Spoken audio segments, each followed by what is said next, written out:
चाहिए होंगी हमें 3? Yes ma'am, we have 4 total 3। मेरी प्रॉब्लम सुनते जाना। एक तो मैंने कहा है ये हटवा देंगी, ये हटाएंगे, तो तुम लोग सुन लोगे, मैं सबके पास होगा, जिससे मैं स्टेज पे आना जाना मेरा स्मूथ हो, मैं देख के पाऊँ स्टेज पे क्या हो रहा है। ठीक है, आपको यहाँ यार मुझे सर बुला रहा है। इसको हटा के एक चेयर चाहिए। ठीक है, इसको पिछली बार मैंने किया था प्रोग्राम, तो ये पॉडियम में आने था, यहाँ पे चेयर थी मेरी, तो उससे आने जाने में स्टेज पे बार बार ना कहाँ से आऊँगी, नहीं तो यहाँ से भी दिक्कत होगा, दिख भी नहीं पा रहा है यहाँ पे। पोडियम केवल पीछे कर दीजिए, उसको हटाने की जरूरत नहीं है, पीछे कर दीजिए ताकि एक चेयर यहाँ पे आ जाएगी। ऐसे भी स्टेज से तो एक बार स्टेज से तो लोग बाग आएंगे जो पानी की सुननी है। जी बोलिए मैम। दूसरा ये है कि वहाँ पे लाइट क्यों नहीं आ रहा है प्रॉपर? कहाँ पे? पोडियम पे पढ़ने के लिए लाइट तो चाहिए ना, यहाँ ठीक आ रहा है, वहाँ बिल्कुल नहीं आ रहा है। वहाँ पे उनको बोलो कोई लाइट फोकस करें। दूसरा, जब ये लैपटॉप रखा रहेगा तो मैं स्क्रिप्ट कहाँ रखूँगी अपनी? अच्छा, प्रेजेंटेशन कौन दे रहा है? ठीक है, अभी तक तो प्रेजेंटेशन का पता नहीं है ना, इनॉग्रल में तो कोई प्रेजेंटेशन हम नहीं इसको है। अभी के लिए फॉर द टाइमिंग कवर कर देंगे, बंद कर देते हैं। We can not remove it क्योंकि वो पूरा सेटिंग पे बदल जाएगा। पर बंद कर देते हैं, बंद कर देते हैं। और लाइट का थोड़ा फोकस में देख लेता हूँ। ठीक है, थोड़ा लाइट यहाँ पे फोकस चाहिए एग्जैक्टली इस जगह जहाँ से कि बोलेंगे पोडियम पे।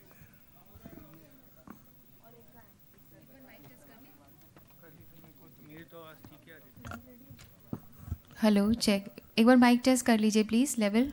और यहाँ बिल्कुल भी लाइट नहीं है, लाइट का फोकस यहाँ पोडियम पे कीजिए प्लीज़। हेलो चेक 1 2, नमस्कार गुड मॉर्निंग। हेलो चेक 1 2, नमस्कार गुड मॉर्निंग। चेक 1 2 1 2। ये जो माइक है ये आपसे हो रहा है या पीछे से हो रहा है? पीछे आपसे हो रहा है ये? ओके, तो यहाँ थोड़ा सा मेरा देख लीजिए, मैं अनाउंसर हूँ। दूसरा ये कि बहुत सारे स्पीकर्स आएंगे यहाँ पे, मंत्री जी भी आएंगे एंड उसके बाद मैं भी आऊँगी।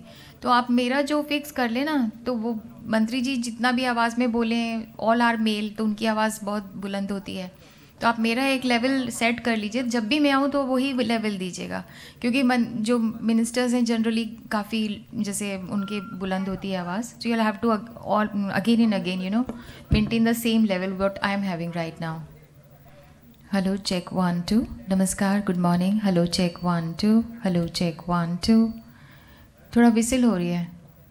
हेलो चेक 1 2, नमस्कार गुड मॉर्निंग। हेलो चेक 1 2, नमस्कार गुड मॉर्निंग। हेलो चेक 1 1 2, नमस्कार good morning. Hello check 1 2। Bass दिया है क्या? बहुत इतना सा बेस देके देखिए। हेलो चेक 1 2 1 2, नमस्कार गुड मॉर्निंग। Hello check 1 2। ये ना इको हो रहा है। हेलो चेक 1 2, नमस्कार। Hello check good morning. Hello check 1 2 1 2। Bass हटा के देखिए तो। हेलो चेक 1 2, नमस्कार गुड मॉर्निंग। ये ठीक लग रही है, मतलब बिना बेस के ज़्यादा ठीक है। विसिल आप मैनेज कर लेना। हाँ, बट यहाँ पे एक लाइट दीजिए प्लीज़, बिल्कुल भी लाइट नहीं है। वो कैबिन में तो कोई है ही नहीं, उनको बोलिए प्लीज़ लाइट के लिए। अभी मैम आया नहीं कोई ऊपर लाइट वाला ना।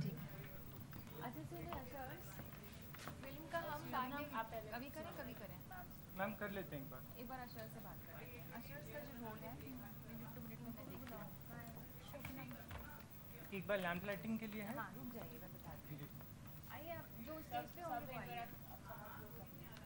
स्टेज पे कौन होगा? मैम प्लीज शबनम, और थर्ड जो होगी वो वहाँ से सर्व करेंगे। सबसे पहले दी चीज़ what I am expecting right now कि वो आएंगे, फिर वो आके यहाँ बैठेंगे।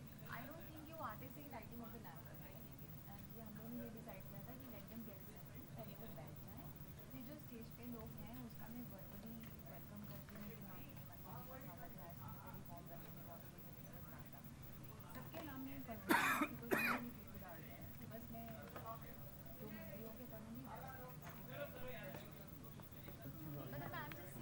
मतलब मैं जैसे ही मंत्री जी ने मूव किया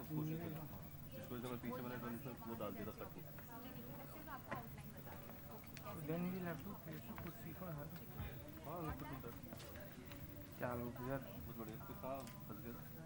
अच्छा पानी कहाँ है?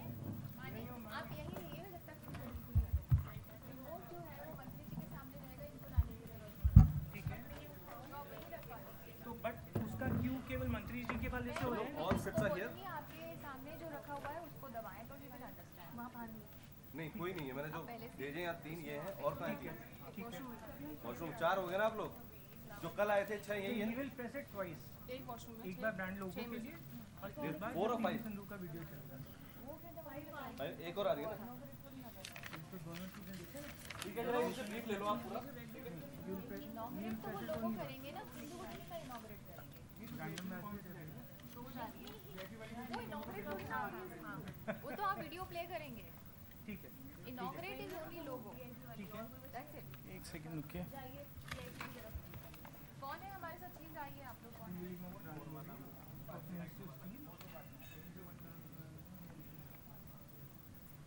अच्छा ठीक है, वीडियो भी आप लोग प्ले करेंगे, वीडियो भी हम लोग play मैसेज करेंगे। आप लोग प्ले करेंगे, लोगो सिर्फ उससे होगा। तो he has to synchronize with the finger of honourable minister. वो देखो वहाँ पे होगा फॉर द लोगो। लाइटिंग और कर दो ताकि मुझे दिखना ही बंद हो जाए। क्या है?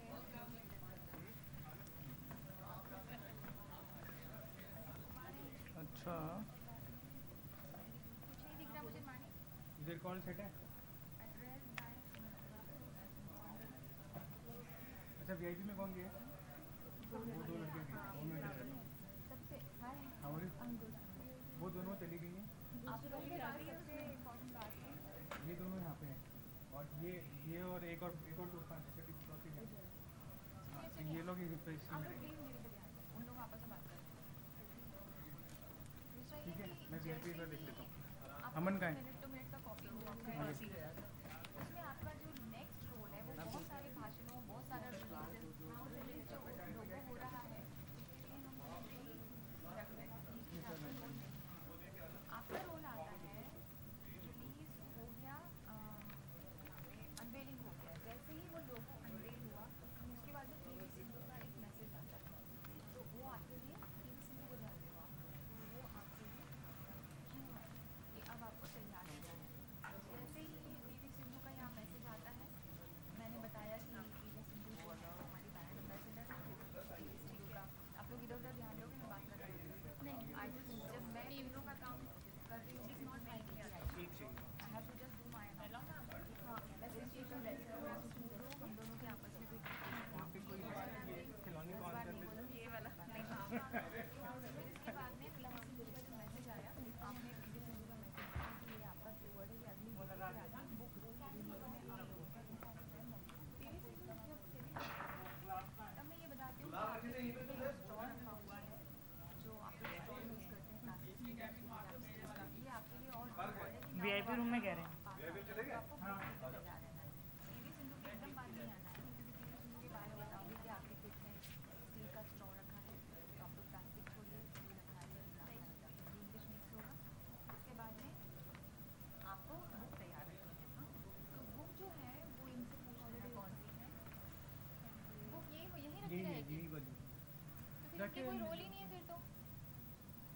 कोई बात नहीं, बाकी सब चीज़ में हमारे पास दो तो हैं, एक लैम्प लाइटिंग नहीं नहीं मतलब और एक इसमें मोमेंटो कोई रोल नहीं प्रेजेंट। है ना, तो इसमें भी हेडेक खत्म है, इतना भाषण क्यों दे रहे हैं। फिर ये भी खत्म हो गया। इसके बाद में पवन सिंह टीवी से ध्यान देना मत कर दो, स्टॉप पे भी ध्यान देना मत कर दो।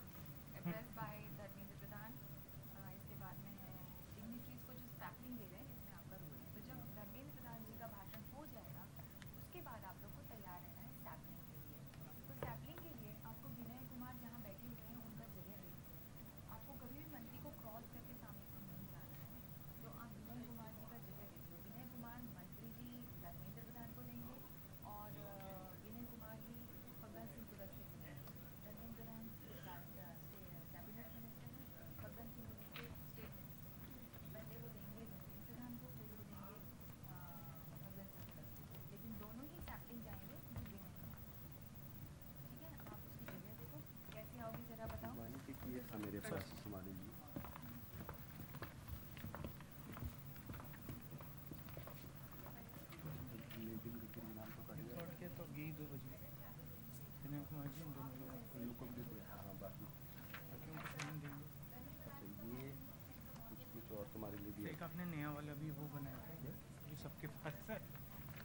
कल सीआई वाले ये लोग कॉल कर रहे थे, वो कहते हैं सर ने रिवाइज कर दिया है, तो लेकिन है तुम्हारे लिए भी कंट्रोल रखने वाला है नंबर की।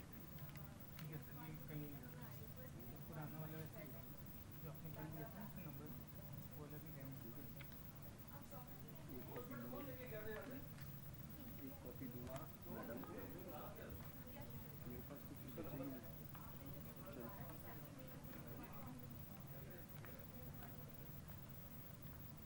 उधर आएंगे।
पर सुनो एक लास्ट चीज, जिन लड़कियों को मेरी वहाँ जैसे केक मत कर नहीं दोबारा अपना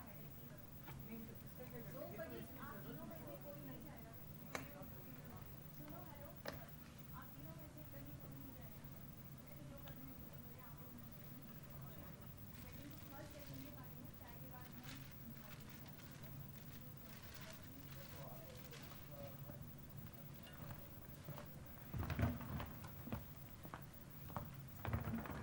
अब वीडियो चलाएं। मैम 2 मिनट भी पहले 2 चीज़ें मुझे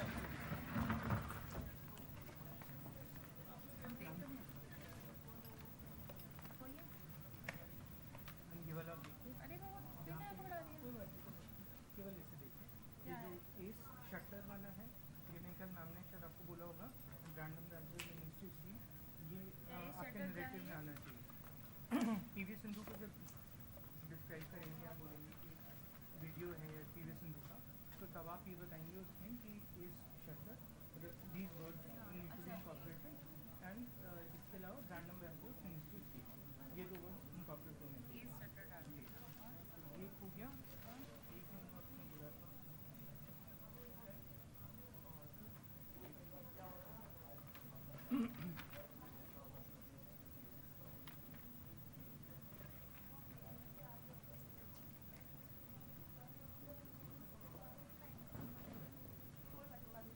अरे ये अभी तक नहीं हुआ, आया ही नहीं वो भाई साहब लोग चले गए बोल के कि नहीं होगा करके।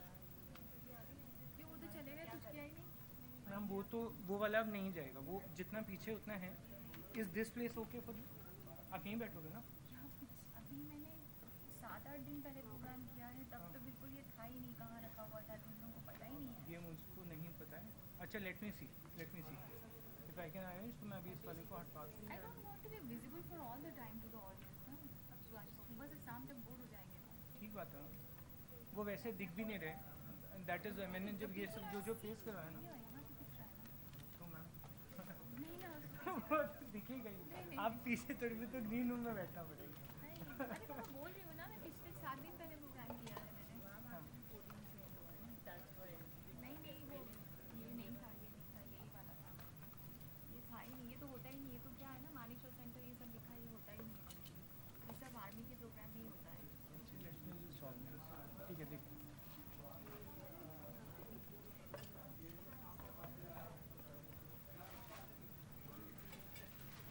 अस्त उठा के वो दोनों जवान आए हुए थे, अपने आप को जवान कहते हैं, वहाँ किसी तरफ रख देते थे।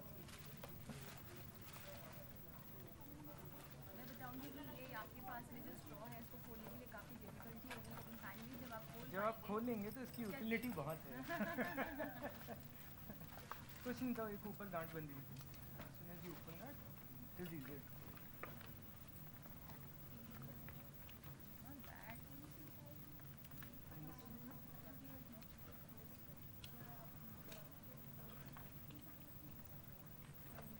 सोचिए हमारे ट्रेडिशन कितना अच्छा है। If you go to the north east तो वहाँ पे जो भी चीज़ आपको पीने के लिए दी जाएगी तो उसमें बैम्बू के ऐसे स्टॉल होते हैं। तो we have sustainable things, but ठीक है, यू मूव डाउन। हाँ जी बताइए। अच्छा, तो मैम वीडियो वाले एक एक बार करें, मतलब आपका क्यू एंड फिर वीडियो, क्यू एंड वीडियो। मैं एक बार ये शटर बस एक बार ये वीडियो का रिहर्स करेंगे, तो यहाँ से क्यू देंगी MC and then we'll play the videos. हमारे पास 3 वीडियो हैं। सिस्टम्स रेडी हैं अभी? ऑडियो वीडियो सिस्टम रेडी है अभी?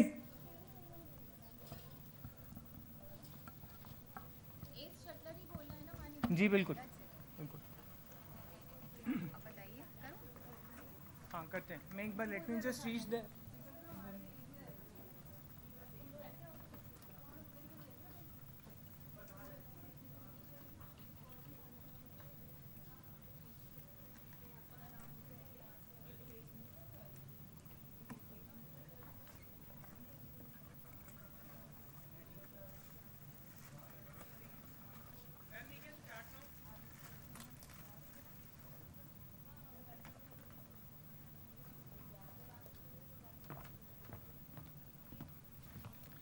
जो भी वीडियो प्ले कर रहे हैं, एक तो यहाँ लाइट नहीं आया, माने कि इट्स आपका प्लीज़ ड्यूटी है कि इसको लाइट दो। बिल्कुल भी लाइट नहीं आ रहा है, इट्स नॉट रीडेबल प्रॉपरली।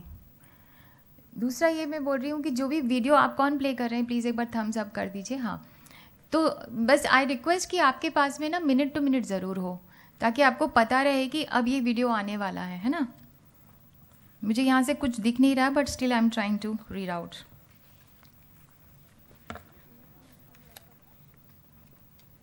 हाँ, आपके पास मिनट टू मिनट है फ़िलहाल? उसमें रसिका चौबे का वेलकम एड्रेस है?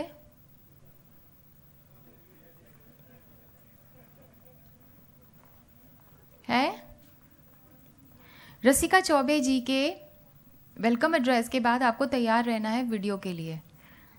वीडियो का मेरा लास्ट वर्ड जो है वो है इंग्लिश में है, लैंग्वेज पूरी हिंदी इंग्लिश मिक्स है। तो जो लास्ट वाला सेंटेंस है वो है let's watch a film. Let's watch a film जो है वो लास्ट क्यू वर्ड है। उसके पहले मैं कुछ कुछ बोलूँगी, ठीक है? तो अभी आप लोग तैयार रहेंगे। हाँ, रसिका चौबे जी ने भाषण दिया, उनको मैंने थैंक्स बोला। Thank you Shrimati Rasika Choubey. प्राचीन से भविष्य तक, बचपन से आज तक, ब्ला ब्ला ब्ला। इस्पात हमारी ज़िंदगी का हिस्सा है। The Indian steel industry today is growing at blah blah blah. आइए चलते हैं इस्पात के इतिहास से इसके चमकदार भविष्य की ओर। Let's watch a film. Sound कहाँ गया? No no no no no no no no no, नहीं नहीं नहीं, बंद कीजिए। साउंड एकदम आना चाहिए ना, थोड़ा सा डिले आया है साउंड इसमें। हाँ सुनिए, जो साइड पैनल्स बने हुए हैं, रसिका जी कह रही हैं उसको थोड़ा कम कर दीजिए, और जो बीच का है उसे ज़्यादा कर दीजिए। नहीं होगा कह रहे हैं, नहीं होगा। वो कह रहे हैं 1 फीट में स्ट्रेच नहीं होगा, आप करके देखिए। आपके पास माइक है तो बोलिए ना, हम सुन नहीं पा रहे हैं।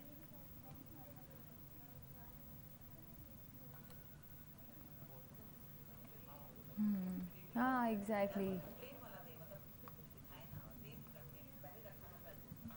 ये कह रही है मैडम कि जो पैनल है साइड वाला वो बहुत ज़्यादा डोमिनेटिंग लग रहा है।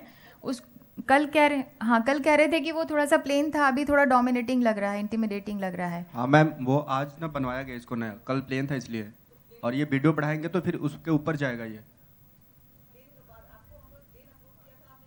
वो कह रहे प्लेन अप्रूव किया था तो चेंज क्यों किया? प्लेन वाली डालते हैं।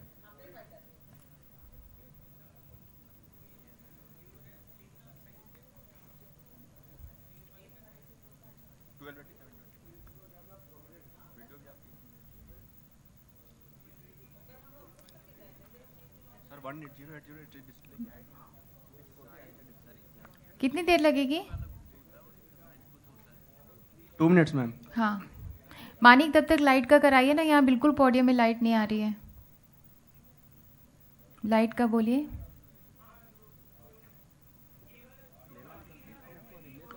At the same time minister भी खड़े होंगे तो लाइट्स इतनी नहीं आ रही है तो आपकी फोटोग्राफी भी तो ठीक से नहीं होगी। हाँ वही तो कह रही हूँ, स्क्रिप्ट में कुछ बहुत हार्डली देख पा रही हूँ मैं, एकदम डल और डिम लाइट है। बस बस हो गया, गुड इनफ। आप करते हैं, ठीक है? Okay ma'am. जो लाइट है वो ध्यान दें, यहाँ पे फोटोग्राफी भी ठीक से नहीं हो पाएगी। आप लोग प्लीज़ यहाँ पोडियम पे लाइट करिए। Let's do it. Thank you Shrimati Rasika Choubey. आप कर रहे हैं? तैयार है? फिल्म तैयार है? Hello, ready? या okay. Thank you Shrimati Rasika Choubey. प्राचीन से भविष्य तक, बचपन से आज तक, blah blah blah, the Indian steel industry today, blah blah blah. आइए चलते हैं इस्पात के इतिहास से इसके चमकदार भविष्य की ओर। Let's watch a film. One metal born from deep within our planet has been the most instrumental in changing it. Steel. The story of our modern world begins with and is shaped by steel. And the most exciting chapter of this story is now being written in India.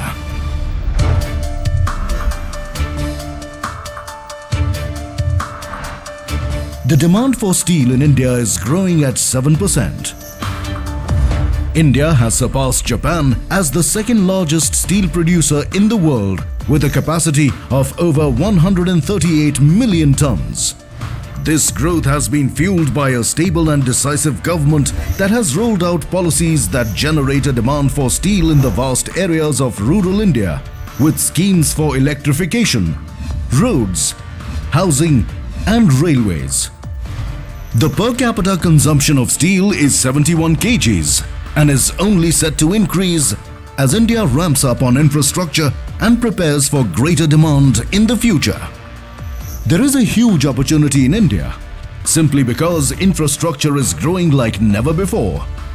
Electricity, mobility, roads, railways, housing, industry, all these are built on steel. आपका जो And all next these है, are what will drive the crude steel demand and consumption अभी of बंद India कर to दीजिए, अगला कर लेते हैं। नेक्स्ट जो है वो आपका लोगो है। ये कब आ रहा है बताइए? किसके बाद है ये? हाँ फोगन सिंह।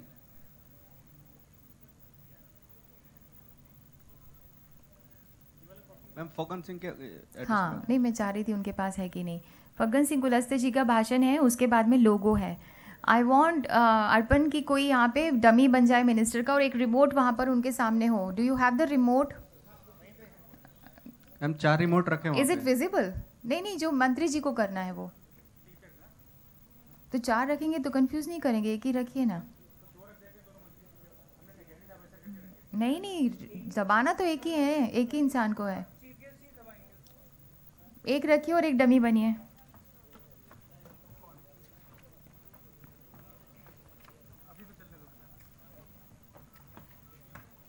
ओनली वन जो कि थोड़ा सा विजिबल हो, मंत्री जी के टेबल के सामने हो।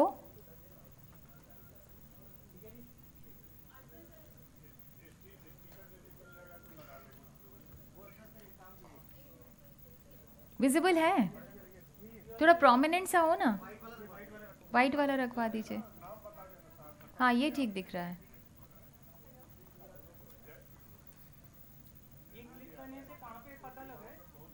आ रहा है क्लिक?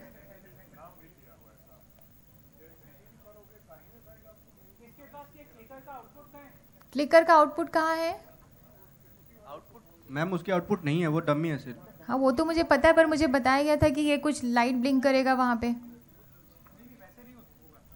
नहीं है तो ठीक है, just synchronize with the finger. सुनिए, नहीं माने फिंगर से सिंक्रोनाइज करते हैं, उनके पास में कोई लाइट नहीं है, they don't have any lights. चलिए हम अनाउंस करते हैं, मंत्री जी मानिक, जब हम बोलेंगे तभी आप दबाइए।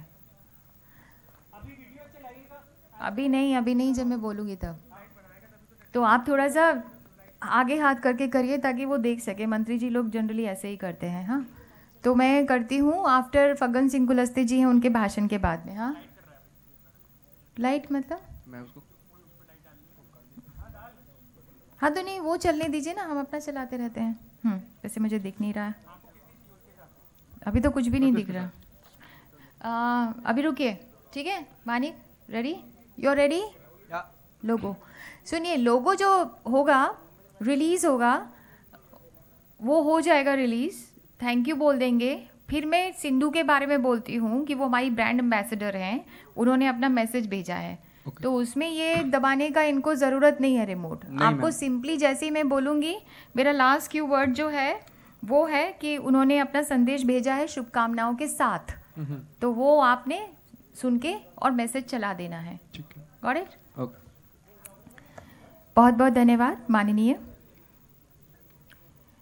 न्यू इंडिया में जनशक्ति की फौलादी ताकत को, मेरा लास्ट कीवर्ड जो है वो है कि माननीय मंत्री जी से निवेदन है कि कृपया ब्रांड लोगों का अनावरण करें आपके सामने टेबल में रखे रिमोट का बटन दबाकर। So that's the Q for him and उनकी फिंगर आपके लिए क्यू है। न्यू इंडिया में जनशक्ति की फौलादी ताकत को दुनिया ने देखा, blah blah blah. The logo also syncs with the core attribute of steel that is strengths. हमारी विनम्र थोड़ा सा बीच में और भी है जो मैं स्किप कर रही हूँ। हमारी विनम्र विनती है माननीय श्री धर्मेंद्र प्रधान जी से कि कृपया ब्रांड लोगो का अनावरण करें आपके सामने टेबल में रखे रिमोट का बटन दबाकर।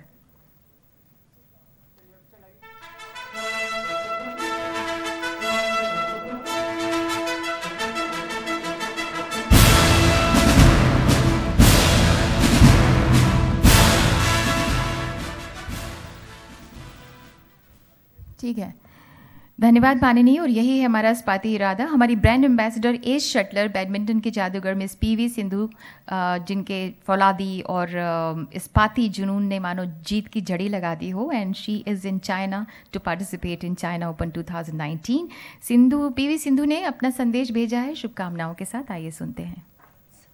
Steel qualities of tenacity, strength and resilience are qualities as important in sport as in any other field. It is the Ispati Irada which is driving the Ministry of Steel to think out of the box and make things happen which have never happened in the past. I'm glad to know that Ispati Irada theme will also be used for a collaborative branding to promote appropriate usage of steel in the country. Time has come. We became mindful of the world we are going to leave for our future generations. Honorable Prime Minister Shri Narendra Modi ji from the ramparts of Red Fort has given a clarion call to free India from single-use plastic. Steel being a more sustainable option can be a perfect alternative to plastics. I wholeheartedly lend my support to this movement, which will ensure a healthy environment and a greener future for our coming generations. I am proud to be associated with the steel fraternity. I am sure the Ispati Irada with which the Ministry of Steel is working will contribute towards making a new India and bring more strength to the society. Thank you. इसके बाद में मैं वो, खैर वो तो kit के बारे में बोलना इनका कुछ नहीं है, तो इस हो गया ना। एक अनवील जो करवाएंगे किताब वाला, हाँ तो उसमें भी आएगा इनका, अनवीलिंग में इनका रोल है। इनका रोल नहीं है, बट एक बार अशज तो बोले वहीं पे रखा हुआ है बुक्स, तो फिर कहाँ कराना है? अच्छा ठीक है, एक बार आप करिए, एक बार जस्ट मॉक एक बार करके देखते हैं। आप बोलेंगे, उसके बाद देखते हैं कि कब उसको। Do you need one more rehearsal for logo and Sindhu? हाँ, hello we don't need ma'am, if you want. Manik, एक बार और करना है लोगो एंड सिंधु, कर लेते मेरी सेटिस्फेक्शन के लिए। एक बार किताब वाला भी कर लेंगे। किताब का बाद में करते हैं, पहले लोगो एंड सिंधु करते हैं।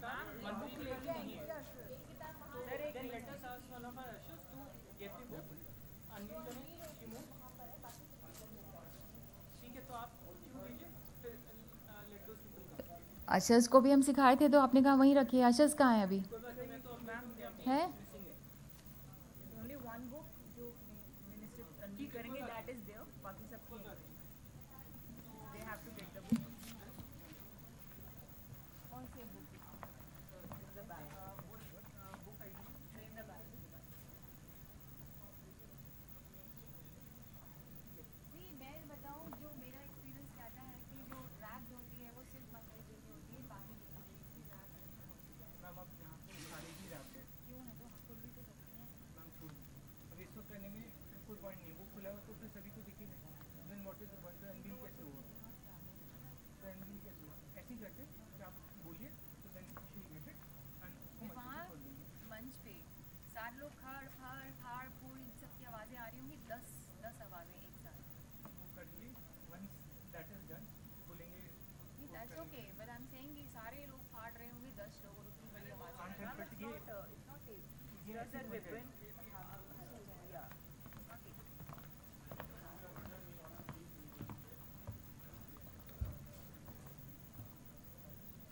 चलिए, वो किसके बाद में इनको पता है? They should have the minute to minute, है उनके पास मिनट टू मिनट लड़कियों के पास में? अभी मैं कॉपी ला रहा हूँ।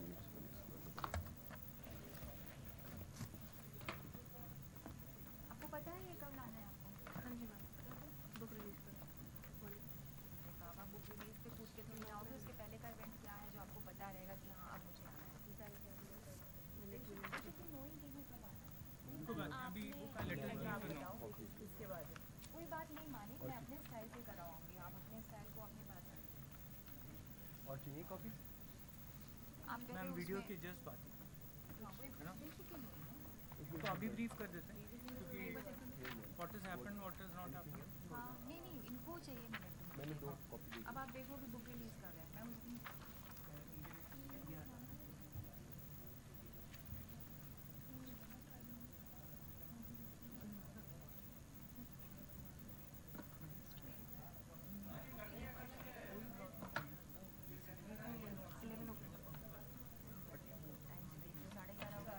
वीडियो के बाद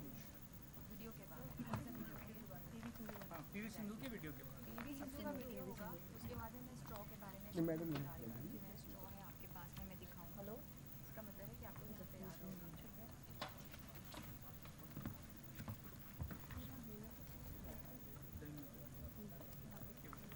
हाँ जी, तो may I now request honourable Shri Dharmendra Pradhan ji to kindly release the book Indian iron and steel database 2018-19।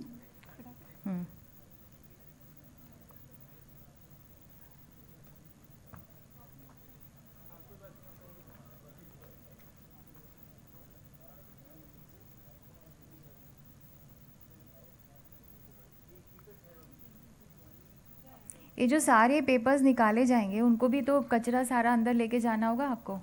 तो एक लड़की ट्रे लेके आएगी और सारे जो यहाँ पे रैपर्स पड़े होंगे उनको लेके जाएगी, तो 2 लड़कियाँ आनी होंगी मुझे लगता है।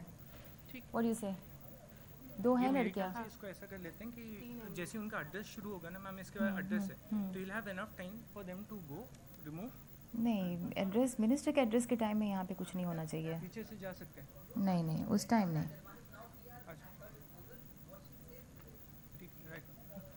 तो यहाँ पे जब वो सारे लोग अनरैप करेंगे, बुक का अनवेल हो रहा होगा, नहीं अनवेल हो रहा होगा, और जैसे ही वो रखेंगे और मैंने मंत्री जी के बारे में बोलना शुरू किया तो उसके बाद में अपने फटाफट 2 लड़कियाँ होंगी तो दोनों तरफ से एक उधर से उठाएगी एक उधर से उठाएगी, एक लड़की पूरा नहीं उठा पाएगी, and by the time minister come सारी स्टेज पूरा क्लियर।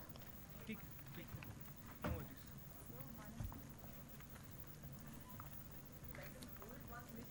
हाँ हाँ चलो एक बार करते हैं, ये मान के रखो कि यहाँ लड़कियाँ गर्ल्स ये मान के रखो कि यहाँ पे अनरैप हुआ है, दोनों लड़कियाँ कैसे जाएंगी।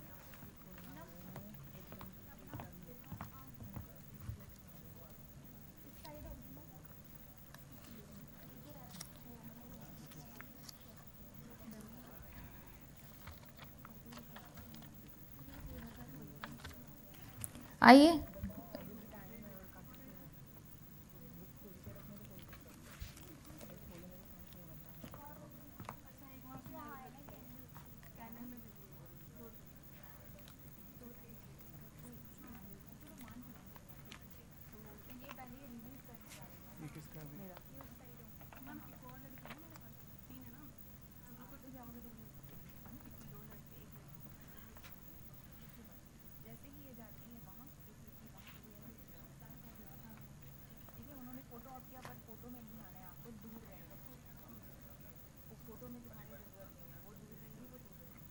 जैसे ही उन्होंने फोटो किया मैंने कहा बहुत बहुत धन्यवाद, आपने फटाफट उनके रैप देना शुरू कर।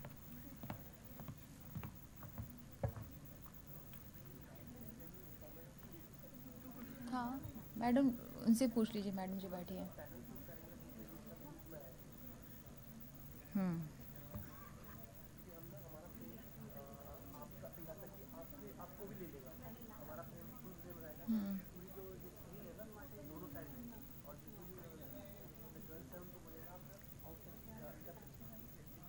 वो तो बोल दिया मैंने। हाँ मैं करती हूँ, इसको पहले एक बार रिहर्स करा लूँ। चलो जैसे आप यहाँ आओगे, एक लड़की वहाँ जाएगी, एक लड़की यहाँ जाए। अभी नहीं, जब मैं बोलूँगी जब।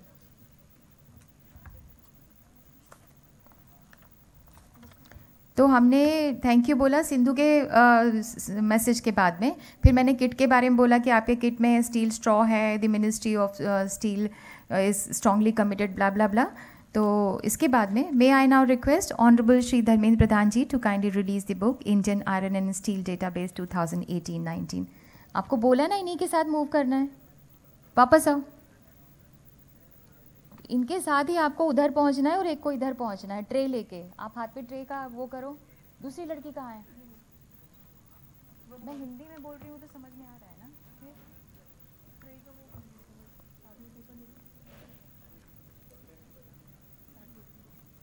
और कैसे लोगे उनसे सारा दिखाओ करके। हाँ may I request honourable Shri Dharmendra Pradhan ji to kindly release the book Indian iron and steel database 2018-19।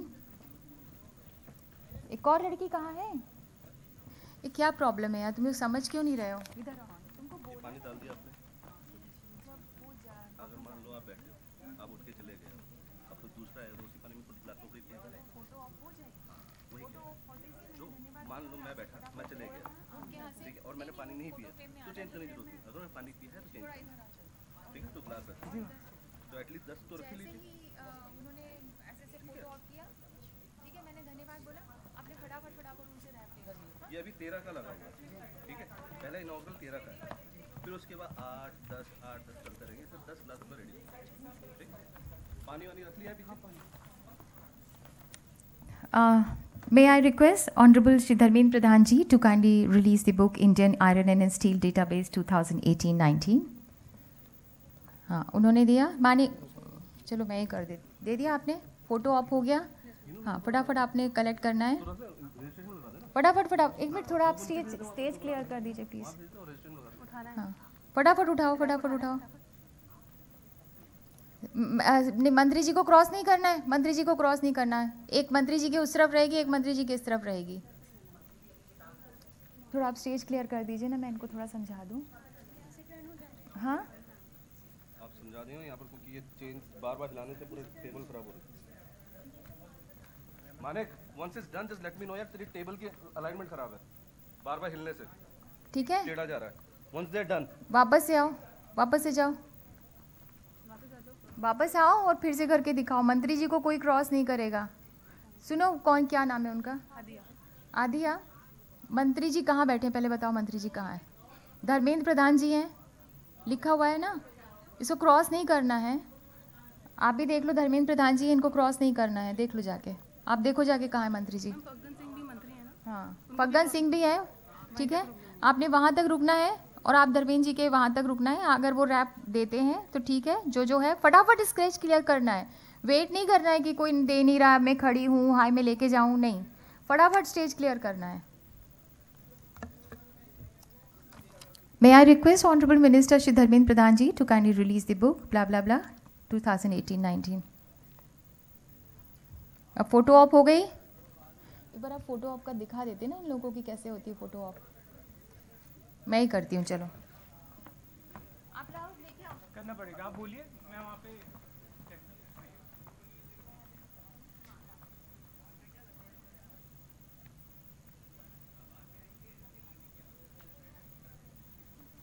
सारे लोग ने अपना किया, निकालने में टाइम लगेगा, नहीं उनको निकालने में टाइम लगेगा. ठीक है, क्विकली उठाया और झटके द्वारा मुझे बिल्कुल बहुत बहुत धन्यवाद मैम. चल उठाना शुरू करो.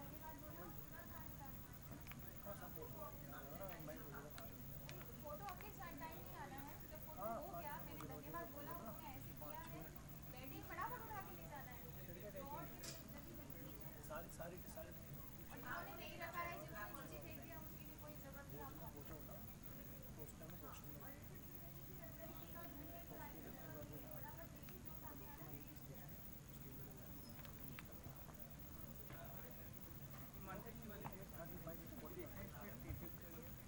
ठीक है, एक बार करें.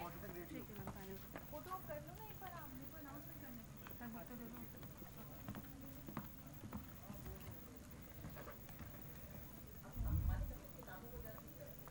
हाँ, एक minute. May I request Honorable Minister to kindly release the book? क्यों? अच्छा. May I request the Honorable Minister to kindly release the book?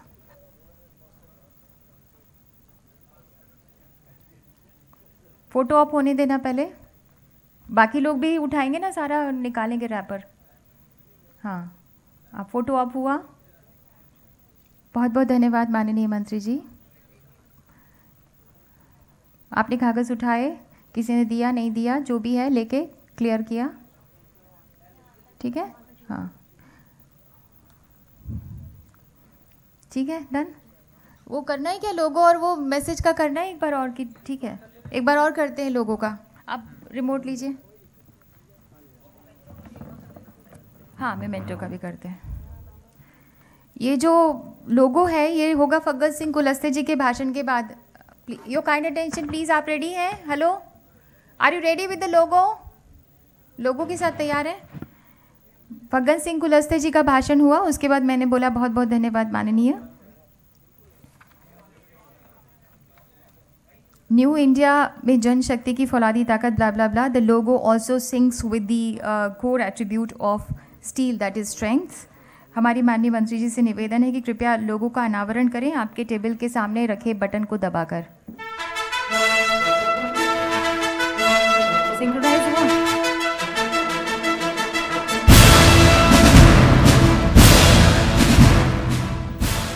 ये है हमारा इस्पाती इरादा. हमारी brand ambassador ace shuttler badminton के जादूगर पीवी संधू, जिनके फौलादी और इस्पाती जुनून ने मानो जीत की झड़ी लगा दी हो. She is right now in China to participate in China Open 2019. उन्होंने हमें अपना संदेश भेजा है शुभकामनाओं के साथ. आइए सुनते हैं. साउंड And resilience are नहीं qualities फिर as से important in sound sport sound as sound in any sound. other field. Close It is the close close. एक बार और करिए, साउंड के साथ करिए ना. आप साउंड आराम से क्यों आता है? पीवी सिंधु ने अपना संदेश भेजा है शुभकामनाओं के साथ. आइए सुनते हैं. फिर से हाँ, फिर से करें सिंधु को. आप थम्स अप कीजिए ना, आपकी आवाज़ नहीं आ रही है. हाँ, तो पीवी सिंधु ने अपना संदेश भेजा है शुभकामनाओं के साथ. आइए सुनते हैं. Steel qualities of tenacity, strength and resilience Done. are qualities as important in sport as in any other field. It is the Ispati Irada which is driving the Ministry of Steel to think out of the box and make things happen which have never happened in the past. I'm glad to know that Ispati Irada theme will also be used for a collaborative branding to promote appropriate usage of steel in the country. Time has come. We became mindful of the world we are going to leave for our future generations. Honorable Prime Minister Shri Narendra Modi ji from the ramparts of Red Fort has given a clarion call to free India from single-use plastic. Steel being a more sustainable option can be a perfect alternative to plastics. I wholeheartedly lend my support to this movement, which will ensure a healthy environment and a greener future for our coming generations. I am proud to be associated बस close with कर दीजिए इसको.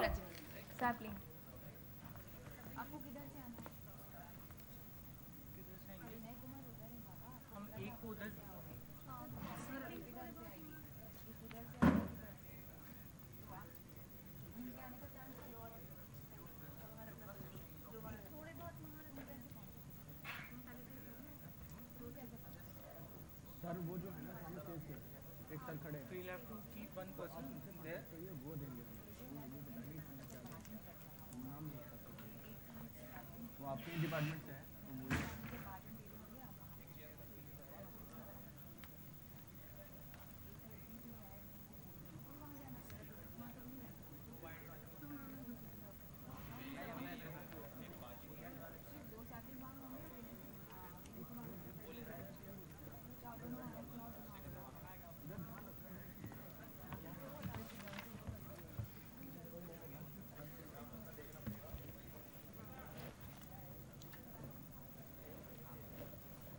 दो tray हैं, दो.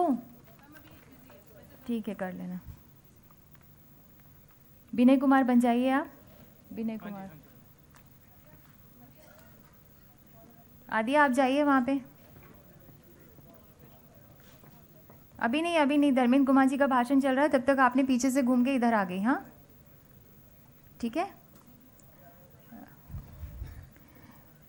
As a gesture of our immense respect and to honor our honorable ministers, we want to present mementos to them. ये steel sapling है. Now I request respected Secretary Shri Vinay Kumar to kindly present a memento to honorable minister Shri Dharmendra Pradhan ji.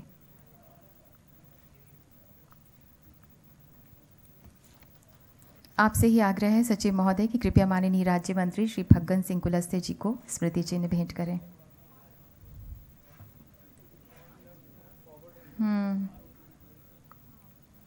ठीक है, तो अब समझ गया ना. भाषण के टाइम में आप लोग पहले से ही 2 सैपलिंग वहाँ रखे होंगे. भाषण के टाइम आप लोग ऐसे घूम घाम के उधर आ जाना. देख लो घूम घाम के आने का रास्ता है भी या नहीं है, एक बार चेक करो.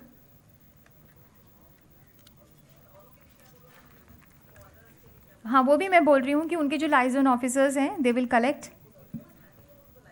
नहीं तो ये अब स्टेज पर ही होना होगा वो, नहीं ना, लेटर ऑन. हाँ, मानिक विल टेल यू ना.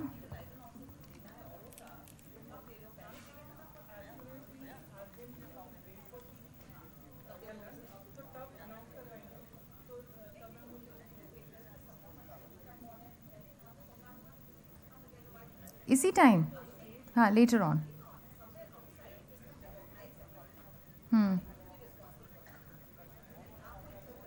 But during the tea time we can organize that, ना? Yeah. ठीक है.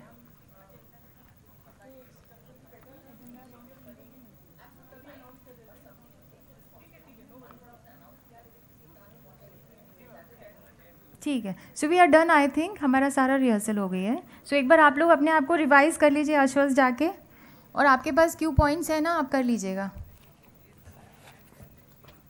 Thank you.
Fiki Chintan Shivir on Indian Steel Vision 2030.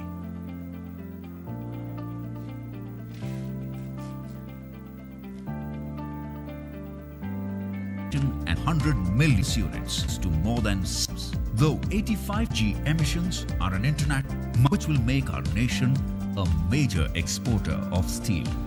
I seek the support for ease of availability of raw material like iron ore, coal and other minerals at competitive rates and quality. For revamping of MSME steel units under stress and NPA by reintroducing of restructuring schemes, SDR, that is, Sustainable Debt Restructuring, so that the ideal capacity gets utilized in short time. Easy finance to MSME steel sector for upgradation and expansion. Focus on increasing the domestic consumption by aggressively busting infrastructure, housing, defense, and all major government expenditures. Focus on making compulsion for use of MSME-produced steel in all government projects by all PSUs and government subsidiaries. Tax exemptions in setting up quality labs, pollution equipments, energy-saving equipments, facilities and financial support for developing skilled manpower. Promoting technology on waste-to-wealth creation in our steel sector by use of iron ore fines, processed scrap and coal fines, etc. are sure to go hand in hand with the growth of our nation. Thank you.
ग्राब करके और फिर रखो।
हर table अंदर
नागेंद्र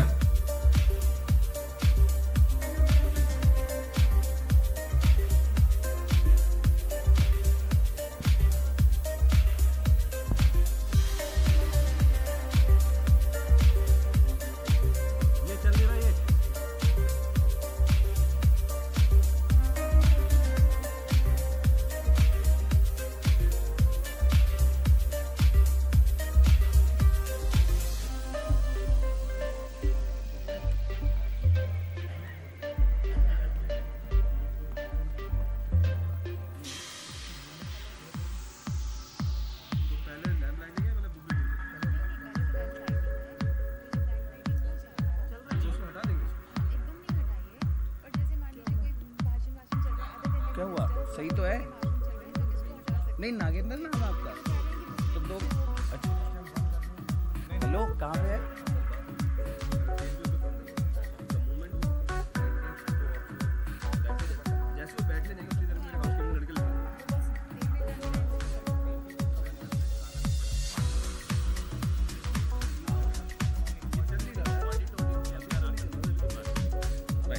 हाँ भाई बोलो। अच्छा check कर लो इसे एक बार म्यूजिक डाउन कर दो। म्यूजिक थोड़ा बंद कर दीजिए, एक थोड़ा सा अर्शद को प्रैक्टिस करानी है। I'm sorry, sorry. अच्छा क्वेश्चन आंसर के लिए माइक्स कौन कोऑर्डिनेट करेगा या नहीं? ये इन लोगों को बताया अर्शद को कि इनका रोल कब आने वाला है? What's your name? नहीं नहीं उनका शबनम, आपने उनको बताया कि इनका रोल कब आ रहा है, कब आ रहा है? उसके पहले वाला इवेंट पूछ रही हूँ मैं।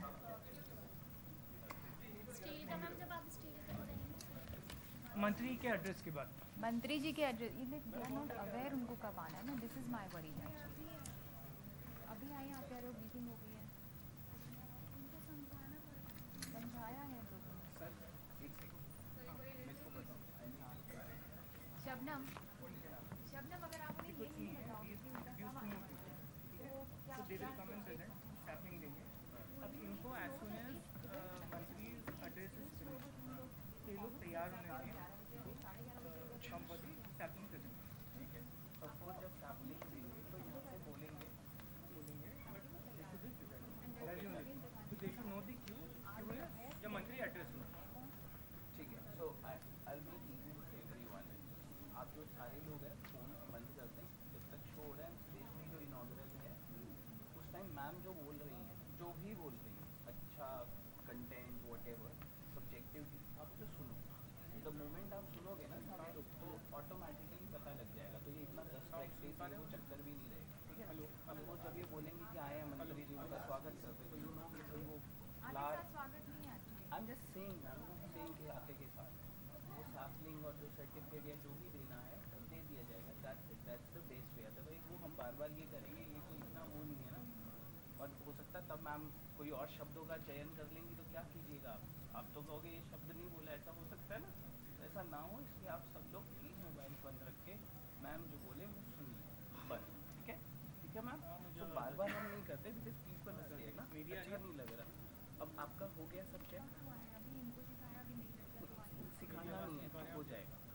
सिखाना ही मैं बता रहा हूँ please understand because this is something like that ये लोग कर लेंगे। अब एक चीज़ हम कर रहे हैं इससे लोगों को बड़ा ऑड लग रहा है मैम। आप प्लीज़ समझिए कि भैया फ्लास लाइए जाइए समझिए।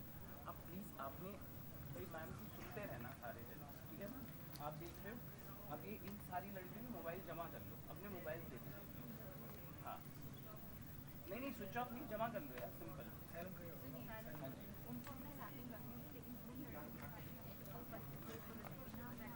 प्रैक्टिस इन द सेंस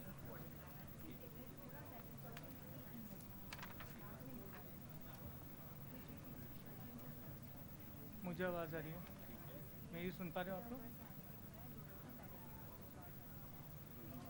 ये साउंड वाले हैं क्या? साउंड कंसोल तक मेरी आवाज़ पहुँच तो रही वहाँ है? चले जाओ इसमें क्या होगा। इनको पता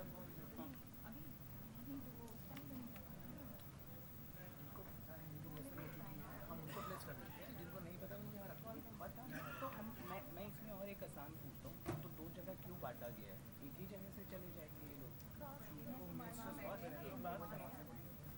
ये वैसे ना ये आसान हो नहीं रहा।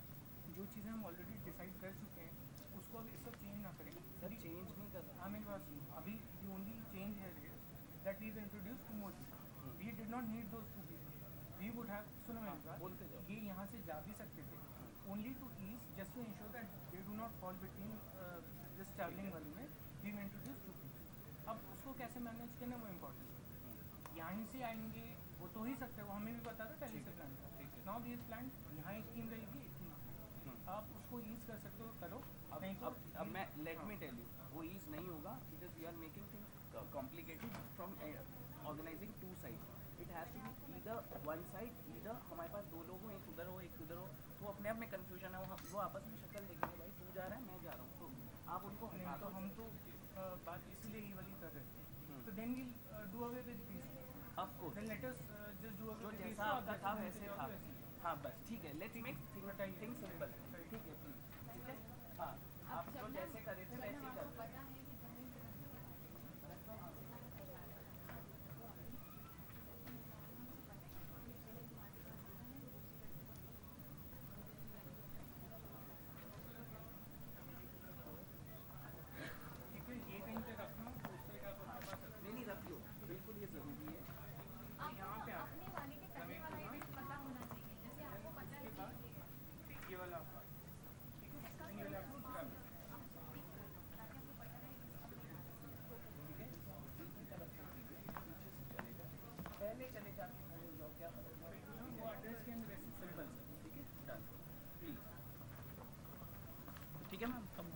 मैं ये यहाँ से बंद करा के वहाँ पे म्यूजिक नहीं चला नहीं, अब आप कुछ भी करिए, मैं जब तक क्या है, ये मेरा हेडेक नहीं है, बट स्टिल नहीं we ma'am think it's it's our it's team work. हाँ वही इसीलिए मैं आके समझा कि उतना वो क्या हार्मोनियसली है। होना हाँ, चाहिए। नहीं लेट्स मेक थिंग्स इजी।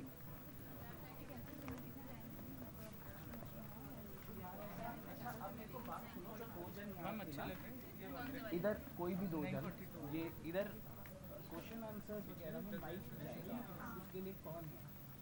उन तीन को तो छोड़ ही दो जिनको इन्होंने समझाया, दो तीन जो बुलाओ उनको। मेरे ख्याल से it will take some time। ठीक है, ठीक है। ये दोनों का काम क्या है? हॉल के लिए।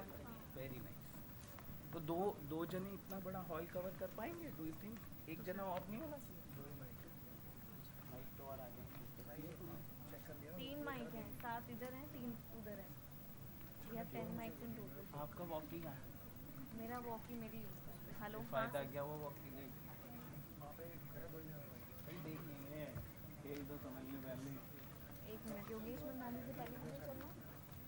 ठीक है चलो अब अपनी अपनी जगह पे आप खोलिए।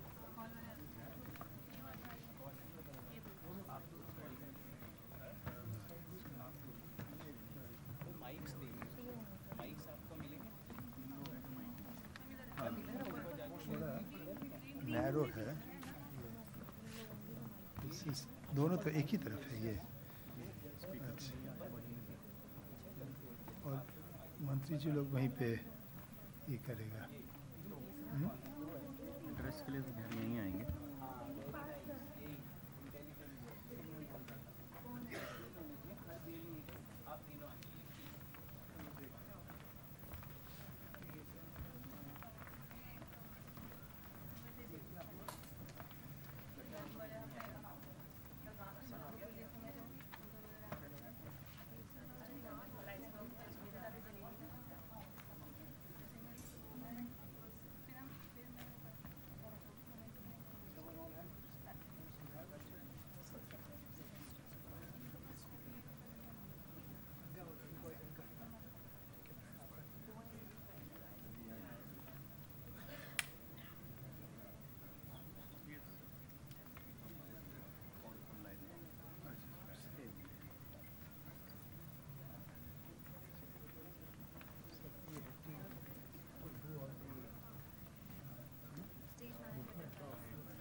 अच्छा, उसके बीच से good that you told us. हमारे तो बढ़िया वो तो तो वैसे आपका सबसे ज़्यादा मूवमेंट रहेगा, बिकॉज 2 बार आपको वो सैपलिंग्स डिज़ाइन करने होंगे, एक बार ये आपको कम फॉरवर्ड कर दी तो उस वक्त के लिए सैपलिंग्स देना हमें जी दोनों मंत्री जी लोग। जी रस्सी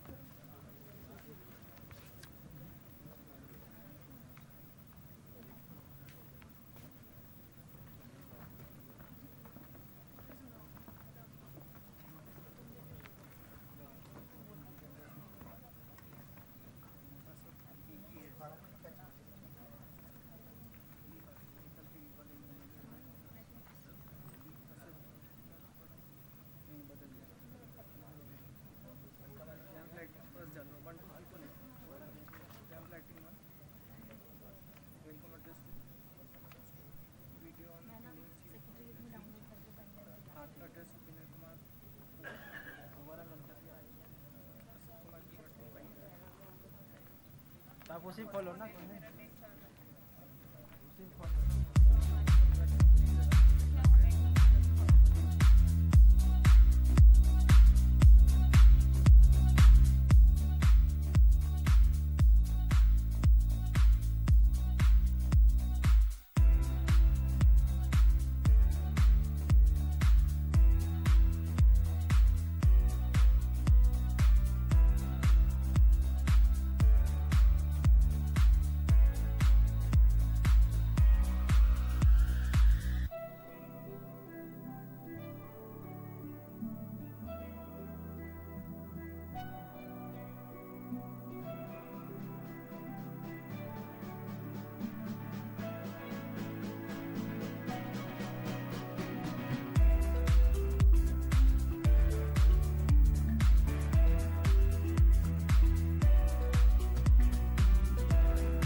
अच्छा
we extend a very warm welcome to you all. आप सभी का आज की सुबह हार्दिक स्वागत है.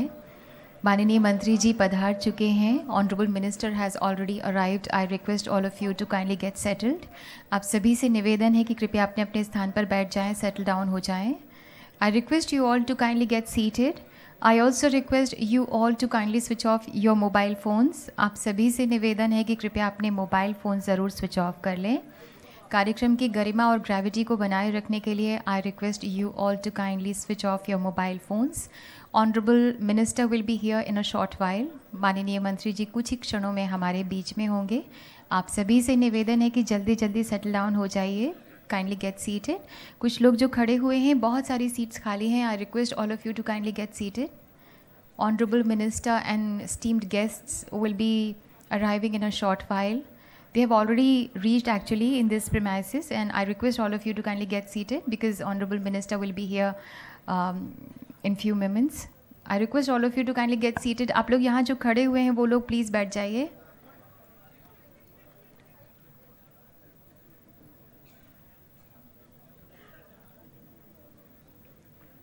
May I request you all to kindly switch off your mobile phones also.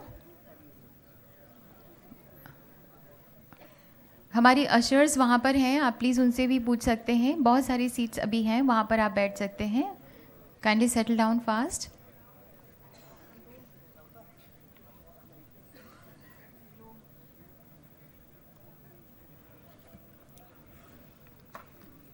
माननीय मंत्री जी श्री धर्मेंद्र प्रधान जी और माननीय राज्य मंत्री जी श्री फग्गन सिंह कुलस्ते जी भी हमारे बीच में होंगे.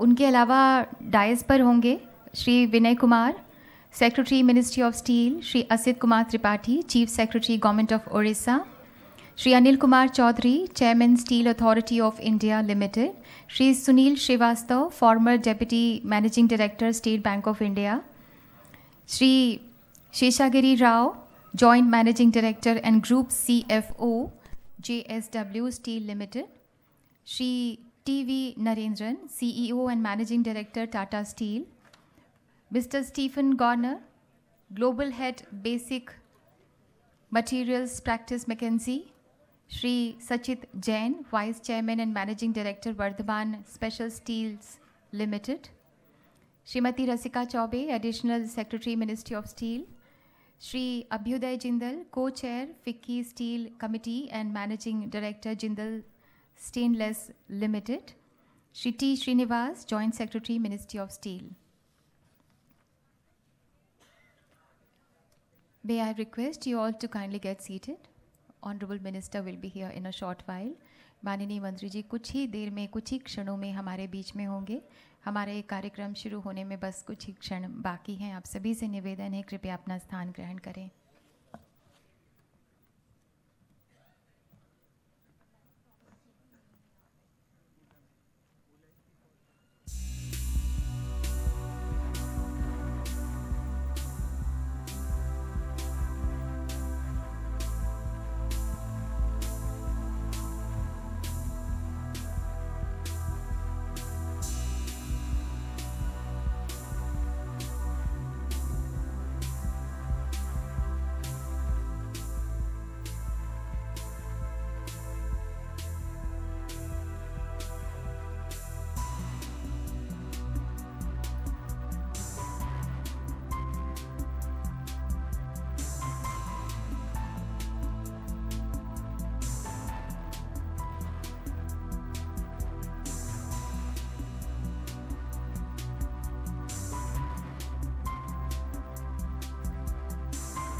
आप सभी से एक और निवेदन करना है. हालांकि ये बोलने की ज़रूरत नहीं है, but still when we see honourable minister we will welcome him with a big round of applause. ज़ोरदार तालियों से हम उनका स्वागत करेंगे.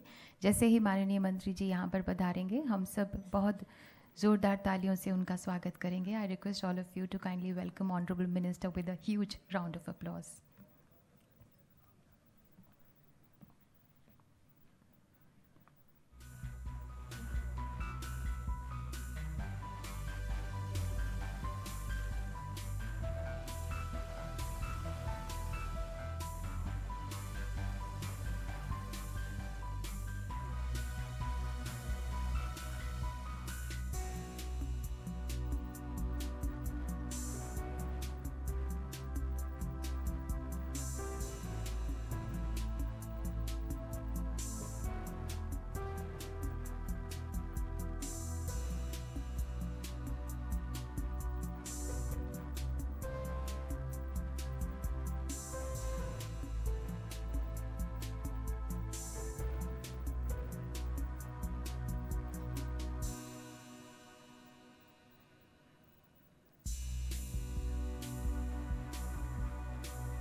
Good morning, Honorable Minister Shri Dharmendra Pradhan ji, Honorable Minister of State Shri Bhagwan Singh Kulasti ji. They will be arriving in a short while. They have already reached.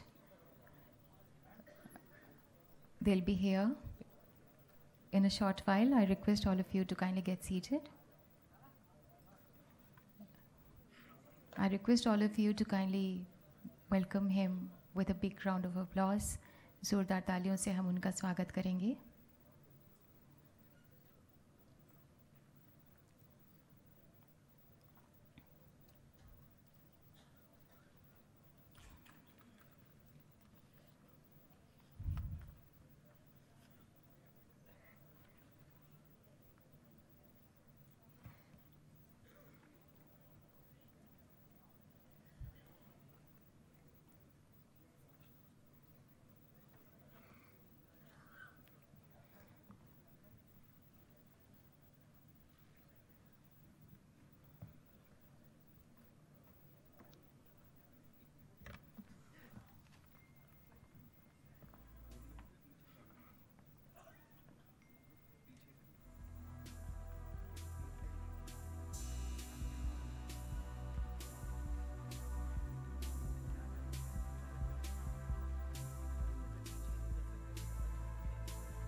Switch on. माननीय मंत्री जी पधारने वाले हैं.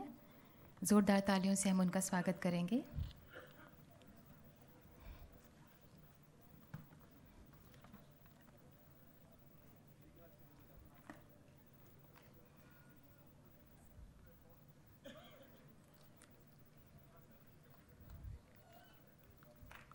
हम हृदय से स्वागत करते हैं माननीय श्री धर्मेंद्र प्रधान जी का. बहुत बहुत स्वागत है माननीय.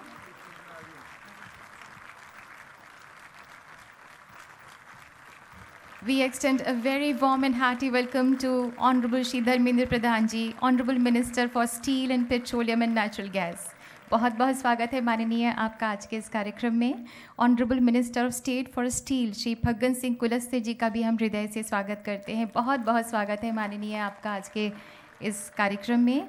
And I request all of you to kindly give him a big round of applause, Honorable Minister and Honorable Minister of State. I extend a very warm welcome to all the esteemed dignitaries present on the dais.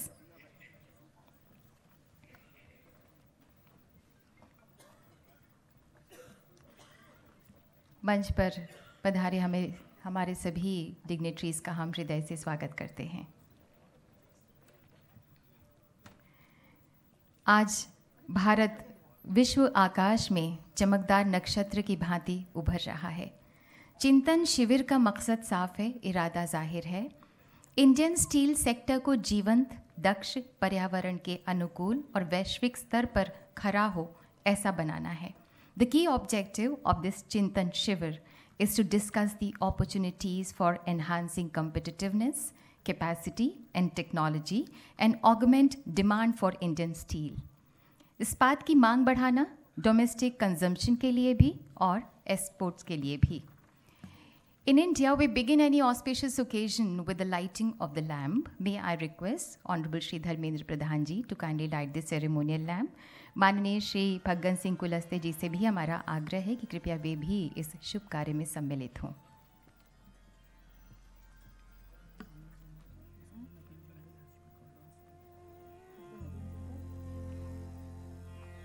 I request Mr. Naveen Jindal to please come up onto the stage. दीप ज्योति नमोस्तुते। अग्नि पवित्र है, सत्य और ज्ञान का पर्याय है। दीपक अंधेरे में डगमगाने से, भटकने से बचाता है। दीप प्रगति की ओर सर उठाकर चलने को प्रेरित करता है। दीप ज्योति एक गरिमा से बिखरा देती है। असतो मा सद्गमय, तमसो मा ज्योतिर्गमय, which means lead me from unreal to real, from the darkness of ignorance to the light of knowledge and wisdom.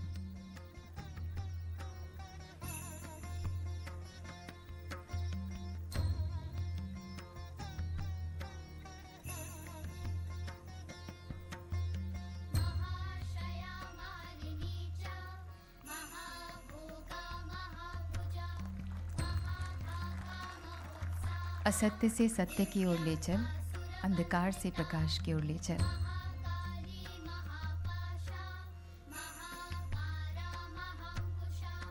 Mahadevi Verma की कविता कहती है, मधुर मधुर मेरे दीपक जल, युग युग प्रतिदिन प्रतिक्षण प्रतिपल, दे प्रकाश का सिंधु अपरिमित, पुलक पुलक मेरे दीपक जल, मधुर मधुर मेरे दीपक जल। बहुत बहुत धन्यवाद। Thank you sir. I now request Srimati Rasika Chaube, Additional Secretary, Ministry of Steel, to kindly render the welcome address.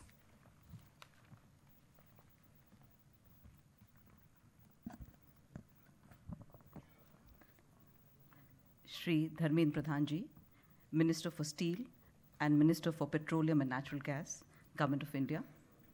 Shri Faggan Singh Kulsate, Minister of State for Steel, Government of India. Shri Binoy Kumar, Secretary Steel, Government of India. Shri Asit Kumar Tripathi, Chief Secretary, Government of Odisha. Shri Anil Kumar Chaudhary, Chairman SAIL. Shri T.V. Narendran, CEO and Managing Director, Tata Steel. Shri Sheshgiri Rao, Chairman, Joint MD and Group CFO, JSW Group. Shri Sachit Jain, Vice Chairman and Managing Director, Vardhaman Special Steel. Shri Sunil Srivastav, former Deputy MD, State Bank of India. Mr. Stefan Gorner, Global Head, Basic Materials Practices, McKinsey. Shri Abhiday Jindal, Co-Chair, FICCI Steel Committee and MD of Jindal Stainless Limited. Distinguished guests in the audience, panelists, delegates, my friends from the media, ladies and gentlemen. A very warm welcome to each one of you who've gathered here today to actively participate in the Chintan Shivir. Chintan Shivir is an ideation workshop which has been organized by the Ministry of Defense at the behest of our Honorable Mantri Ji to bring together and brainstorm with all stakeholders of the steel sector, and thereafter use the input so received to prepare a roadmap for a vibrant steel sector which will effectively contribute to nation building and towards India's economic growth. The scale, the mandate, and the timing of the Chintan Shivir could not have been more appropriate. The Government of India has recently unfolded its ambitious plan for moving towards a 5 trillion economy by 2024. It has also announced a 100 lakh crore investment in infrastructures in days to come. This naturally implies that there will be an increase in the demand for steel, which in turn will call for capacity addition. However, in the steel sector, we could further leverage these government initiatives to our advantage if we could do two things to start with. The first, if we could create an enabling ecosystem for enhancing steel usage in those areas which traditionally have not been dominated by steel or where steel has not been considered an option at all. And second, if our steel fraternity, that is especially the secondary steel sector, could manufacture special and value-added steel domestically, which is not being done so far. Apart from this, you're all aware that the National Steel Policy was announced in 2017, which envisaged a capacity addition and reaching to 300 million ton by 2030 in order to meet the likely gross demand of 255 million ton. This could have its challenges if the sector is allowed to grow organically and there is no direction which is given. A well-defined roadmap is thus needed to meet the increased demand of steel as envisaged by the Government of India initiatives and also as planned in the National Steel Policy. This roadmap which will be prepared cannot be done in isolation, and it is there that we need your help, your consultation, and that is why a stakeholders consultation is a must.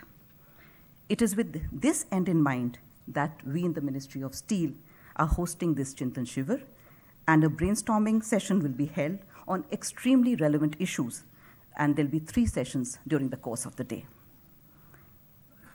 The first session will discuss domestic capacity expansion with special reference to secondary steel sector. Therein, we will also discuss raw material security and other challenges which are being faced by the secondary steel sector. The second session will focus on demand drivers, which will put the steel sector on a growth trajectory. This session will also shed light on how the government and the industry can work together for promoting steel consumption within the country. The third session is technology related.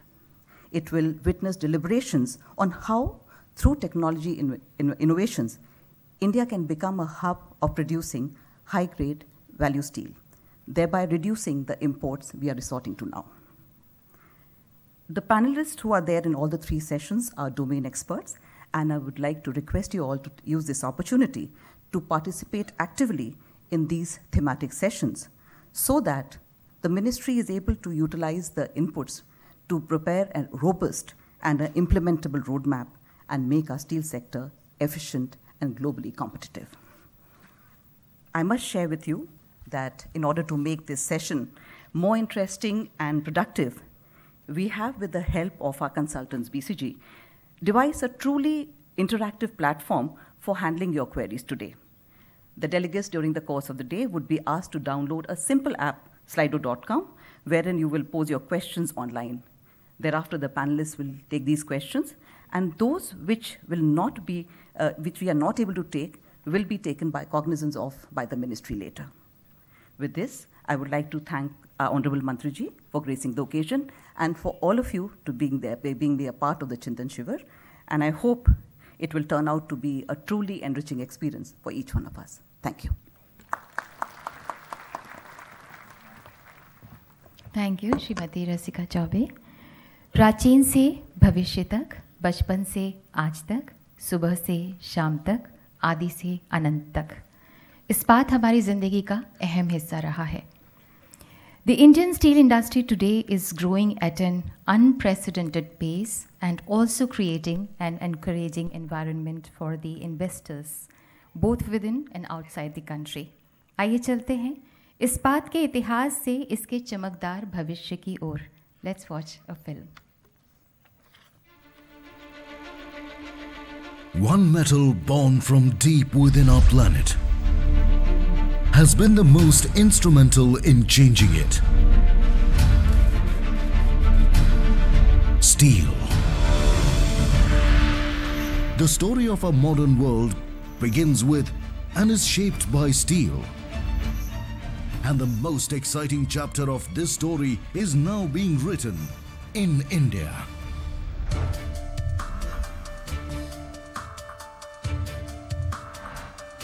The demand for steel in India is growing at 7%.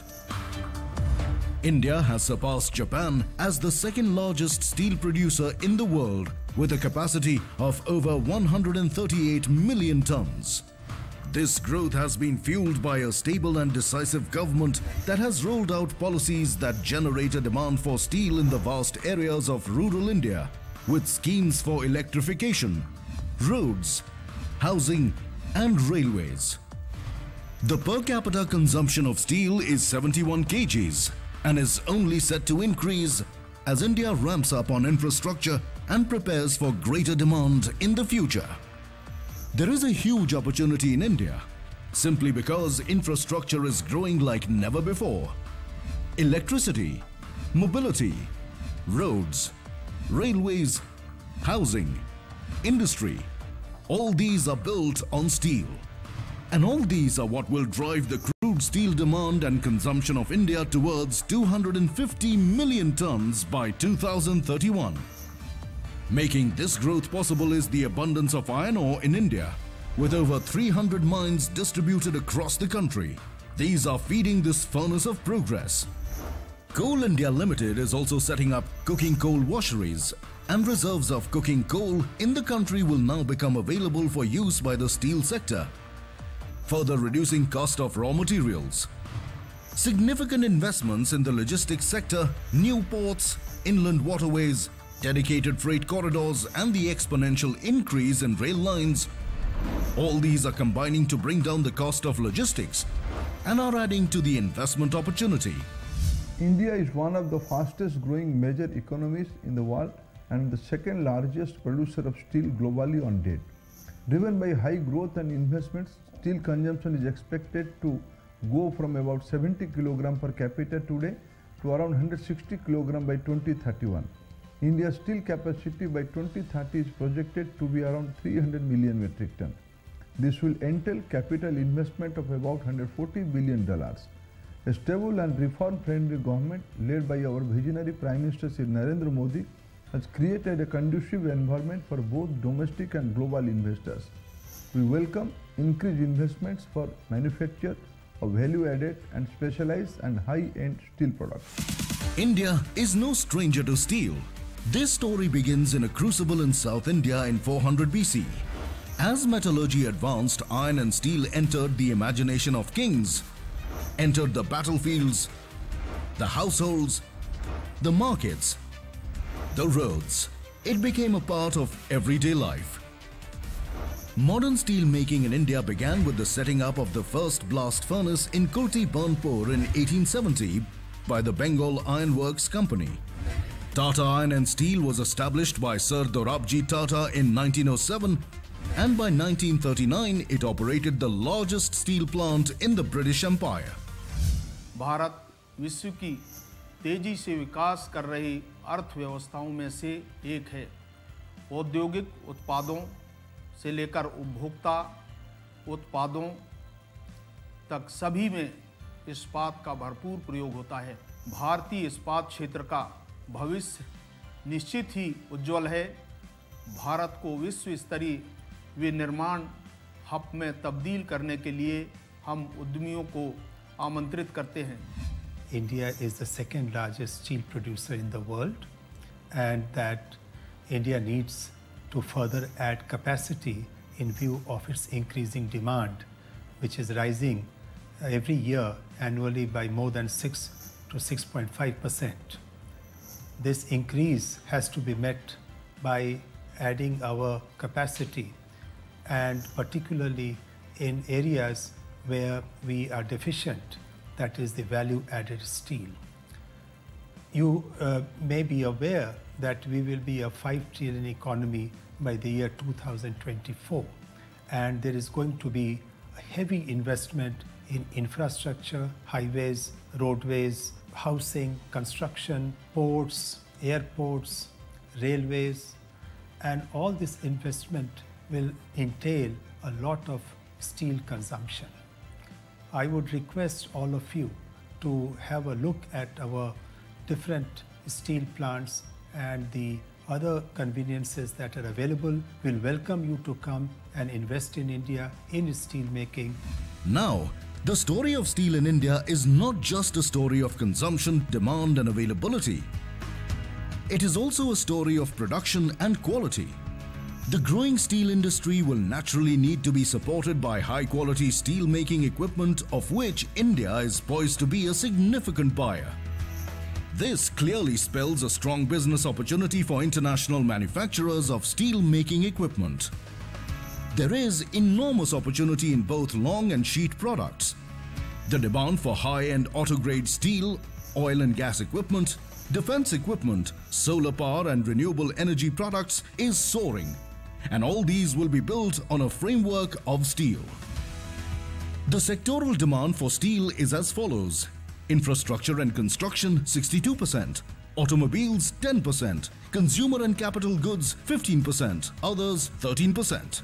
Trade in steel is robust too. India exported 6.4 million tons of finished steel in 2018-19 and imported 7.8 million tons of finished steel. India's position as an export hub, the availability of trained manpower, the exemption from compulsory licensing and the waiver of export duty on steel items, all these combine to create an opportunity in a country that is rapidly developing and replacing the old with the new in every sphere of life.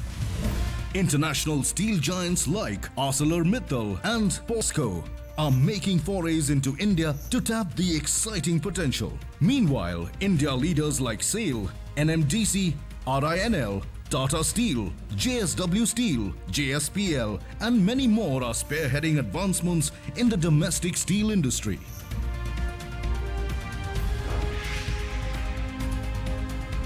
Investing in India's steel sector can forge a new direction for your business. Come to India, the future of steel.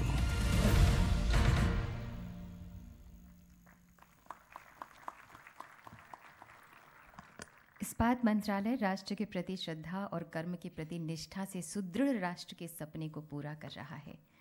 May I now request Shri Binoy Kumar, Secretary Ministry of Steel, to kindly address us.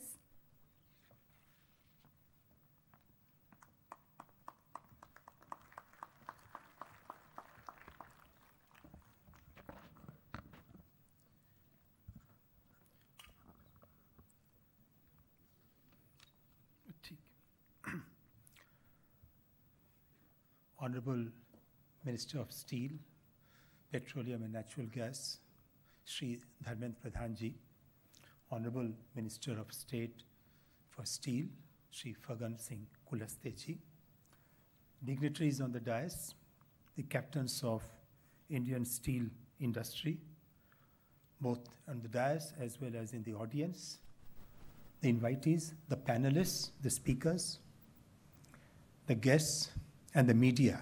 A very warm welcome to all of you on behalf of Ministry of Steel.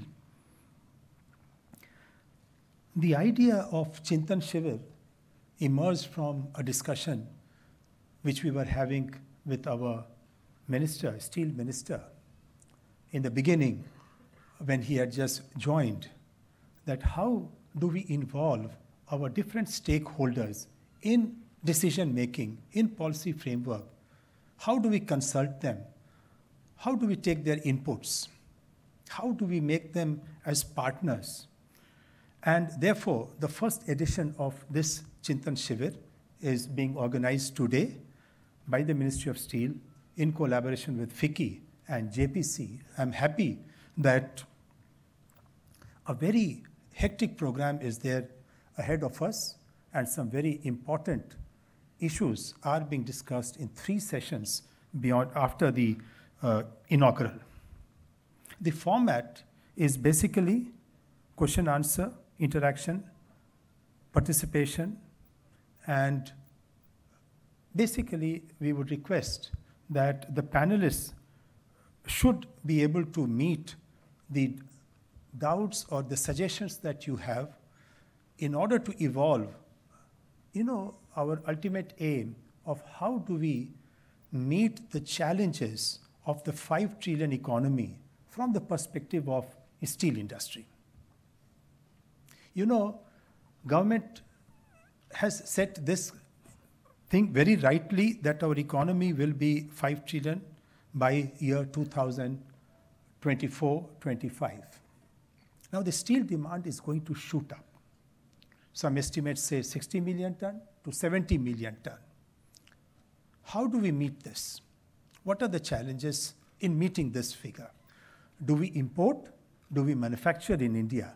These are the questions that I think you people will have to ask, you people will have to deliberate, and you will have to tell us, as policy in the Steel Ministry, in the Government of India, how do we proceed?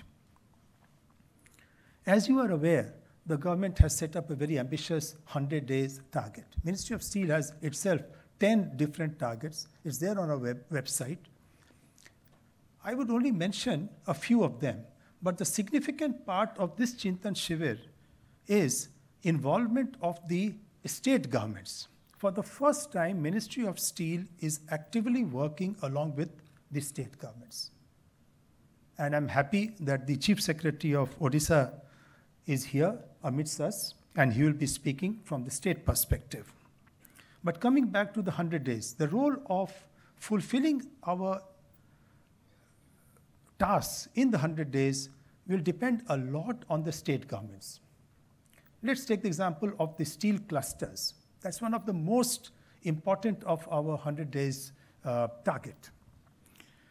Now, the steel cluster can happen, and it's a development model. It's a new development model. It was there earlier, but it is now in a very, very different format, a format which takes into account the present requirements, the present logistic position, the present day position insofar as the finance, insofar as the credit, and all these things are concerned. So taking all that into account, the skill development that we have. So we feel that if we have, as a pilot project, we have decided on the eastern sector, Odisha, Jharkhand, Chhattisgarh, West Bengal. If we make this as one single hub, and we develop as a hub and spoke policy for high value added steel production, for even greenfield, with all kinds of logistic support, I think this will go a long way in our achieving the 5 trillion economy target. Then we have the another important subject in our 100 days, which is a scrap policy. We feel in Ministry of Steel that it will be a game changer. And I'm very happy to inform all of you that by next month, we probably should have a more robust kind of a policy. We already prepared one in the Ministry of Steel. You all have seen it, you have given your comments, but it will be a little more ambitious, integrating MORTH views, integrating environment views, integrating the revenue department's views, and I think this will be something which will, as I mentioned, a game changer for the steel industry, getting quality steel, environmentally friendly, and able to produce high-end steel. I would not take time, but I'll just mention about some of the present status facing, of the steel sector at present, especially the headwinds that we have in the recent past. We do understand that there's a higher inventory, prices falling down, demand little slow, though there is still 6% growth. So that may not be exactly the reason, but whatever, the buoyancy which we had seen in the last 1 year is a little bit come down a little bit. But we feel that it is a very, very transitory thing. And why do we feel that? Because the government has taken a number of steps to see that this becomes a totally transitory affair. First, I would not speak much on that. You already have, in the last 3 days, you have seen the first, the corporate tax reduction. This we feel in the steel sector, particularly steel sector, will be benefited in view of the importance of adding capacity. And I feel our captains of industry are here. They will speak more on that. So I will limit it to that, except saying that it is one big step of the government towards seeing that whatever little bit of difficult time we had, it is a transitory thing. Second thing is raw material security. 2020, March 2020, there is a little bit of apprehension. What will happen in March 2020 when about 36, 38 mines, working mines, will need a change of hands and there will be auction. I'm so happy that Ministry of Mines, Ministry of Steel, state governments, they've all been working together on this. They've all applied their mind, and I can say with a lot of confidence that with the efforts at the highest level, we should be in a position to meet this challenge without any problem. Already a few decisions have been taken, you are aware, I'm not going to get into that. And some more are in the offing. We feel that the auctions will start forthwith, and particularly in Odisha, with some clarifications that have been issued recently, and things are in total control.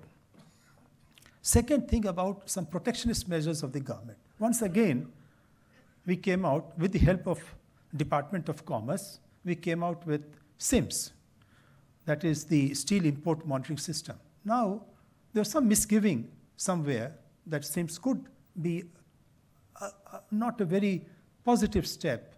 Let me allay that fear. Let me say that SIMS is a totally online system. And totally, it just wants to know what is coming in the country, what kind of grade of steel is coming in the country. And it is very important for us to know that, because if our steel industry needs to grow, it should know what kind of commodity is coming in the country. And therefore, it's a very welcome thing. We thank the Department of Commerce for coming out with this policy. We'll be working together, the industry will be working together, and we'll see that it becomes a success without causing any kind of hindrance to our downstream industry.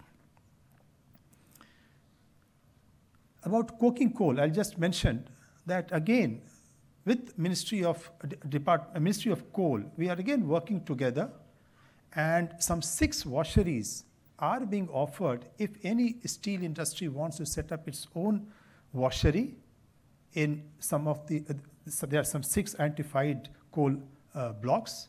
They can set it up for a long-term kind of a thing, 30 years or whatever, and they can get an assured supply of coking coal with whatever washing that will be required to be done, and which can be mixed with the better quality of coking coal, and that should drop our present 70 or 70,000 and odd crores of imports.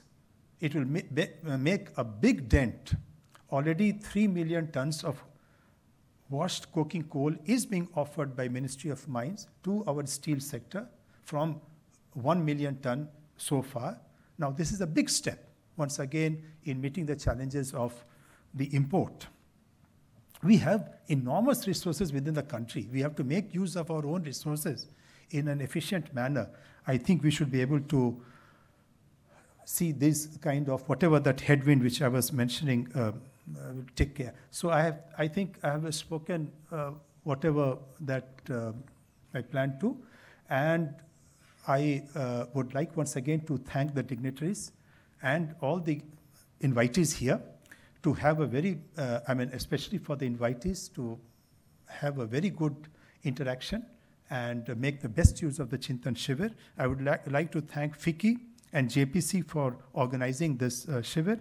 I would also like to thank the captains of industry who, out of their busy schedule, they came here, and their perspective will be also known. I'm very also thankful to those who are in the audience who are coming from different streams of steel making, what we call by a generic name of secondary steel, because their role for us in the Ministry of Steel and for Government of India is very pivotal, and we value you as much, if not more, in our policy decision making. Thank you very much.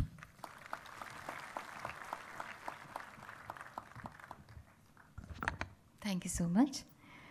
पुराणों में कहा गया है कि समुद्र मंथन से अमृत की प्राप्ति होती है, after the churning of ideas and exchange of thoughts. the nectar will surely come out. May I request now Shri Asit Kumar Tripathi, Chief Secretary, Government of Orissa, to kindly share his thoughts on state's perspective.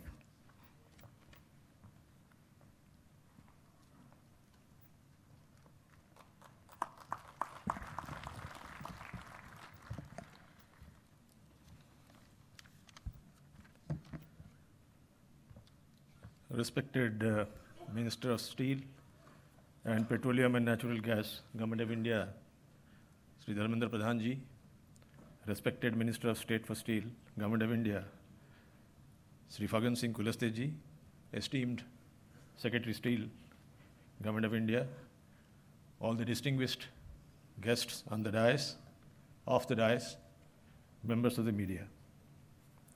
First of all, I would like to place our gratitude to the Ministry of Steel and especially the Honorable Minister for inviting the state government and me to address you and participate in this very, very important Chintan Shivir, which I think is not a day late in happening. Steel industry is passing through a very crucial stage, and any attempt to think out of box and transform our industry to a world-class industry so that we add capacity, add value.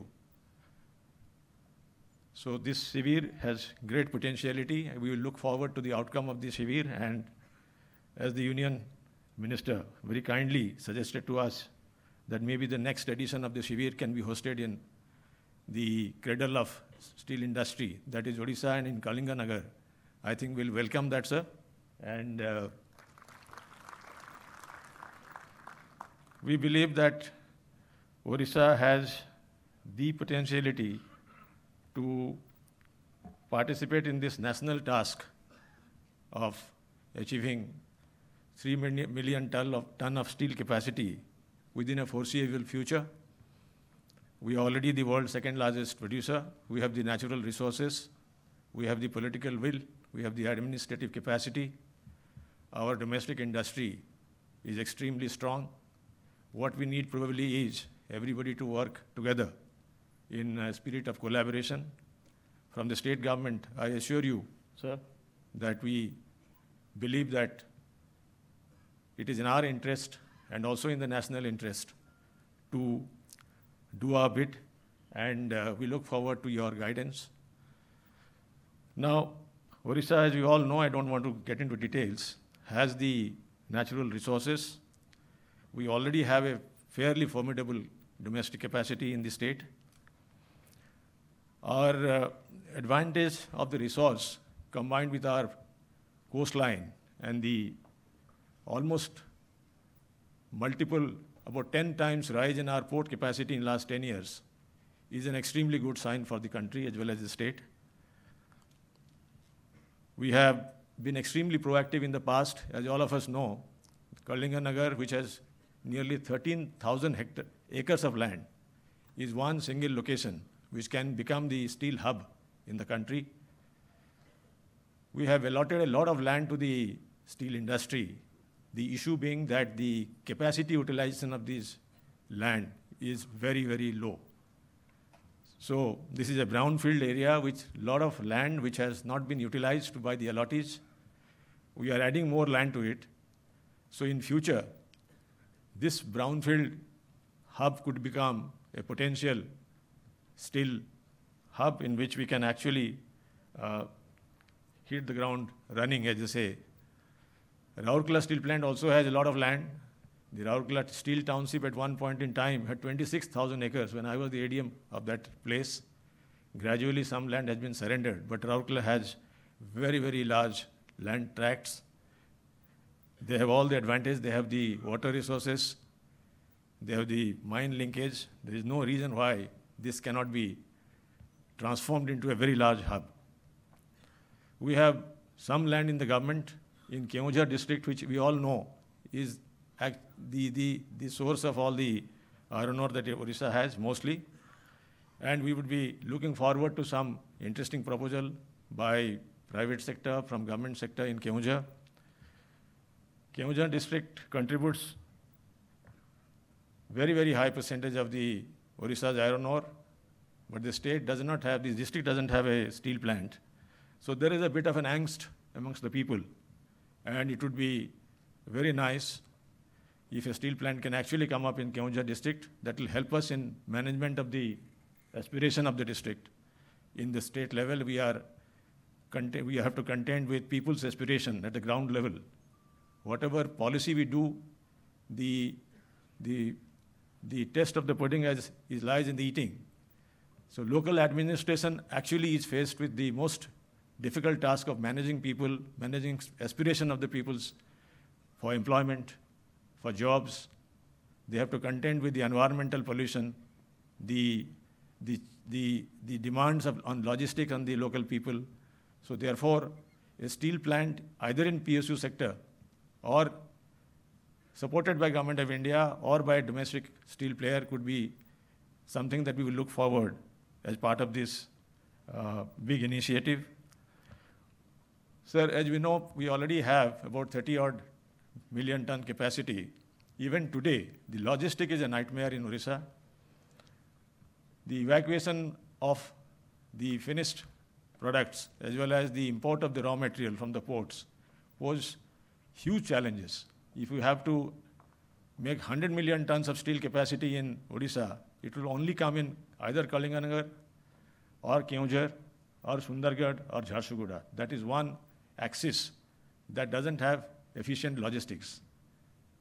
We have to have multimodal transportation plan, because a 100 million ton capacity would require about 400 million tons of movement of material, both in terms of supply of raw material to the port from outside the state and also movement of material from this place to the market, which is in this country.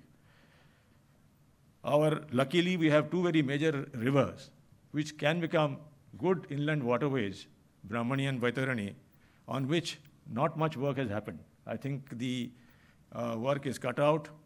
It will be very inexpensive, non-polluting transport of material through Brahmani and Baitarani. The railway lines, many of them in which the state government has very, very proactively put equity, are also not progressing very well.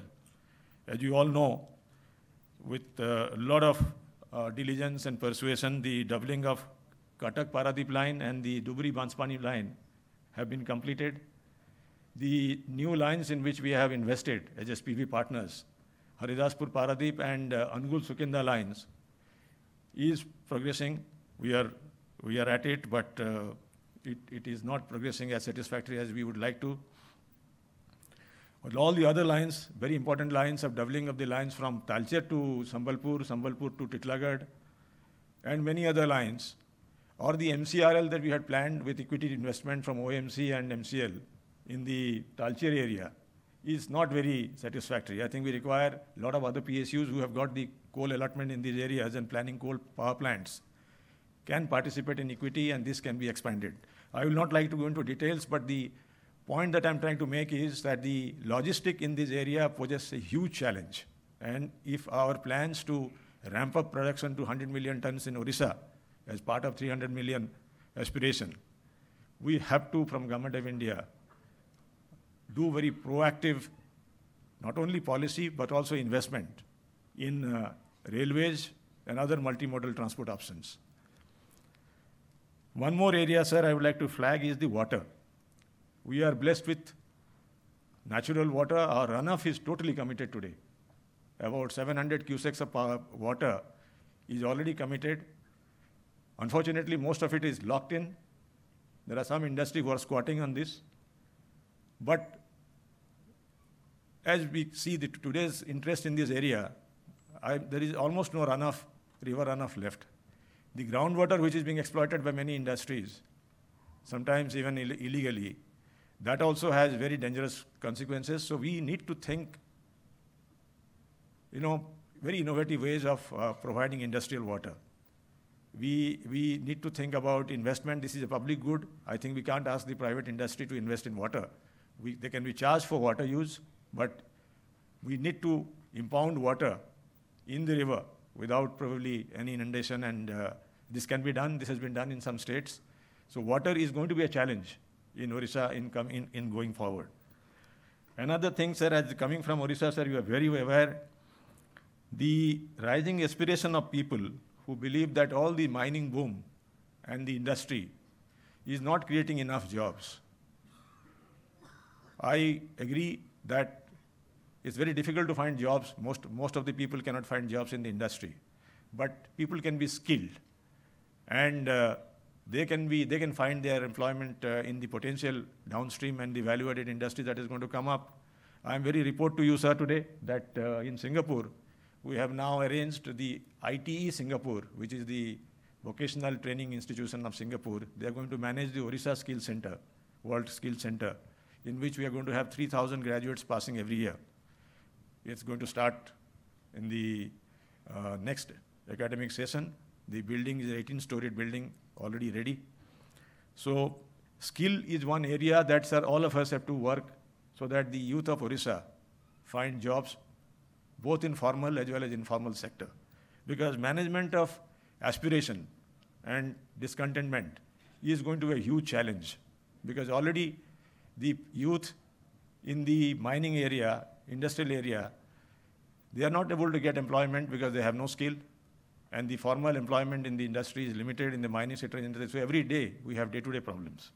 So, sir, I will not spend more time. I will only flag few issues.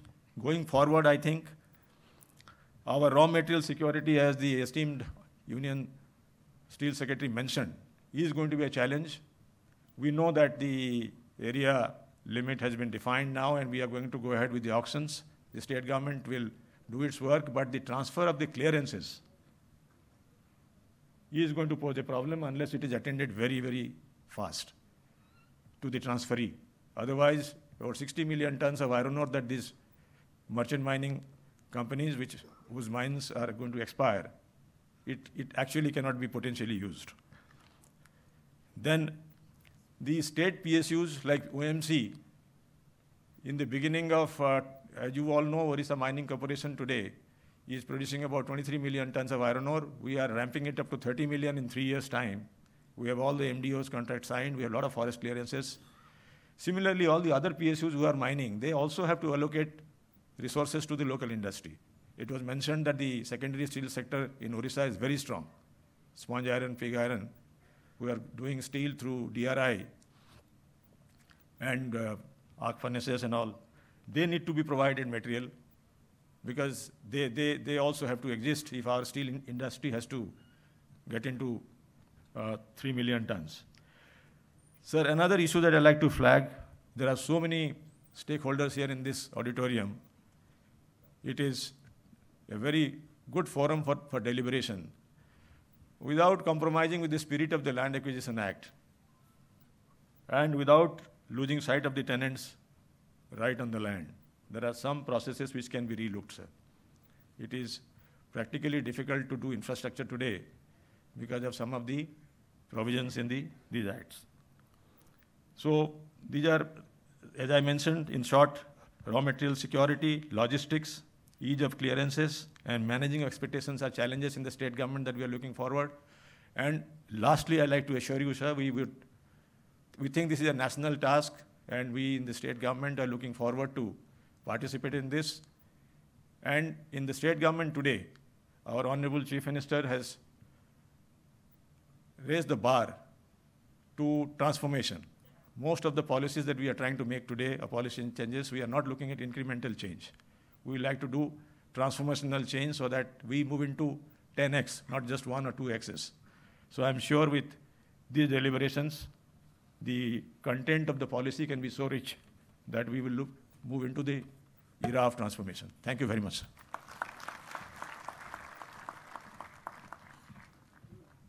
Thank you so much. आज हमारे बीच में industry के कई दिग्गज पधारे हुए हैं.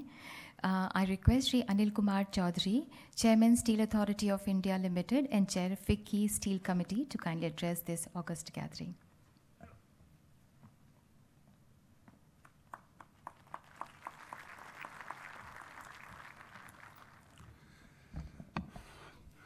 Thank you very much, ma'am. Respected Minister for Steel, Petroleum and Natural Gas, Shri Dharmendra Pradhan ji. Respected Minister of State for Steel, Shri Fagan Singh Kulaste ji. Respected Secretary Steel, Shri Binay Kumar ji. Respected Chief Secretary of Government of Odisha, Shri Asit Kumar Tripathi ji.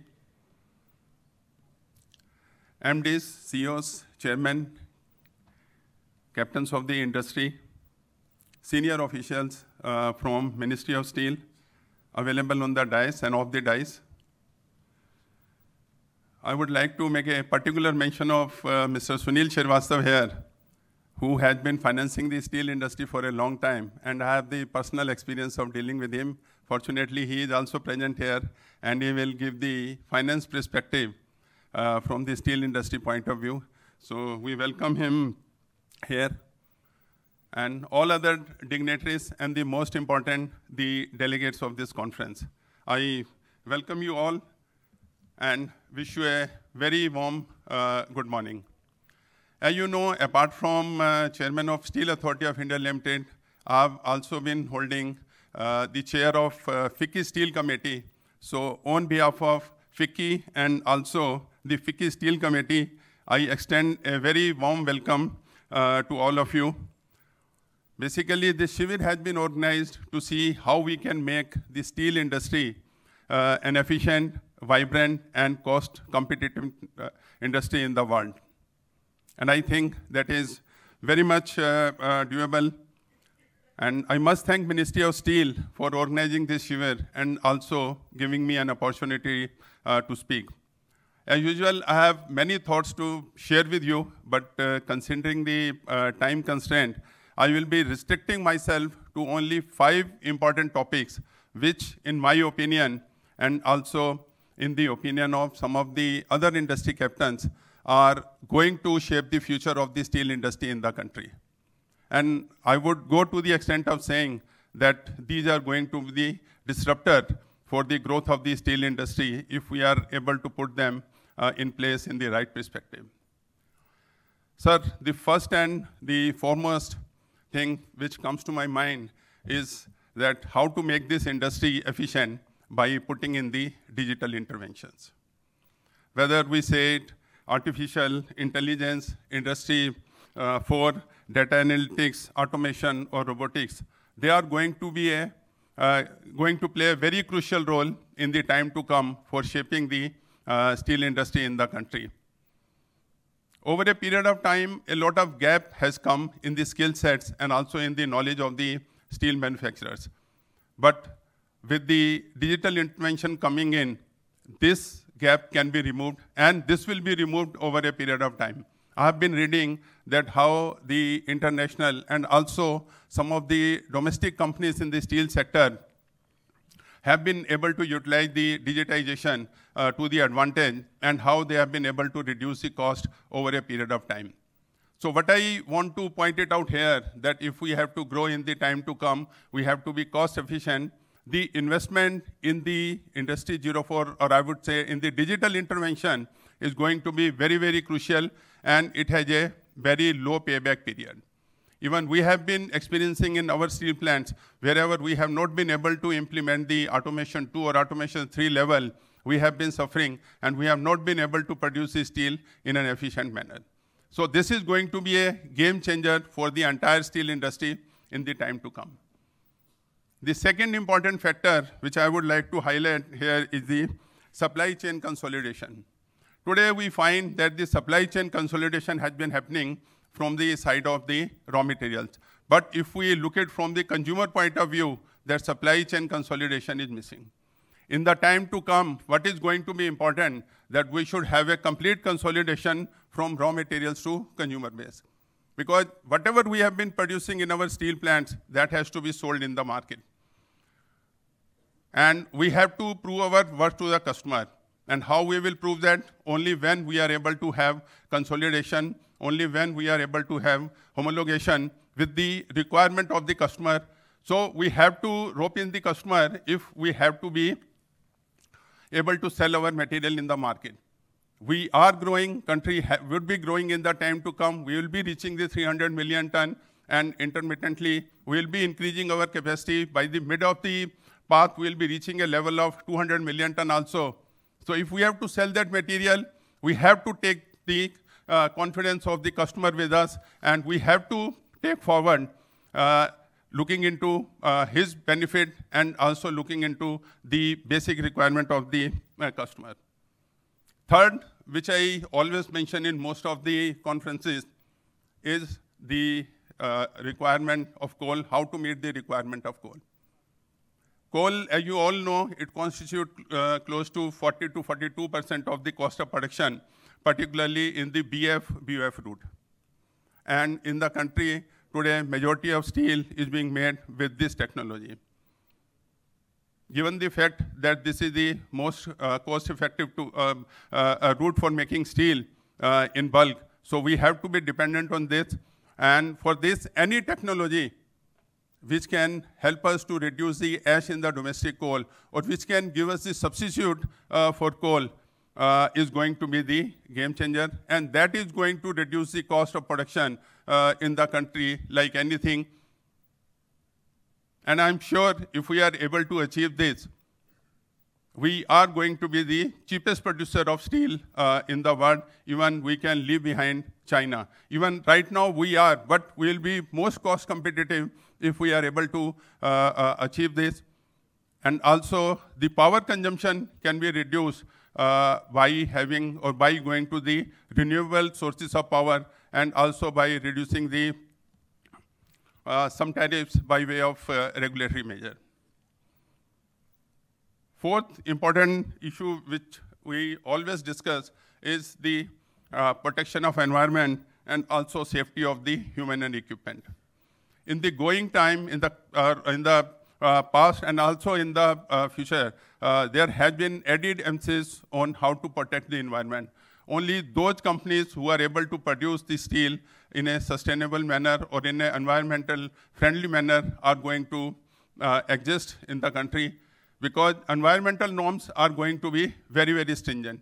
So all steel companies should be prepared to invest more and more money on protection of environment, and also ensuring the safety of the human being and equipment. No doubt, steel industry is considered to be the most hazardous industry, and it is also considered that it is the most polluting industry in the world.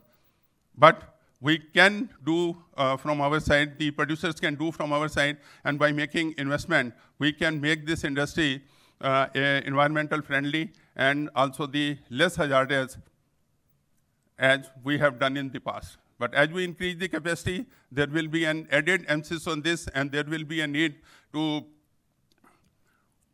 take care of these aspects. And the fifth important thing which I would like to highlight here is that industry has to take full advantage of the fiscal measures. Fortunately, the government has come with quite a few measures in the recent past.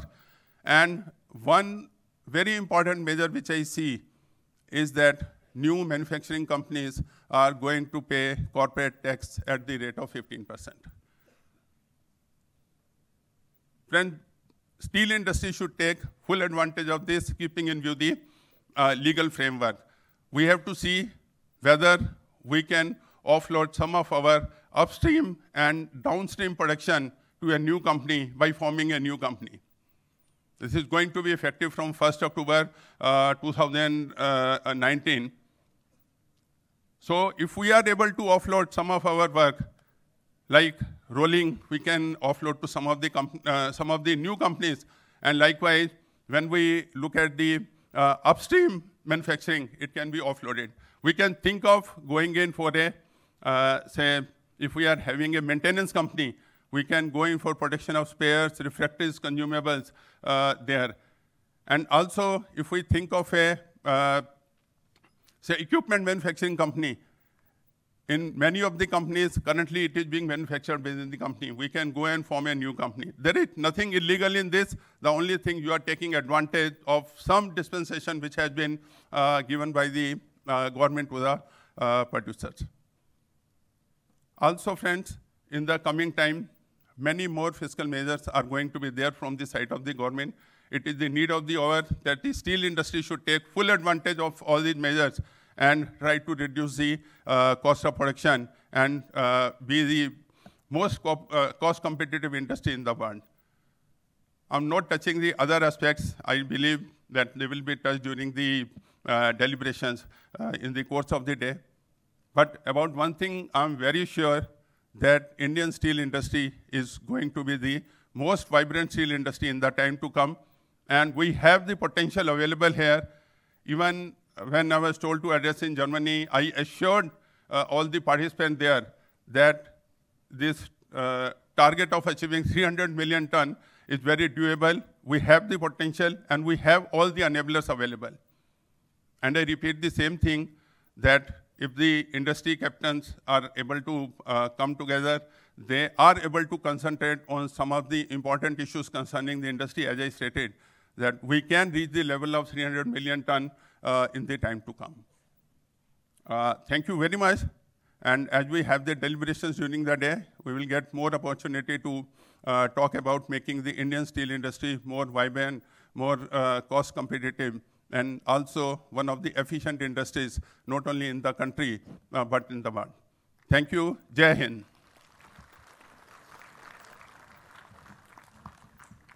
Thank you so much. CEO and Managing Director Tata Steel, Shri T.V. Narendran, is now requested to kindly share his valuable thoughts with all of us.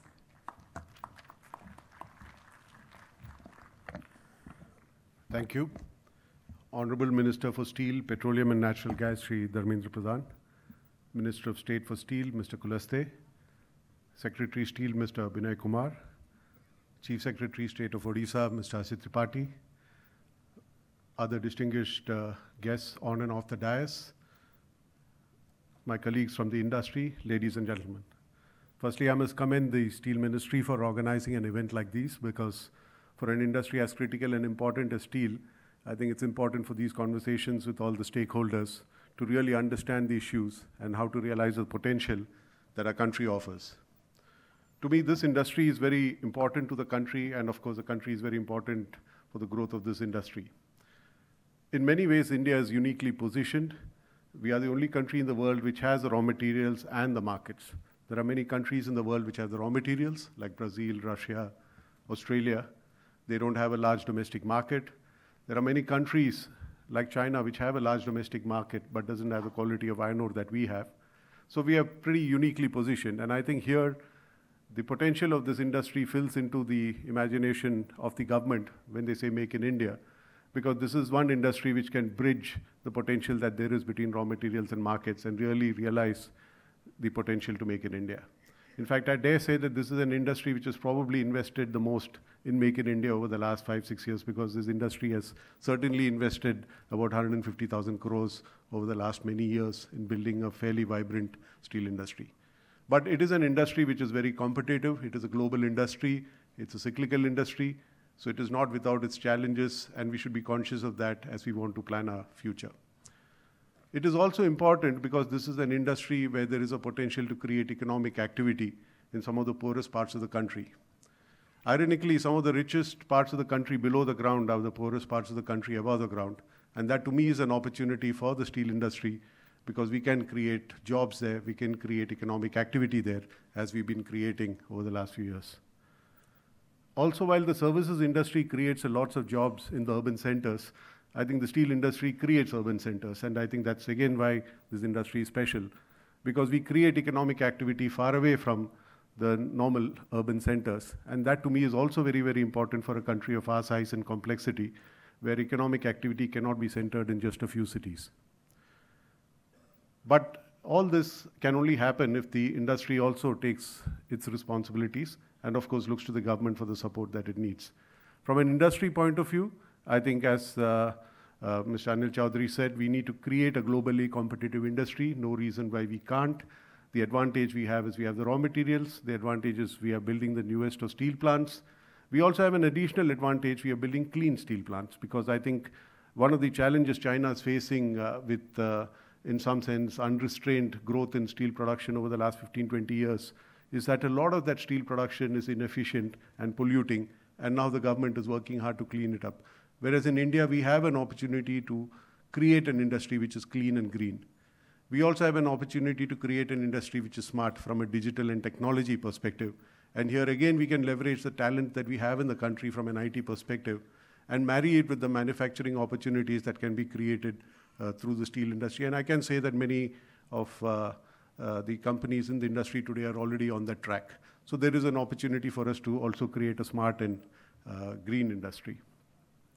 There is also a responsibility for the industry to increase the consumption of steel, because while the government is doing what it can, and I think the announcements that have been made in the budget about spending $1.3 trillion or 1 lakh crores over the next 5 years in creating infrastructure will create that opportunity. But the steel industry also needs to develop new applications, help develop new applications for steel, because steel is also a greener substitute for many other materials which are being used today for creating many products in daily use. So there is a potential and there is an opportunity for us to do that as well. There is also a need for the industry to invest more in R&D and technology, because we only spend a fraction of what we should be spending. I think as an industry, we spend less than 0.5% of our revenues on R&D, whereas the technology leaders in the world have spent anything from 2 to 4% of their revenues on R&D. So there is a lot of work that the industry needs to do, but there is a lot of help that we need from the government as well. Mr. Tripathi spoke eloquently about the challenges of logistics, because to me, for every ton of steel you move, if you're an integrated steel plant, you will move 2 to 3 tons of raw materials and another 1 to 2 tons of byproducts.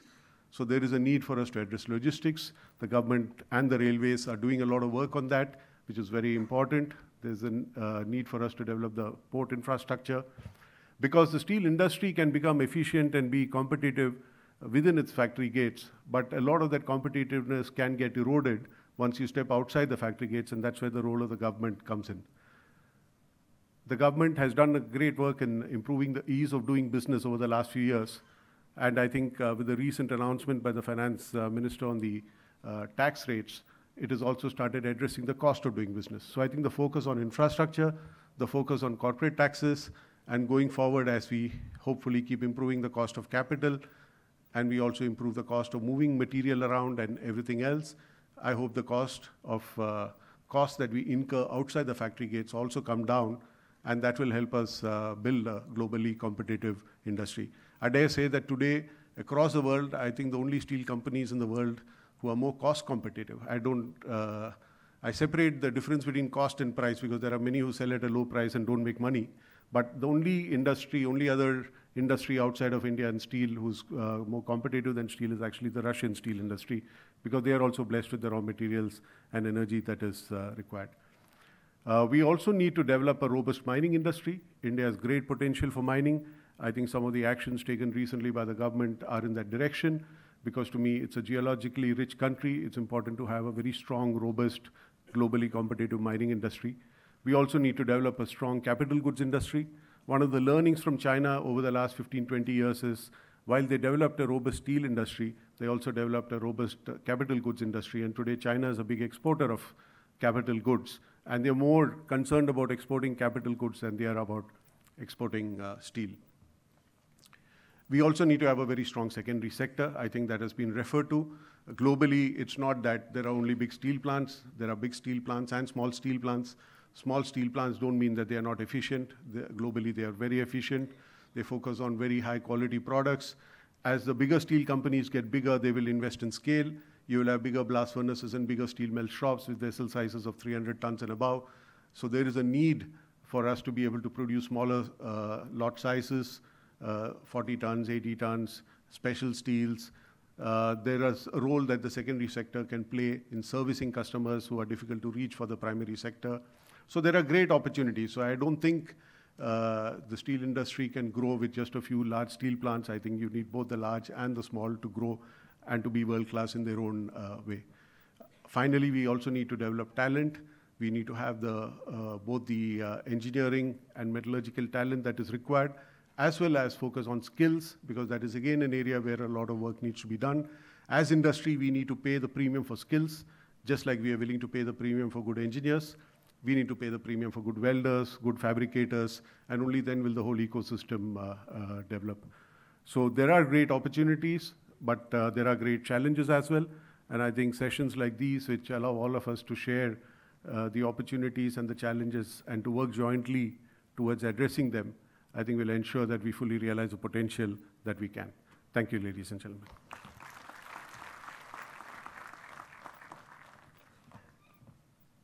Thank you so much. May I now request Shri Sheshagiri Rao, Joint Managing Director and Group CFO, JSW Steel Limited, to kindly address us.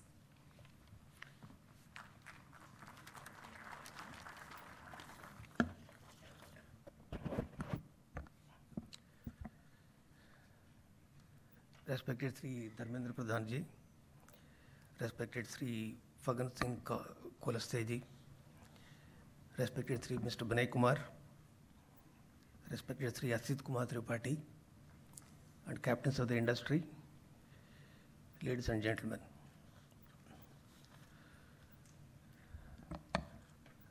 As you know, steel industry, particularly Indian steel industry, we are 7% of the global steel industry. If global steel industry is $1 trillion, Indian steel industry is 7% of the global steel industry. Whereas global GDP is 85 trillion, whereas Indian GDP as a percentage is only 3.2%. Therefore, Indian steel industry compared to the overall GDP as a part of the global steel industry is much sizable. So we have established ourselves as a major player, as somebody pointed out. We are the second largest producer and the third largest consumer in the world, and also quite competitive. World Steel Dynamics, when they have listed top 35 world-class steel companies, 5 of the Indian steel companies are coming in that, so we are quite competitive in terms of the cost of production.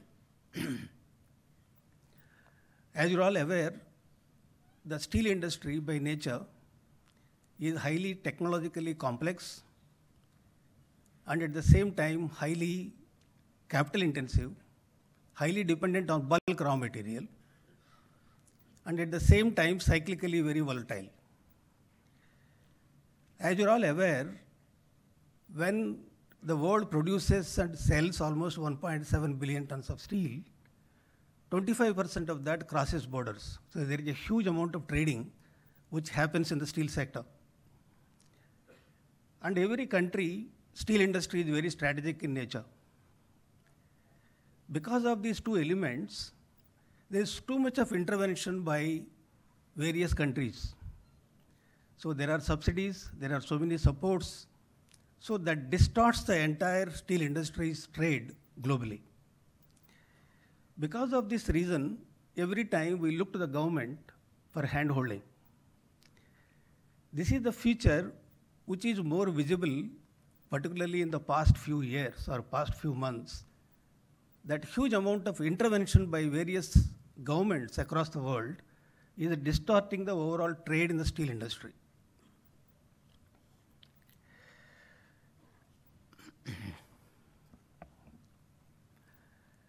If I really look at the journey of steel industry, particularly Indian steel industry, if we look at, its core is sustainability.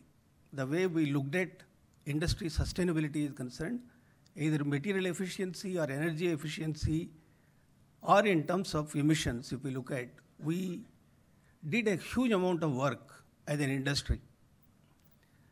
Material efficiency side, every one of us is talking about zero waste. That is how we are looking at.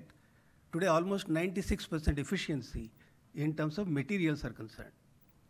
Energy, which is also, again, a significant cost in terms of steel production.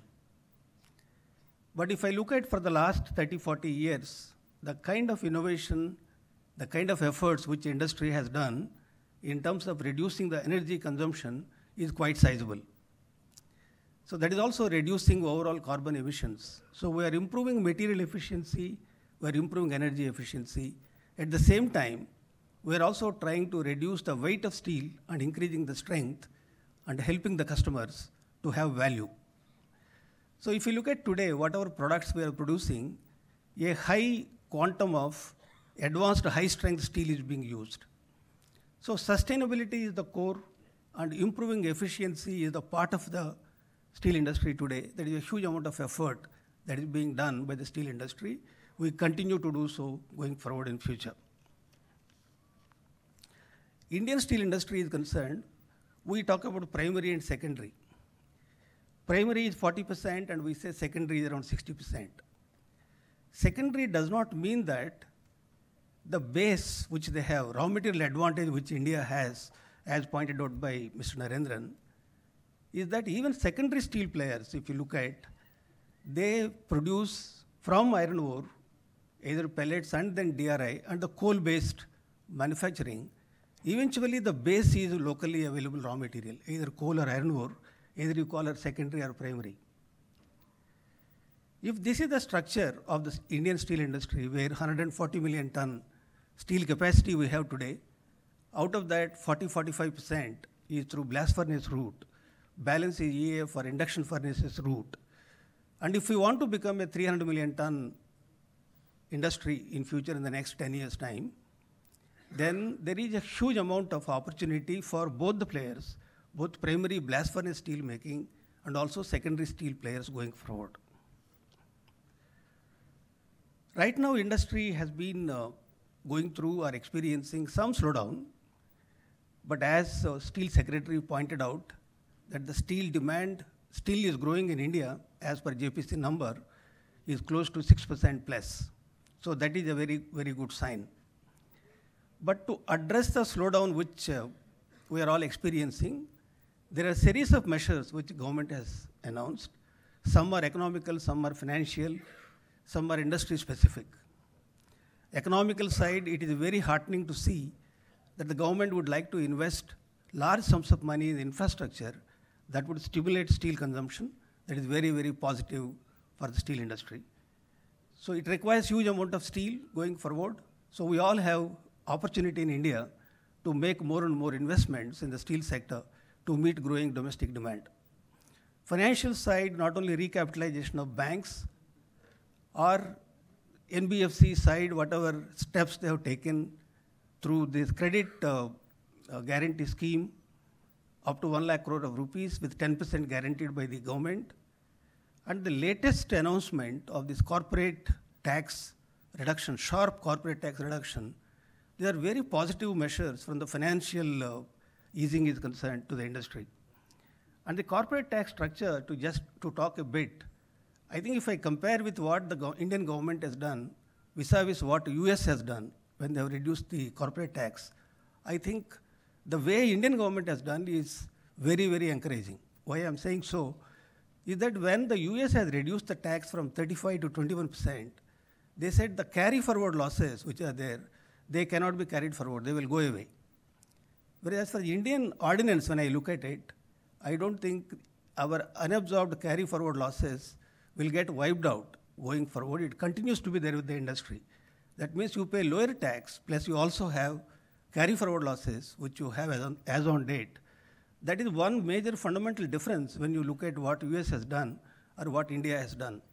Not only that, even if they look at how much interest you can claim going forward, they're restricting it to 30% of your EBITDA. That means you cannot leverage as far as US companies are concerned. There is no such restriction here. You can claim interest as a tax deduction going forward. There are so many positives when you compare with what US has done, what India has done in terms of making Indian industry competitive, particularly steel industry, and also encouraging to do more and more investments from 1st of October 2019. So when you do that, your tax rate will come down to effectively to 17%. I think this is one of the turning points as regards to revival of Indian economy is concerned. Similarly, industry specific, under the leadership of Sri Narendra Modi and also Mr. Dharmendra Pradhan, SIMS. SIMS is a worry for every one of us. Before that, earlier, there was no monitoring mechanism. Generally, there is a misinformation which goes around that Indian steel industry cannot produce API grade. Indian industry cannot produce some electrical steel. So there are so much of misinformation which goes on when Indian industry invested large sums of money in meeting the user's requirement, in substituting the imports, and also develop new products. I think SIMS is in the direction. We will be able to know what are the kind of imports that are happening into India, and whether Indian industry is prepared to do it, or in future we have to make more and more investments to meet that requirement. If I look at even API grade steel which is coming into India, in 31st March 19 year is only 250,000 tons. So the total demand in India for API is not 250,000 tons. It is much, much more. So Indian industry is capable of producing API grade steel, but why this 250,000 tons is coming and making a claim that Indian industry cannot produce that. That is where the SIMS is in the right direction. I think we should be very, very alert in seeing that what is the kind of steel that is coming into India, how we will be able to substitute that steel going forward. Similarly, the domestically manufactured iron and steel products in the procurement, that is also a great policy. Industry requested the government that they should increase the value addition norms with regard to this policy. I think that is also done to a large extent. Then we are making another request as regards to this. There are different departments. Every department has a very, very small requirements. Is it possible for the government to consolidate the requirements of all the departments and give one tender? Thereby it becomes economical for the industry to locate and supply as regards to this policy is concerned. That this type of policy announcements which have been done by the government are very encouraging. So either you look at economically or financially or industry specific steps the government has announced in the last few years, I think this augurs well for the steel sector. As Mr. Narendran has pointed out, one is opportunity, second is challenges. What are the challenges we have? In those challenges, what is the intervention from the government we are looking to? I think this is one area I think we should focus. As I have been highlighting about trade, trade is a very, very important element as regards to global steel industry and also Indian steel industry is concerned.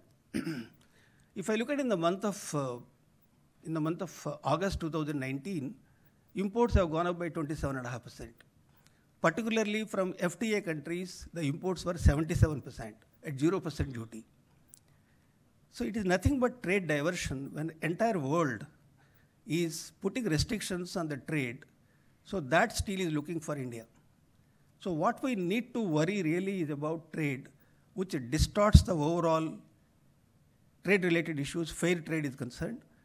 So I think we should be very, very cautious. We have signed FTA agreements in 2009 that is causing a huge amount of pain to the industry.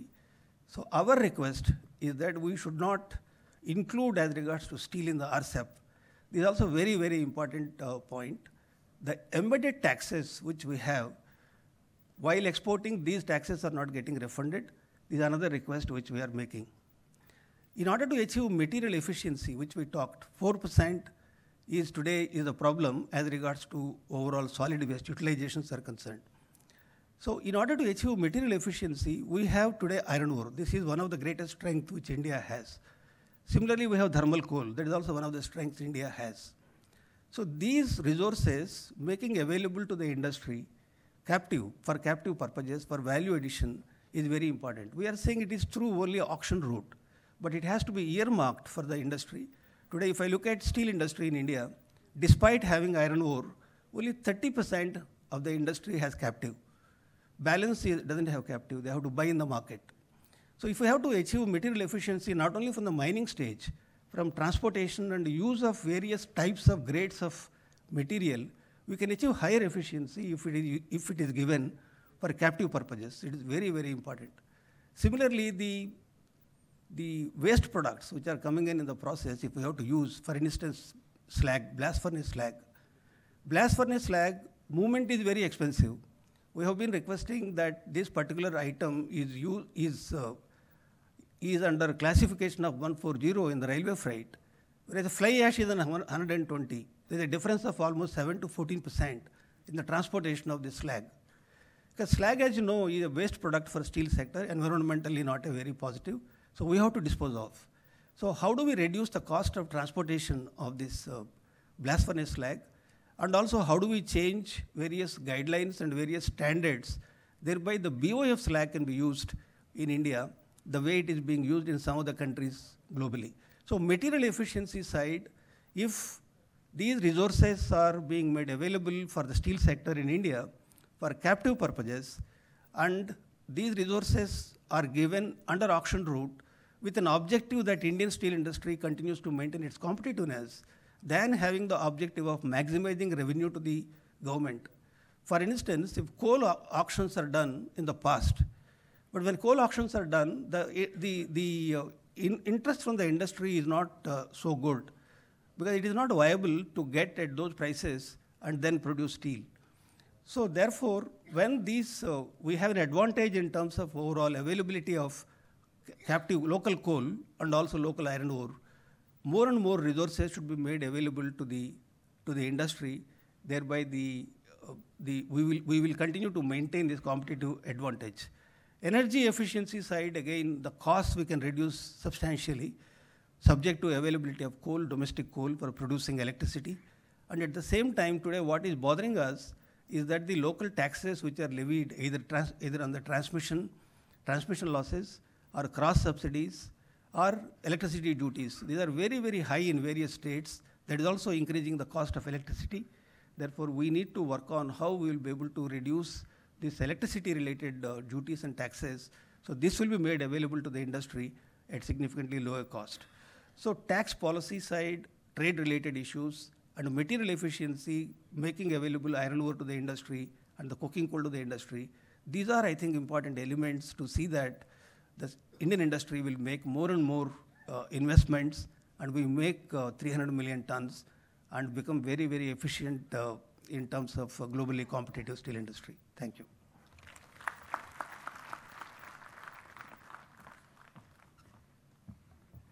Thank you so much.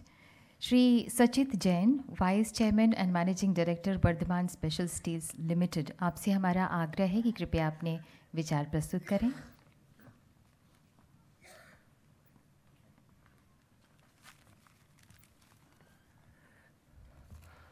Honorable Minister of Steel and Petroleum, Shri Pradhan Ji, Minister of State, Shri Kulasthe Ji, Secretary Steel, Shri Bunay Kumar Ji, other dignitaries on the dais, ladies and gentlemen.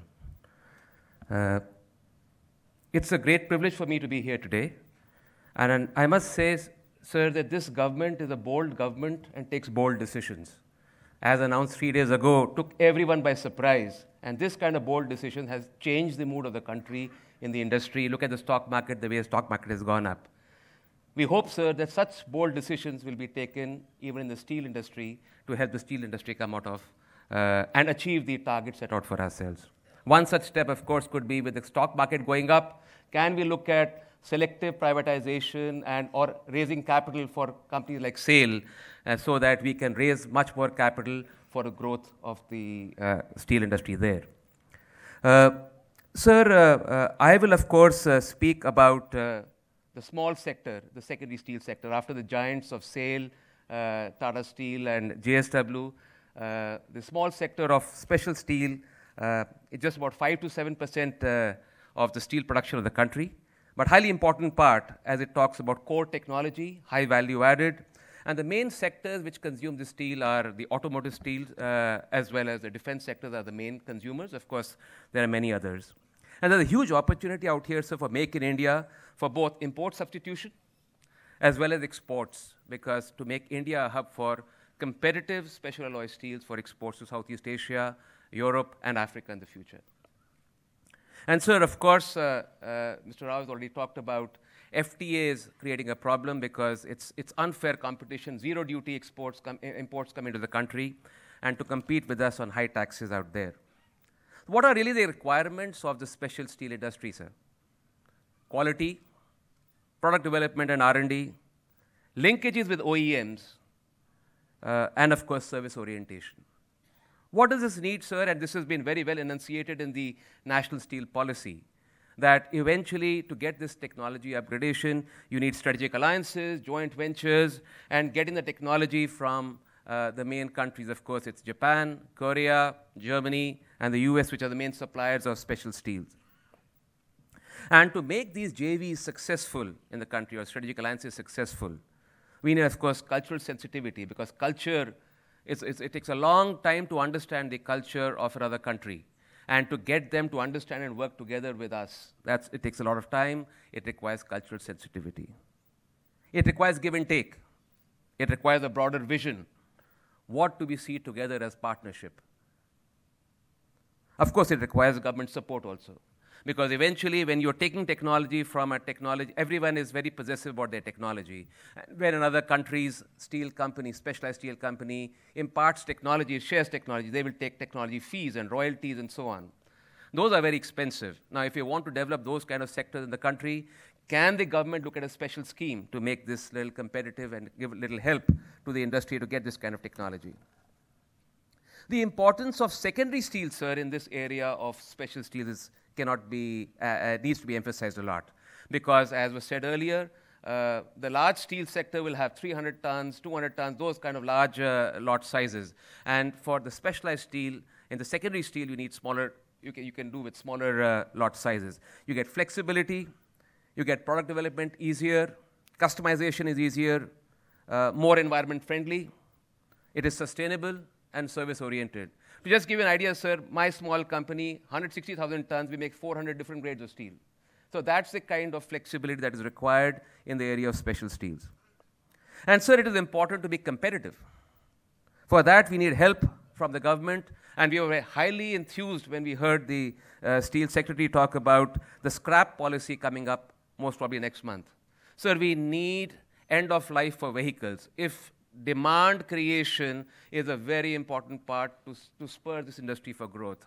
And if we have end of life and scrap old vehicles, maybe 15 years, maybe 20 years, that's a decision the government has to take, because it solves the problem of pollution, it solves the problem of creating scrap availability in the country, and it solves the problem of demand. All three together solved with the scrapping of old vehicles policy.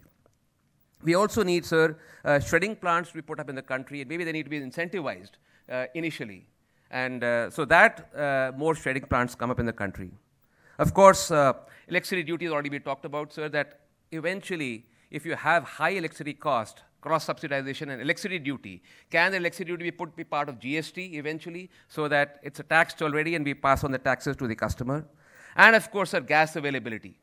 Because many of the sectors, I mean, gas is environmentally positive, and yet we have problems in gas availability in many of the steel producing areas.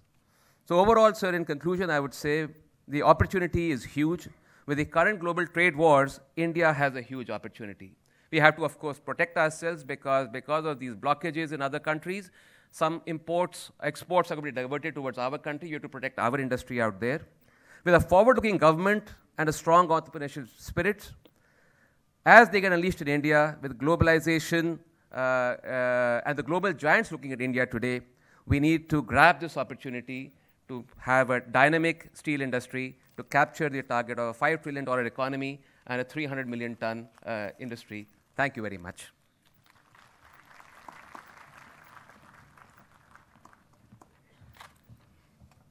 Shri Sunil Srivastava, former deputy managing director state bank of India से निवेदन है कि कृपया financial perspective of steel industry पर अपने विचार व्यक्त करें.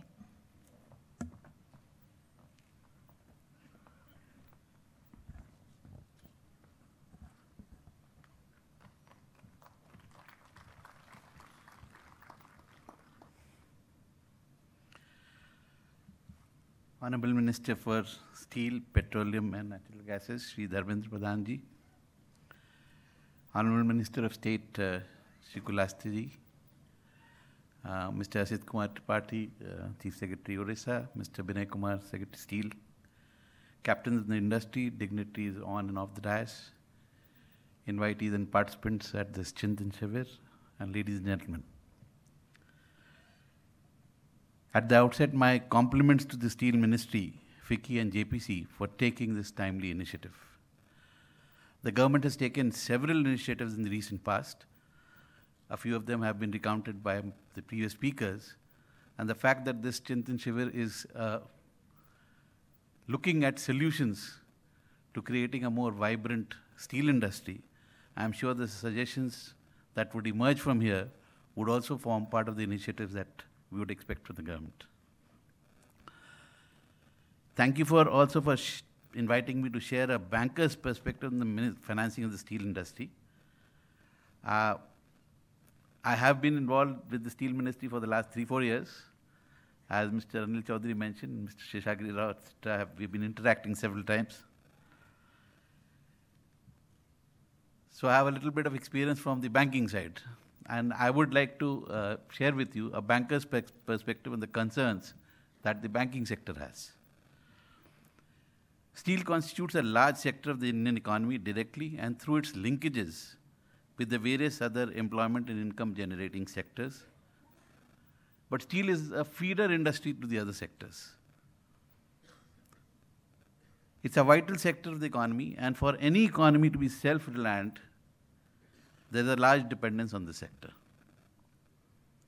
The sector is also prone to cyclicality, and globalization and trade wars in the recent past have also induced extreme volatility. It's also a complicated sector, compounded by the complexities of the raw material security, power, environmental clearances, domestic demand supply, import and export demand and tariffs, trade barriers, diversity of products, and logistics. In sum, the sector has witnessed great uncertainties attributable both to cyclical and structural issues. We are the second largest steel producer in the world, as Mr. Sheshagiri Rao pointed out, and if you compare the figures given by him, where we account for 7% of the steel, but at the moment our economy is 3.2 trillion out of the $85 trillion. So there is a scope for doubling of this steel capacity. And this doubling would require a large investment. Now, in the light of this backdrop, as far as the banking sector is concerned, it is at the moment not too inclined for reasons which have happened in the past.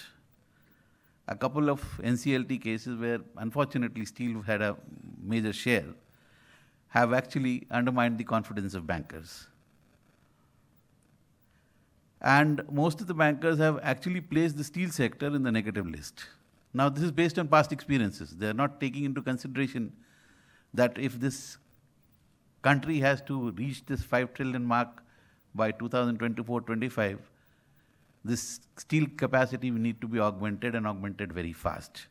Because what investment you are planning today will actually fructify in the next 3 to 4 years. So you need to plan the investment, start the investment cycle now. The present level of capacity may seem adequate insofar as the present demand is concerned, but factoring in the huge requirement for the infrastructure investment in this country, which yesterday also the Prime Minister mentioned in Houston, is $1.3 trillion, which is huge by any economic standards, will have to materialize. There are a lot of changes have to be made in the transportation sector. A lot of investment would go into the logistics, construction, and all this would require augmentation of the steel capacity. So creation of further capacity, augmentation of this capacity in this industry is actually a no-brainer. There would also be opportunities in the country for specialized steel, and post-adoption of the scrappage policy, which the Steel Secretary mentioned, I'm sure several more job-creating opportunities will also emerge. The question is, how will the banks be encouraged to participate in this scenario? Earlier, the banks funded creation of capacities in the anticipation of emergent demand. Now, there would be a need to build their confidence through greater engagement and communication with them. And I was discussing with Mr. Rao and Mr. Kumar. I think it's time that the banking community was engaged in the potential of this sector in a workshop manner. So while we have 6 of the majors in this industry accounting for almost 55 to 60% of the production and the turnover, but the balance is taken care of by a number of secondary steel producers. Each have their own set of problems. There's a lack of equity capital and an increase in leverage in the larger players on account of various factors including brownfield expansion and acquisition, depressed profitability due to price volatility on account of uncertain trade environment, slow pickup in the domestic demand. For the larger players, however, single borrower and group exposure regulatory limits may further constrain expansion in their capacities because of regulatory limits set by the Reserve Bank of India. While the bond market is yet to develop, the credit default swap markets are yet to develop, in the interim, I think we'll need to find a solution. And that's where perhaps a greater engagement with the banking sector would be required. At the same time, for the secondary steel producers, however, their ability to provide or infuse commensurate capital in line with their funding requirements is a serious constraint. Given the uncertainties in the steel sector, the threshold levels for bank financing vis-a-vis ratings have increased. So banks are reluctant to lend beyond the BBB. While existing exposures have been met, but the increase in inventory, and that too with volatile pricing, is something which the banks, they take a long time to react, and during that period, there is need for infusion of capital or to find some other solution to that. In the last few years, the idiom of bank financing has moved from asset-backed to cash flow-based. While debt equity ratios are important, there is a greater weightage on debt EBITDA levels. Similarly, profits are relevant, but free cash flows have greater relevance. So the dynamics or the metrics on which the banks evaluate any exposure, that has changed in the last couple of years. In the banking sector as well, given the past experience, there has been a greater appreciation of the underlying risk, and tolerance thresholds have therefore been reduced. And in the context of much required further investment in the sector, the banks would be looking at a reduction in the uncertainties as far as possible. The primary sector, primary producers will continue to be financed based on their balance sheet, depending upon their ratings, and perhaps with much greater oversight and validation mechanism, learning from past mistakes. The secondary steel producers, however, would increasingly need to distinguish between one, trading and manufacturing, because banks don't like mixing up the two. And with the greater formalization of the economy post-GST, the banks would be able to triangulate data from the GST, their accounting statement, their income tax statement, etc., and perhaps the ratings would improve and further financing would be possible. While some of the secondary producers who are well rated may not have problems, but most who have not will have to look at solutions beyond the existing business model. The business model will also perhaps have to be revised. There has to be greater transparency, greater corporate governance. All these will have a premium as far as the banks are concerned. In a downturn where further financing is restricted due to increased inventory and volatile prices, I think I've made the point that the solution lies between infusion of capital and revisiting your demand, or some interventional forbearance.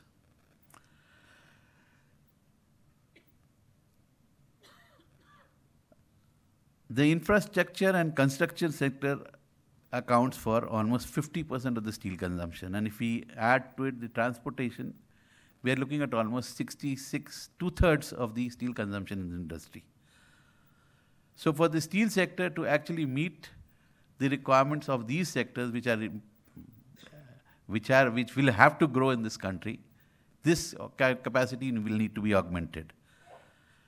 And for the bankers to actually finance not only, so the bankers will have to look at a more holistic and a more calibrated approach towards not only financing the steel sector, but also the infrastructure, the construction, and the transportation sector. What is most important is that the bankers try and look at more certainties.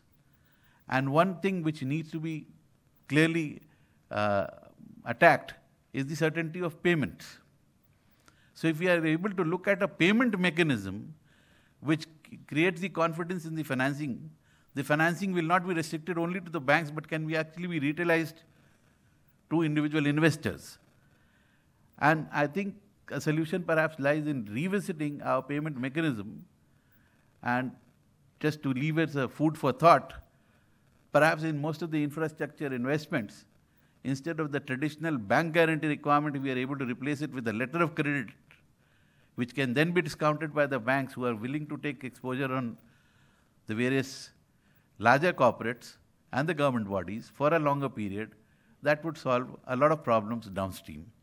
Similarly, for the supply side on the MSME and all the players in the value chain, perhaps if all their bills were to be accepted and placed on the trade receivables and discount platforms which have been set up by the Reserve Bank of India, that will provide the liquidity in the system and that will create spur demand.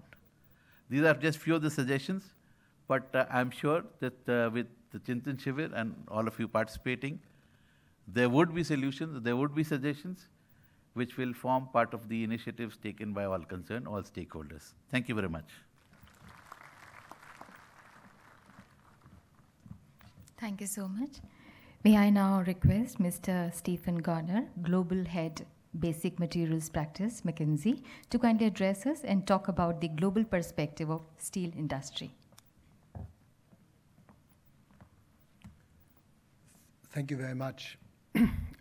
Dear Minister, dear Secretaries, dear distinguished guests on the podium and in the audience, on behalf of McKinsey & Company, I appreciate the opportunity to bring some of our global perspectives in steel to you. We will draw some parallels and come up with some early hypotheses on how India can actually accelerate. This is based on some work we've been doing globally, but also some work we've been doing with some of the companies in the audience. So my name is Stefan Gorner. I live in Australia, came a long way, and I've been serving steel and mining companies for the last 20 years, predominantly actually in iron ore and coking coal, but also other commodities. And we do a lot of work within McKinsey in that sector. It's actually our fourth biggest sector as a global consulting firm. I'm not sure if we have a presentation uploaded, but I just want to give a few perspectives. When we looked at what you've already announced, which is 300 million tons per annum capacity, 255 crude steel production, and how you've increased the production from 74 to roughly 99 million tons, we were excited on what you've already achieved. And you should also say, we have also observed that 30% of the incremental steel demand has actually come from India. The next slide, I remember, this is the slide I've showed 20 years ago, some of the Australian global mining houses.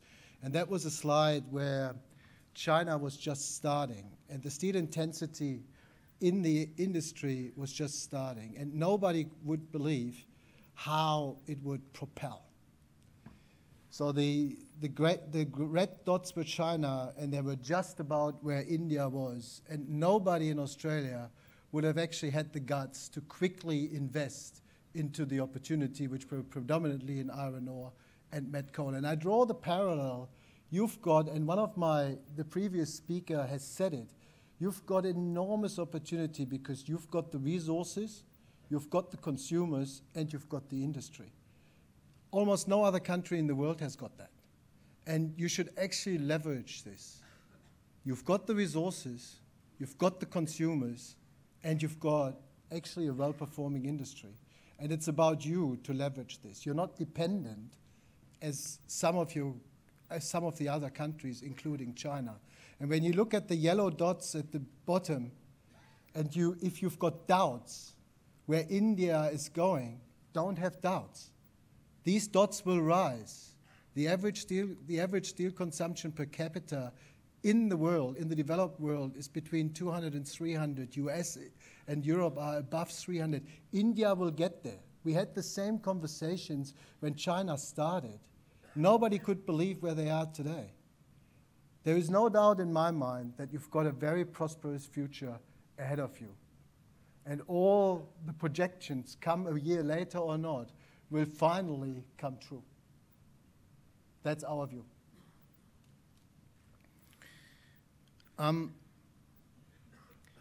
We think that India has the potential to be one of the lighthouses, and many of the previous speakers have actually talked a bit about this. And I think when we sat together as a leadership team in the steel sector, we came up with like 3 high-level recommendations. One is, how can you stimulate and accelerate the steel demand? Remember China in 2008, when the global financial crisis was looming, they straight away put $500 million into the steel sector. And look what they've created to date. The other one is improving your iron ore and coking coal security. We feel that, as I said before, you've got high-quality resources. You're not dependent on countries where I come from. You can do this yourself without major imports. There are infrastructure challenges, and you made some really good progress in the way, the whole mining auctioning system has already started. It's well done, and I come to some of the concrete recommendations in a minute. And the third one is, as the industry sector grows, if I can draw a parallel to some of the steel companies in Europe, you probably need to find a way on how steel companies actually innovate on processes, products, and business models, and I come to this in a second. So this is the first one. This is the investment and what you could potentially do as investments. So on the left-hand side, you see what China has done. They've actually invested in affordable housing. They fast-tracked some infrastructure projects. And I was just drawing some parallels on what India can really do. And I think you can increase the steel industry in the infrastructure, steel intensity in the infrastructure projects. You probably can accelerate the pace of execution of some projects, and maybe even increase some the steel demand in the rural sector. So these were like the high-level recommendations on how to boost demand, on how to actually close the supply-demand gap. So this is about iron ore, and there is a gap which you have to close. You're currently at 193. The supply will be 200 to 220, and if you actually produce the steel capacity, you would probably need something in the order of 350 to 380, which creates a massive gap. And the question for you is, how do you actually close this gap? One is improve efficiency of the existing mines. If you look back 2014-15 and you look at the industry cost curve of iron ore, and you look in 3 years, the Australians have reduced their cost per ton by $30 a ton. 30. You will see a very steep drop. How did they do this? How did they do this? So they are now operating at 1280, 1350 per ton, and they were at 35 not long ago. And how did they do this? They actually improved dramatically the throughput and the efficiency of the mines. They actually looked at end-to-end supply chains, applied the theory of constraints, and basically removed all bottlenecks in there. I think you can do this. There's no reason why the bottlenecking of the existing mines can't proceed. I would say streamlining the auctions and the allocation processes, you already started. Very good idea. It will bring the benefits you're hoping for. The question we are asking is, how can you actually streamline this even more? And then minerals exploration. So how can you put smart money into the exploration of resources which are in the vicinity of what you already know what's in the ground? That's another question we would ask to actually increase the capacity. On the innovation of processes, products, and business models, there are 4 things you could potentially investigate. One is process innovation, product innovation, business model, and also the use of disruptive technologies. As some of my previous speakers already mentioned, leveraging of the digital advanced analytics and also Industry 4.0 have actually resulted in huge gains in other parts of the world. De facto, I think Tata Steel in Europe has actually become one of the lighthouses which is WEF approved by exactly doing that. How can you actually bring this back to India and do that? And that's what I was just talking about. The World Economic Forum has actually approved or has actually given the digital lighthouse status to some of the manufacturing players. And here you see a few of them. And the challenge for you would be, why wouldn't many of the steel companies in India belong on this list? With that challenge, I close the presentation. Thank you very much.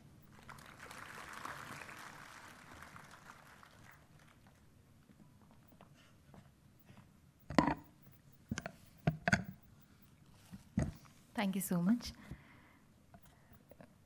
माननीय राज्य मंत्री इस्पात मंत्रालय श्री फग्गन सिंह कुलस्ते जी मध्य प्रदेश के आदिवासी क्षेत्र मंडला के से 6वीं बार लोकसभा के लिए चुने गए हैं. आप समाज सेवा से तथा ज़मीन से जुड़े हुए एक कर्मठ व्यक्तित्व हैं.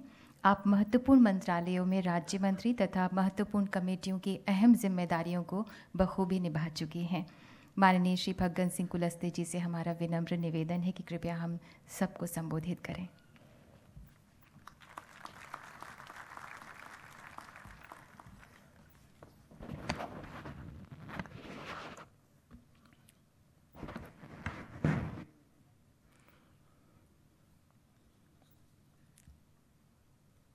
चिंतन शिविर शिष्कर गतिशील प्रभावी और वैश्विक रूप से प्रतिस्पर्धी इस्पात क्षेत्र की ओर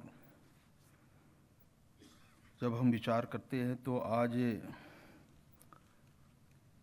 हमारे इस मंत्रालय का और विशेषकर हमारे आदरणीय मंत्री जी धर्मेंद्र जी जो इससे मंत्रालय में आने के बाद लगातार वो अनेक ऐसे क्षेत्रों में सबसे बातचीत कर रहे हैं, प्रयास कर रहे हैं और उसका ही एक आज ये हिस्सा है. और इसलिए चिंतन शिविर में देश भर के प्रतिनिधियों को आमंत्रित किया गया है. हमारे आदरणीय धर्मेंद्र जी, आदरणीय विनय कुमार जी सचिव इस्पात मंत्रालय, हमारे शीत कुमार जी त्रिपाठी उड़ीसा गवर्नमेंट में, हमारे मुख्य सचिव, हमारे अनिल कुमार जी और हमारे पुराने साथी भाई नवीन जिंदल जी, आशित कुमार जी, श्रीमती रसिका जी, हमारे इससे अभी सागरी राव जी, हरेंद्र जी सीओ, सचिन जैन जी,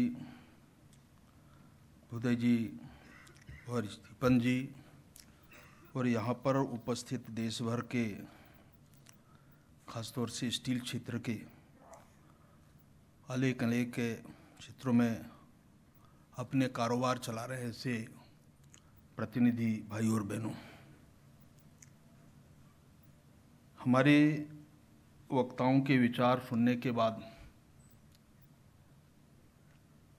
और इसका जी जब प्रारंभ में इसकी पृष्ठभूमि के बारे में वो बात कर रहे थे उस समय, आज दिन भर ये 3 अलग अलग सेशंस होंगे।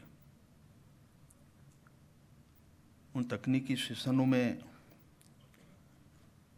देश के हित में और विशेषकर इस्पात के क्षेत्र में आप लोगों के जो अनुभव है और उस अनुभव का लाभ है भारत के नागरिकों को मिले, विशेषकर स्टील क्षेत्र में, ये इस चिंतन शिविर का मुख्य जो ध्येय है, हमारे देश की आवश्यकता और उसकी पूर्ति और उसका जो मैकेनिज्म है, हम उसको और बेहतर कैसे कर सकते हैं ताकि आने वाले भविष्य में जो हमने इस क्षेत्र में अपना किया है, विशेषकर प्रधानमंत्री जी, और इसलिए सबके मन में कुछ ना कुछ विषय होंगे। आप सोचते होंगे, और इसीलिए शायद विनय जी ने इसको पहले सोचा, आदरणीय जी से जब बातचीत हुई, इसलिए इसका नाम ही चिंतन शिविर। चिंतन शिविर का आशय है कि विचार करना और हमारे फ्यूचर प्लान क्या है, भविष्य, और उसमें से देश को उभारना। और इसीलिए हम इस प्रकार के विषयों के बारे में जब बात करते हैं तो इसका निष्कर्ष से निकलना चाहिए, जिससे थीम को हम आगे बढ़ा रहे हैं। और इसलिए आज देश में कोई शक नहीं कि इस्पात के क्षेत्र में, और आज इस 18वीं सदी से हम 19वीं सदी की ओर जब आगे बढ़ रहे हैं तो ये हमको विचार करना पड़ेगा। और विचार करने के साथ साथ जितने भी जो औद्योगिक सुधार हो सकते हैं इस्पात के क्षेत्र में, उसके बारे में हमारी कल्पना क्या है, धारणा क्या है। हो सकता है बहुत सारे विषय निकल कर के आएंगे, चाहे हमारे आप स्पोर्ट के क्षेत्र में हो, इंपोर्ट के क्षेत्र में हो, अभी माइनिंग के विषय हो सकते हैं। जितने भी हमारे देश में जो आज आवश्यकता है, चाहे किसी क्षेत्र विशेष में, आपने देखा होगा प्रेजेंटेशन में कोई ऐसा क्षेत्र बाकी नहीं है। चाहे आज प्रधानमंत्री हम आवास की बात कर लें, आज हाईवेज की बात कर लें, आज हमारे अन्य जो कारखाने हैं उनकी बात कर लें, जो सामान्य तौर से जो हमारे दैनिक जीवन के लिए जो उपयोगी है, हमारी रोज की आवश्यकता है, उसको भी हम समझने का प्रयास करें। आज रक्षा के क्षेत्र में ऐसा कोई क्षेत्र बाकी नहीं है जिसका वास्ता इस इंडस्ट्री से और इसे इस्पात से नहीं है। और इसको ही समझना पड़ेगा, और इसको समझने के साथ साथ इसकी आवश्यकता, इनको हम कुल मिलाकर के हमारे यहाँ चाहे मिनरल्स की बात कर लें, माइंस की बात कर लें, एनवायरनमेंट की बात करें, हम ट्रांसपोर्टेशन की बात कर लें, एक्सपोर्ट इंपोर्ट की बात करें, और बहुत सारे ऐसे भी विषय कॉमर्स के लिए भी, तो ये हमको समझना पड़ेगा। और इसमें से एक समाधान कारक ठीक प्रकार के रास्ता क्या हो सकता है, मुझे लगता है उसमें से कुछ निकल के आएंगे तो ये हमारे लिए, मंत्रालय के लिए भी बहुत उपयोगी हो सकता है और देश के लिए। क्योंकि बहुत लोगों को शायद ऐसा लगता होगा, मैं बहुत बार अनुभव किया है कई क्षेत्रों में, और जब हम आत्मनिर्भरता की बात करते हैं स्टील के क्षेत्र में, आज दुनिया की तरफ हम देखते हैं तो भारत नंबर 2 पर है, परंतु ये जो गैप है इसको भी समझना पड़ेगा। और इसलिए मित्रों, मेरा आप सभी लोगों से केवल इतना ही आग्रह है, क्योंकि आज भाषण का समय नहीं है और इसीलिए इसको समझना, जानना, हमारे मन की जो जिज्ञासा है उसको इस पे शेयर करना।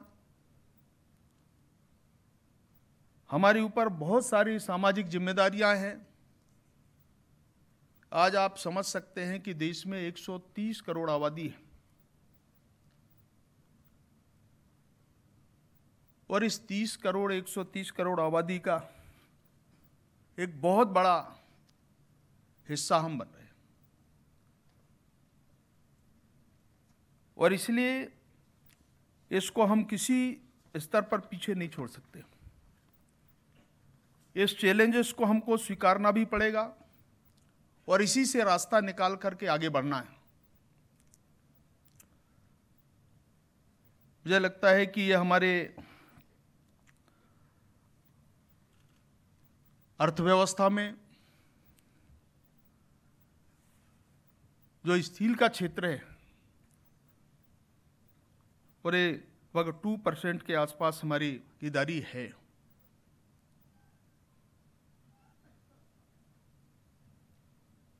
अभी स्टील पॉलिसी के बाद जब हमने 2030 और 31 की हमने कल्पना किया है और देश को लगभग हम जब 300 मिलियन टन की हम बात करते हैं तो हमारे पास से इस ऑर्गेनाइजेशन के बाद कुछ चीज़ें हमने कोशिश की है और प्रयास भी किए गए हैं कि जितना इस सेक्शन को हम बढ़ा सकते हैं। जहाँ तक के हमारे सामने इस समय 18 में लगभग 106 मिलियन टन की का जो हमारा उत्पादन है और ये विश्व का दूसरा देश हुआ। तो ये अपने आप में ये हमको भी इसको और कैसे हम स्तर कर सकते हैं ये हमको विचार करना है और मुझे लगता है इससे निकल करके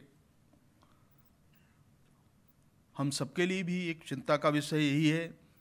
लगातार हमारे मंत्री जी, प्रधानमंत्री जी इस क्षेत्र में सोच रहे हैं, अनेक पक्षों से बात कर रहे हैं और जब हम हमारे इस्पात का 160 किलोग्राम प्रति व्यक्ति खपत का जो लक्ष्य रखा है हमने और लगभग हमारी जो आज की जो स्थिति है उसके बारे में भी और मैंने कहा कि जो गुणवत्ता, क्वालिटी का, सेफ्टी का, जब इस प्रकार के अलग अलग क्षेत्रों में जब हम बात करते हैं तो हमारे जितने भी अंधिकी क्षेत्र के सेक्शन का, इंफ्रास्ट्रक्चर का, ऑटोमोबाइल्स के क्षेत्र में और जितने इस प्रकार के पदकों का जो विषय है उसके बारे में हम जब सुनिश्चित करने के लिए उसकी गुणवत्ता मानकों को हम ध्यान में रखते हैं तो इसको स्थायी और कारगर बनाना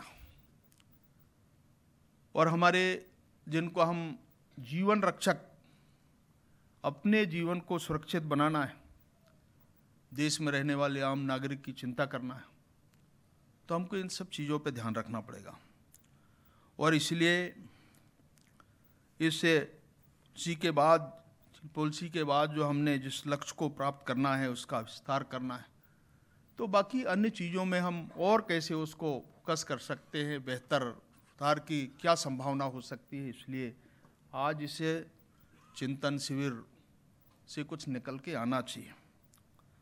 मैं केवल इतना ही कहना चाहता हूँ, एक बार मुझे सेक्रेटरी साहब ने कहा कि शाम के फिर मिलेंगे, इसलिए मैं चाहता हूँ कि सब लोगों की बात, सुझाव जानने के बाद भी एक बार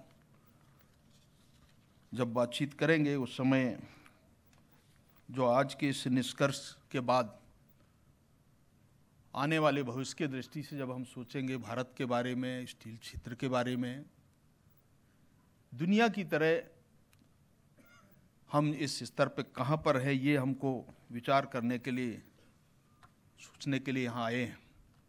तो मुझे लगता है कि ये हमारे लिए भी एक बहुत अच्छा सुखद अवसर है, क्योंकि ऐसे अवसर बहुत कम आते हैं।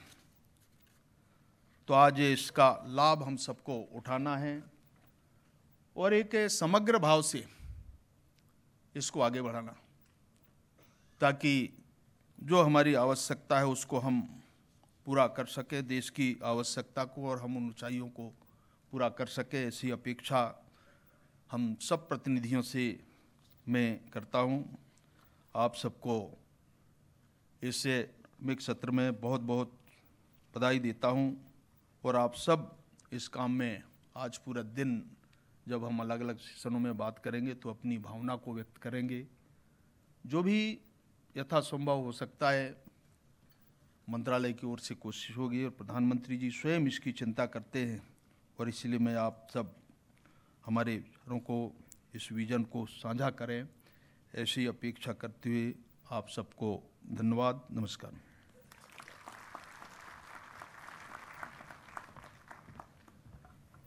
बहुत बहुत धन्यवाद माननीय आपका।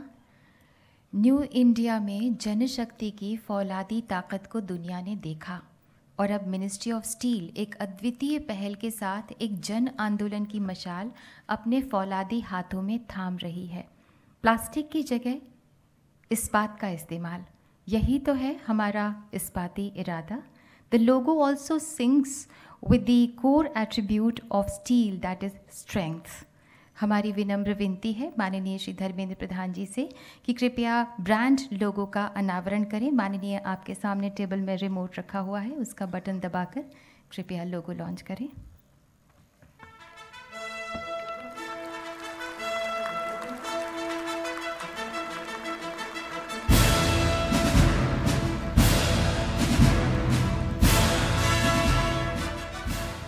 बहुत बहुत धन्यवाद माननीय आपका।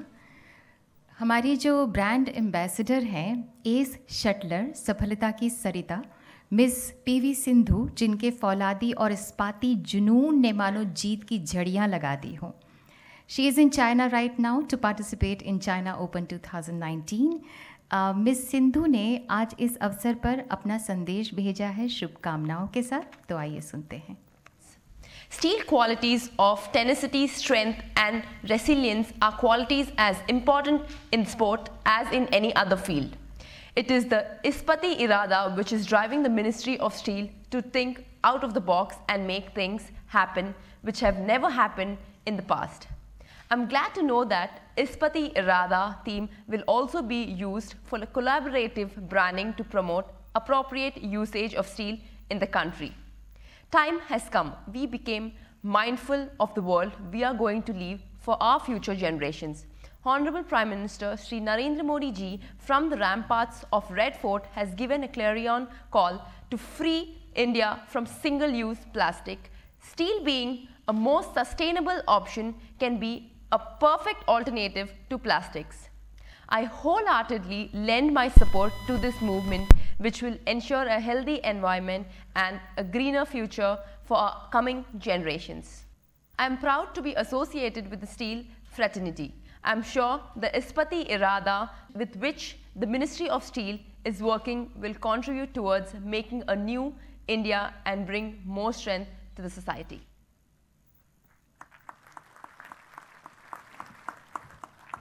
एक बात और बता दें कि आपकी किट में इस तरह का स्ट्रॉज और ब्रश होंगे। तो ये जो है ministry of steel is strongly committed to fulfil the call given by the honourable prime minister for stopping the single use plastic. We appeal to all to change the life style and adopt steel, यानी अपनाएं इस्पात, इस्तेमाल करें इस्पात, ये भी कह सकते हैं हम। I now request Honorable Shri Dharmendra Pradhan ji to kindly release the book Indian Iron and Steel Database 2018-19.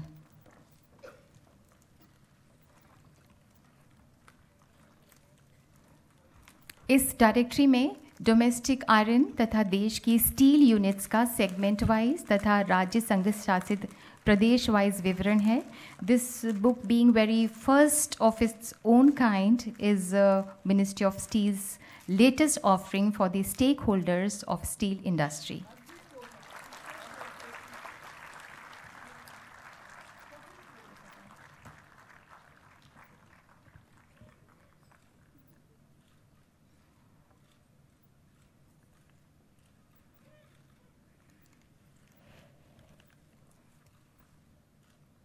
बहुत बहुत धन्यवाद माननीय.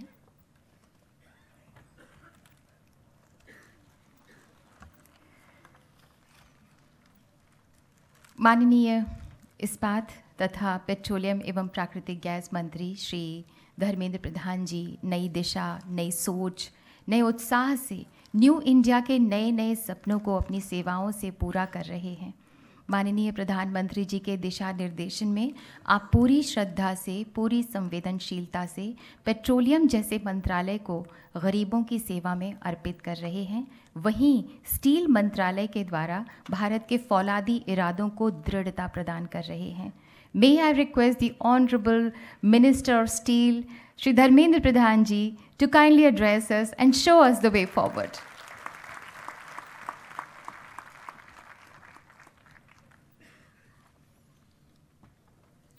आज की कार्यक्रम में उपस्थित भारत सरकार के मंत्री मेरे बड़े भाई आदरणीय फगन सिंह कुलस्ते जी, मंच पे बैठे हुए सभी महानुभाव और आज की इस चिंतन शिविर में उपस्थित सभी स्टेक होल्डर्स, सारे मित्रगण, ऐसे तो मंच पे बैठे हुए और मंच के नीचे जितने सारे महत्वपूर्ण लोग हैं, मेरा इच्छा हो ही रहा है सभी को आदरपूर्वक व्यक्ति सा स्वागत करूं, लेकिन पिछले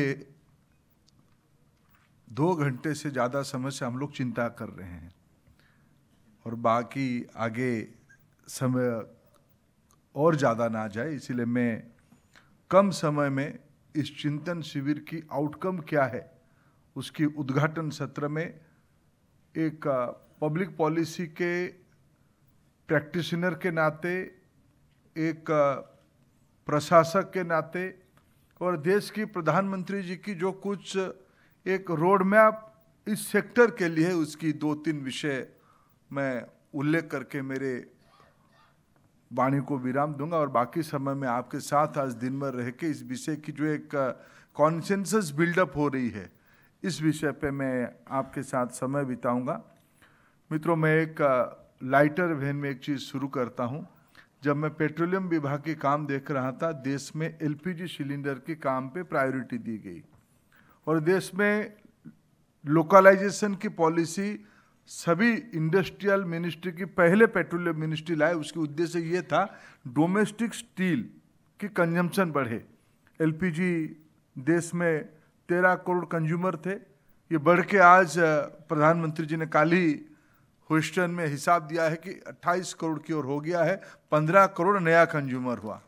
उसकी सबसे बड़ा बेनिफिशियरी शेल और टाटा स्टील हुए. सिलेंडर नया बना, ज़्यादा बना. मैं पेट्रोलियम विभाग के काम किया तो स्टील मिनिस्ट्री के लिए मदद किया और मैं स्टील मिनिस्ट्री की काम करना शुरू कर रहा हूं तो मेरा दूसरे मिनिस्ट्री के नुकसान हो रहा है. अभी जो सिंगल यूज प्लास्टिक के बारे में बात कहा गया, जो करना है, भले ही नुकसान हो एक मिनिस्ट्री की, लेकिन उस सिंगल यूज प्लास्टिक की रॉ मटेरियल पेट्रोकेमिकल दुनिया से आती है, रिफाइनरी से आती है. हमारी उस ग्रैन्यूल को बनाने की काम भी मेरे पास है, इसीलिए कभी हमने आपकी मदद किया था और आज दूसरे विभाग की काम कर रहा हूं तो अन्य विभाग की व्यवसाय को नया मॉडल पे ले आना, इसी की नाम है चिंता, इसी के नाम है चिंतन शिविर के कुछ आउटकम आए. मित्रों, देश में जब मोदी 2.0 हुई, प्रधानमंत्री जी ने सचिव समूह को बुलाया और मंत्रिपरिषद की पहला बैठक में एक विषय कहा और कल उसको उन्होंने ह्यूस्टन में उसको रिपीट किया है. अभी उड़ीसा की चीफ सेक्रेटरी अपने राज्य की रोड मैप बताते हुए उन्होंने कहा कि हमें इंक्रीमेंटल ग्रोथ इस देश हमें मंजूर नहीं कर रहा है. थोड़ा बहुत ग्रोथ हो, स्टैटिस्टिक्स में दिखा ले, जेपीसी की किताब में ऐसा ही कुछ चीज निश्चित रूप में आया ही होगा। ये देश की मूड अभी है नहीं। देश एक ट्रांसफॉर्मेशनल मूड पे क्वांटम जंप, अभी सुपर कंप्यूटर की, क्वांटम कंप्यूटिंग की बात हो रही है, data is the new oil, ये बात कही जा रही है।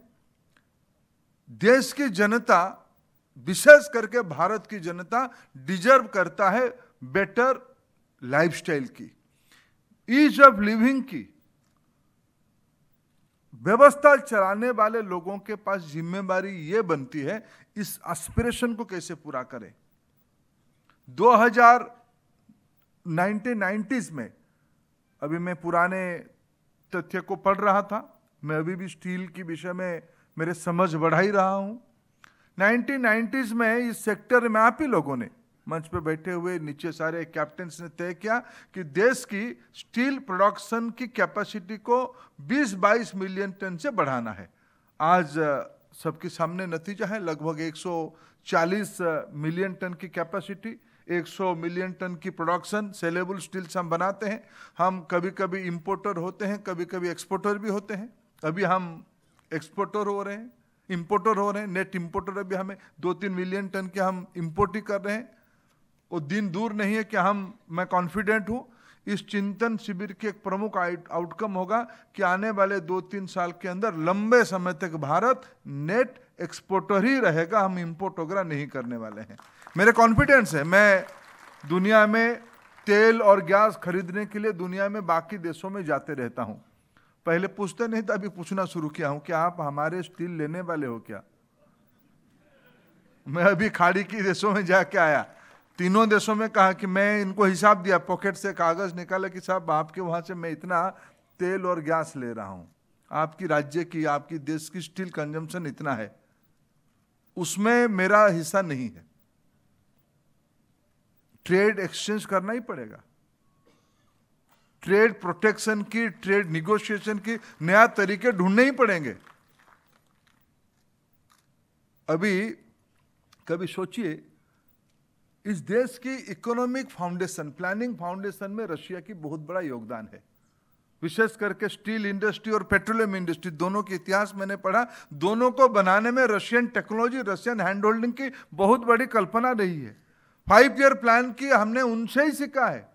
अभी टाइम आया है, रशिया में हम निवेश कर रहे हैं, उनको दे रहे हैं, उनको पैसा दे रहे हैं विदेश विभाग के जरिए से, एलओसी के जरिए में, कि हम उनकी फार ईस्ट इलाका में इंफ्रास्ट्रक्चर बनाएंगे। हम रशिया हमारी मॉडल को, हमारी city gas distribution network model को रशिया अभी लेना शुरू किया है। परिवर्तित परिस्थिति में भारत एक नया मॉडल बन रहा है और मैं कॉन्फिडेंट हूं आज की चिंतन शिविर के अंत तक जो मॉडल आने वाले कुछ दिनों के लिए निकल के आएगा, जो अपेक्षा देश के लिए हमारे सामने है। प्रधानमंत्री जी ने शुरू में ये कहा था, क्या हम हर एक साल एक प्लानिंग बनाते हैं, बजट बनती है, बजट के आधार पर एनुअल प्लान बनता है, सरकारी कंपनियां एमओयू बनाते हैं, प्राइवेट सेक्टर ऐसे ही कुछ प्रैक्टिस करता ही होगा। क्या इसको हम लोग थोड़ा और एस्केलेट कर सकते हैं, 5 साल की बना सकते हैं? क्या इसको हम एक 10 ईयर प्लान बना सकते हैं? उस 10 ईयर प्लान, 5 ईयर प्लान और एनुअल प्लान, इन तीनों प्लान को हम एक रोड मैप बना के, और चैलेंज क्या है भारत में? चैलेंज अभी हमारी टेक्निकल कॉम्पिटेंसी के बारे में किसी को कोई प्रश्न नहीं है। आखिर हम तो 90s में से 22 मिलियन टन से 100 मिलियन टन पहुंच ही गए। हमने जितना टेक्नोलॉजी अपग्रेडेशन, जितना रॉ मटेरियल वेनिफिकेशन, जितना नयापन लाना चाहिए हमने लिया है। इसमें कोई हमारी सेक्टर ने, मैं पिछले 110 दिन हो गया मेरे को, 110 दिन में मैं लगभग फील्ड विजिट भी किया, आप सभी लोगों को मिला, इंटीग्रेटेड स्टील प्लांट्स को मिला, राज्य सरकारों को मिला, सेकेंडरी वालों को मिला, रॉ मटेरियल प्रोडक्शन करने वाले लोगों को मिला, मार्केटियर को मिला, विदेश की टेक्नोक्रेट को मिला। सबके साथ मिलकर मेरा एक कॉन्फिडेंस आ रहा है कि नयापन लाने में हम कोई कम नहीं है। चैलेंजेस क्या है? फिर भी हमारे आज 74, अभी 71-72 per capita steel consumption, KG जब स्टील कंजम्पशन दिखाया जा रहा था, सेक्रेटरी कह रहे थे ये 74 हो गया, लेकिन वर्ल्ड एवरेज 225 है, 230 है। हम ही अपने आप में एक मार्केट है। हमारी इंटरनल ग्रोथ की क्या स्कोप है? 70s को अगर हम 250 तक ले जाएं, हम दुनिया को ना देखें, दुनिया को ना देखें, हम अपने ही ग्रोथ में, हम अपने ही ग्रोथ में। चाइना ने ओलंपिक्स करके अपना ग्रोथ बढ़ाया, हम तो प्राइम मिनिस्टर साहब ने प्लान किया है कि 222 तक सभी गरीबों को घर पहुंचाएंगे। उसी में हम अपना मार्केट को ढूंढना चाहिए। जब घर बनेगा, रोड भी बनेगी, इरिगेशन डैम्स भी बनेगा, बड़े बड़े प्रोजेक्ट्स भी आएंगे। आखिर हमने प्रधानमंत्री उज्ज्वला योजना कभी स्टील प्रोडक्शन की ग्रोथ कर सकता है, हम शुरू करने पर हमने तो नहीं सोचा था। हमको बजटीय व्यवस्था, वित्तीय व्यवस्था करने वाले लोग तो नहीं सोचे थे, लेकिन आफ्टर ऑल स्टील सेक्टर की तो ग्रोथ हुई ना। हम अपने अपेक्षाओं को, हम अपने प्लानिंग को ऐसे करें हमारी देश की मार्केट में स्टील कंजम्पशन बढ़े। मैं आपसे अपेक्षा रखता हूं उसकी क्या क्या तरीका हो सकता है। इस्पाती इरादा तब सफल होगा अगर तरह तरह की स्टील यूजेस कब बढ़ेगा? ये डिमांड एंड सप्लाई की इशू है, जब इसकी रेट घटेगी। आज विश्व में कई सारे इलाके की स्टील, चाइना छोड़ दीजिए, जापान हमसे रॉ मटेरियल लेता है, रॉ मटेरियल कोकिंग कोल के नाम पे दुनिया कहीं से लाता है, एलएनजी कहीं से लेके आता है, प्रोसेसिंग प्लांट डाल के वो क्वालिटी स्टील सस्ते में जापान, कोरिया आज वर्ल्ड मार्केट को दे पाते हैं। क्या कारण है? भारत उसको नहीं कर पाएगा। अभी चाइना, जापान, कोरिया छोड़ दीजिए, ट्रेड वार हुआ अमेरिका और चाइना के अंदर। अभी कैपिटल गुड्स के बारे में बात कहा जा रहा था, मैं स्टील समझा ही नहीं था। 1.5 साल पहले रशिका जी ने हमको बुला के लेके गया था भुवनेश्वर, कैपिटल गुड्स की एक कॉन्फ्रेंस में। हमें एक सपना दिखाई थी कि कितना लाख करोड़, कहाँ तक रशिका जी आपने? 2 लाख करोड़ की कैपिटल गुड की इंडस्ट्री बनेगा। तब शायद चाइना और अमेरिका की झगड़े इतने नहीं थे। हमें इस ग्रुप की क्या चैलेंज है? ये बहुत समय, बहुत अपेक्षा नहीं करता है। चाइना और अमेरिका की झगड़ा हो रहा है और चाइना की विभिन्न कारणों से, सभी ने कहा, हमारे मैकेंजी की मित्र ने भी कहा, चाइना से इंडस्ट्री डिफरेंट कारण से बंद हो रहे हैं या शिफ्ट हो रहे हैं। कैपिटल गुड्स की इंडस्ट्री चाइना छोड़ के आ रहा है, वह जा रहा है इंडोनेशिया और वियतनाम। क्या कारण है भाई? आज हमने अगर कॉर्पोरेट टैक्स को घटाया और विशेष करके न्यू एंटरप्रेन्योर के लिए 15% कॉर्पोरेट टैक्स किया, इसको कितने जल्दी हमारी डोमेस्टिक इंडस्ट्री उसको उस मौके को अपने हाथ में ले, ये हमारी सामने चुनौती है। ये चिंतन शिविर की आउटकम होनी चाहिए। मैं, सरकार आपके साथ है। मैं तो उल्टा एक, मेरे मन में एक विचार कुछ दिनों से आ रहा है, सरकार होना ही क्यों चाहिए स्टील सेक्टर में। ये कभी कभी एक कोई अर्थशास्त्री, कोई एकेडमिशियन इसको स्टडी करने लायक विषय है कि 90s में सरकारी कंपनियों के द्वारा उस समय में आवश्यकता था, और सेल, RINL, NMDC, OMC, ये सारे जो कंपनियां थे, हैं अभी भी हमारे सामने, ये बहुत सफलता के साथ अपनी जिम्मेवारी निभा रहे हैं। टाटा पहले भी था, आज भी है, लेकिन उसके बाद अभी मैं स्टैटिस्टिक्स देख रहा था, आफ्टर ऑल ये सेकेंडरी सेक्टर में तो सरकार नहीं ना। जिंदल्स ने अच्छा काम किया, आर्सल मित्तल हमारी मार्केट में आ ही रहा है, उनको भी स्वागत है। SR ने अच्छा काम किया था, उनको भी बहुत धन्यवाद है। लेकिन ये सेकेंडरी सेक्टर की लगभग 50 मिलियन मेट्रिक टन की कैपेसिटी पिछले 20-25 साल में ऐड करने वाले लोग, ये कोई कम काम किए हैं क्या? ये कंट्रीब्यूशन रेवेन्यू में किए हैं, लेकिन उससे ज्यादा जॉब अपॉर्चुनिटी में किए हैं। हमारे देश को यह आवश्यकता था। ये तब संभव हो पाई है, तब सरकार जितना आपको कम हस्तक्षेप करेगा। अभी किसी, शायद नरेंद्र जी ने कहा कि चैलेंज स्टील प्लांट की अंदर नहीं है। हमारे लोग उसके लिए सेकेंडरी हो, प्राइमरी हो, ये तो अपना कॉम्पिटेंसी ग्लोबल स्टैंडर्ड कर चुके हैं सच में। पत्रकार मित्र अनुज अगर बैठे कभी आपको मौका मिले तो सच में जाके हमारी किसी भी स्टील प्लांट में, पीएसयू हो या प्राइवेट सेक्टर हो, प्राइमरी हो, सेकेंडरी स्टील प्लांट हो, देख के आइए हमारी सेक्टर विश्व की किसी देश की तुलना से कम नहीं है। लेकिन चैलेंज कहाँ है? गेट की बाहर। अभी इससे बड़ा रीअश्योरेंस क्या हो? उड़ीसा की चीफ सेक्रेटरी खुद आके कह रहे हैं हम उसको सुधार रहे हैं और सुधारेंगे। पानी तक समस्या के बारे में उन्होंने एश्योर किया है। सरकार, मेरा मन है, सरकार मत है, सरकार आउटसाइड प्लांट के जो लॉजिस्टिक इश्यू है, इंपोर्ट चैलेंज है, ट्रेड निगोशिएशन है, इसी में आपके साथ खड़े रहेगा, पक्का खड़े रहेगा, उसमें से कोई संदेह नहीं है। लाटेस्ट सीमा लेके आना, इंपोर्ट मॉनिटरिंग की मैकेनिज्म लेके आना, इसकी लाटेस्ट एग्जांपल है। सर्टेनिटी ऑफ रॉ मटेरियल की बात आई, हमने कोई पीछे नहीं हटा। अभी आयरन और प्रोड्यूसिंग राज्यों की नीलामी शुरू हो जाएगी। उड़ीसा सबसे उसके आगे रहेगा, ट्रांसपेरेंट तरीके से नीलामी होगी। एक चिंता है कि छोटे सेकेंडरी सेक्टर कैसे करेगा। सेल जैसे कंपनियों को जिम्मेदारी दिया है कि अपने प्रोडक्शन की 25% आप मर्चेंट माइनर बन के बिक्री कर सकते हो। प्राइमरीली ये सेकेंडरी सेक्टर के लिए रहेगा और जिन स्टेट्स में आप उसको उत्पादित करोगे प्रायोरिटी उन स्टेट को दिया जाएगा। सेकेंडरी सेक्टर कहाँ है? उड़ीसा में है, झारखंड में है, छत्तीसगढ़ में है, बंगाल में है। इन राज्यों को, वहां राज्यों से जो आयरन और प्रोडक्शन होगा नए तरीके से उसको प्राथमिकता दी जाएगी। मित्रों, एक चैलेंज कहाँ है? चैलेंज है कि जो 5-6 मिलियन टन, चैलेंज दो है, कैसे हमारी पर कैपिटा स्टील कंजम्पशन बढ़े, जिसमें हमारी ओवरऑल हमारी 2030 स्टील पॉलिसी में यह कहा गया कि 300 मिलियन मेट्रिक टन करना है। हमें कोई संदेह नहीं, आप कर लोगे। उसमें से उस 300 मिलियन टन में सेलेबल स्टील्स कम से कम कैपेसिटी 300 करेंगे, 250 कंज्यूम होगा, तब तो 300 का टारगेट लिए।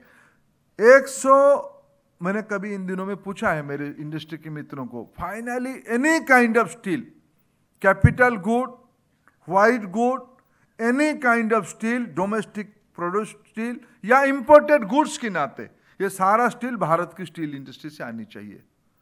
इतना नहीं, पूरा अफ्रीका हमारे लिए खुला है, पूरा एशियन कंट्री हमारे लिए खुला है। एफटीए की अदर वे बेनिफिट हम भी तो ले सकते हैं। एफटीए के हम क्यों ना इतना सस्ते क्वालिटी की स्टील बनाए, क्वालिटी स्टील बनाए, हम उधर भी भेज पाए। इसके लिए अभी जो मैकेंजी की प्रेजेंटेशन है उसमें से एक महत्वपूर्ण था कि what is a new business model, process में क्या इंप्रूवमेंट करते हैं, किस प्रकार की रिक्वायरमेंट है मार्केट में। इसीलिए मित्रों, सरकार ने अभी अभी एक महत्वपूर्ण कदम अभी फाइनेंस मिनिस्ट्री ने उठाया है कि पहली बार इंक्यूबेशन को सीएसआर के साथ जोड़ा गया है। आप सभी के पास सीएसआर पड़ा है, आपकी आरएनडी एक प्रायोरिटी की विषय है ही, आपने अच्छा किया है, लेकिन उसको एक नए आइडिया के साथ बिजनेस में कन्वर्ट करना, यह जो एक सिनर्जी की आवश्यकता है। मैं इस चिंतन शिविर में एक प्रमुख निर्णय आप शाम तक करो कि सभी उसी दिशा में आप काम करोगे। एक विषय मैं बड़े आग्रह के साथ कह रहा हूं, देश की यह अपेक्षा है, हमारी देश की रॉ मटेरियल बाहर नहीं जाना चाहिए। मल्टी लेयर ऑफ प्रोसेस हो। मैं तो कुछ लोग पैलेटाइजेशन को नोशनल प्रोसेसिंग कहते हैं, ठीक है, उस आलोचना को हम स्वीकार करते हैं, लेकिन तब भी सही, पैलेटाइजेशन से ऊपर जितने लेयर की प्रोसेस हो पाए, यह देश की जॉब अपॉर्चुनिटी बढ़ाएगी, यह देश की रेवेन्यू बढ़ाएगी, यह आपकी कारोबार बढ़ाएगी। आने वाले दिनों में zero export of natural resource, यह देश की आम जनता की मूड बनते जा रहा है। इसकी दूसरी अर्थ क्या है? अपॉर्चुनिटी आपके लिए है। क्या क्या प्रोसेसिंग आप कर सकते हो, आप सोचो। क्लीन फ्यूल आपको मिले, सस्टेनेबल रेट पे आपको सस्टेनेबल एनर्जी मिले, अफोर्डेबल रेट में मिले। मैं एलएनजी खरीदने के लिए बाहर जाता हूं, मैं सब जगह पे अभी पहले पावर सेक्टर के लिए चर्चा कर रहा था, मैं अभी अभी हमने लगभग 13,000 करोड़ रुपया खर्चा करके गैस पाइपलाइन उड़ीसा की कोस्ट धामरा से लेके उत्तर प्रदेश तक, covering all the steel producing area, state में नहीं कह रहा हूं, पाइपलाइन बोकारो जा रही है, पाइपलाइन जमशेदपुर आ रही है, पाइपलाइन दुर्गापुर जा रही है, बर्नपुर जा रही है, पाइपलाइन झारसुगुड़ा राउरकेला आ रही है, झारसुगुड़ा आ रही है, अनुगुल होके सुकिंदा में कलिंग नगर होके कोस्ट तक जाती है। 13,000 करोड़ रुपया खर्चा करके भारत सरकार ये गैस पाइपलाइन बना रही है प्रधानमंत्री ऊर्जा गंगा के नाम पे। कौन उसकी सबसे ज्यादा बेनिफिशियरी होगा? इंडिया की स्टील इंडस्ट्री, इंडिया की DRI वाले, इंडिया की पेलेट प्लांट वाले। वैल्यू एडिशन के लिए सरकार जितने भी आपको हैंडहोल्ड करना है वो सब करने के लिए तैयार है, लेकिन मित्रों आवश्यकता है, आवश्यकता इस देश की, हम सभी की जिम्मेवारी बनती है दो चीजों के लिए, देश की रेवेन्यू बढ़े, देश की इकोनॉमिक अपॉर्चुनिटी बढ़े। मैं एम्प्लॉयमेंट और जॉब से ऊपर जा रहा हूं, हम ऐसा ही एक इकोसिस्टम बनाए। हमने जो स्पोक एंड हब मॉडल की कल्पना हम कर रहे हैं, इसमें से प्राइमरीली आफ्टर ऑल स्टील कहाँ ही होता है? उड़ीसा, झारखंड, छत्तीसगढ़, पश्चिम बंगाल, आंध्र, RINL को हम मिलाए तो आंध्र को मैं जोड़ता हूं उसमें से। ये उड़ीसा और आंध्र और बंगाल की तटीय इलाका के से जुड़ा हुआ है इलाका है। सरकार आने वाले दिनों में रेलवे में, इनलैंड वाटर में, रोड में एंड एयर कनेक्टिविटी में, 4 प्रकार की कनेक्टिविटी में एंड आई कनेक्टिविटी में, 5 प्रकार कनेक्टिविटी में पूर्वी भारत, मैं जिम्मेवारी के साथ कह रहा हूं कि यह इलाका जितने भारत सरकार की प्रायोरिटी में है, पिछले दिनों में इतनी प्रायोरिटी में किसी भी दिल्ली सरकार ने इस इलाका को चिंता नहीं किया। इस सारे की बेनिफिशियरी कौन हो सकता है? प्राइमरीली स्टील इंडस्ट्री हो सकता है।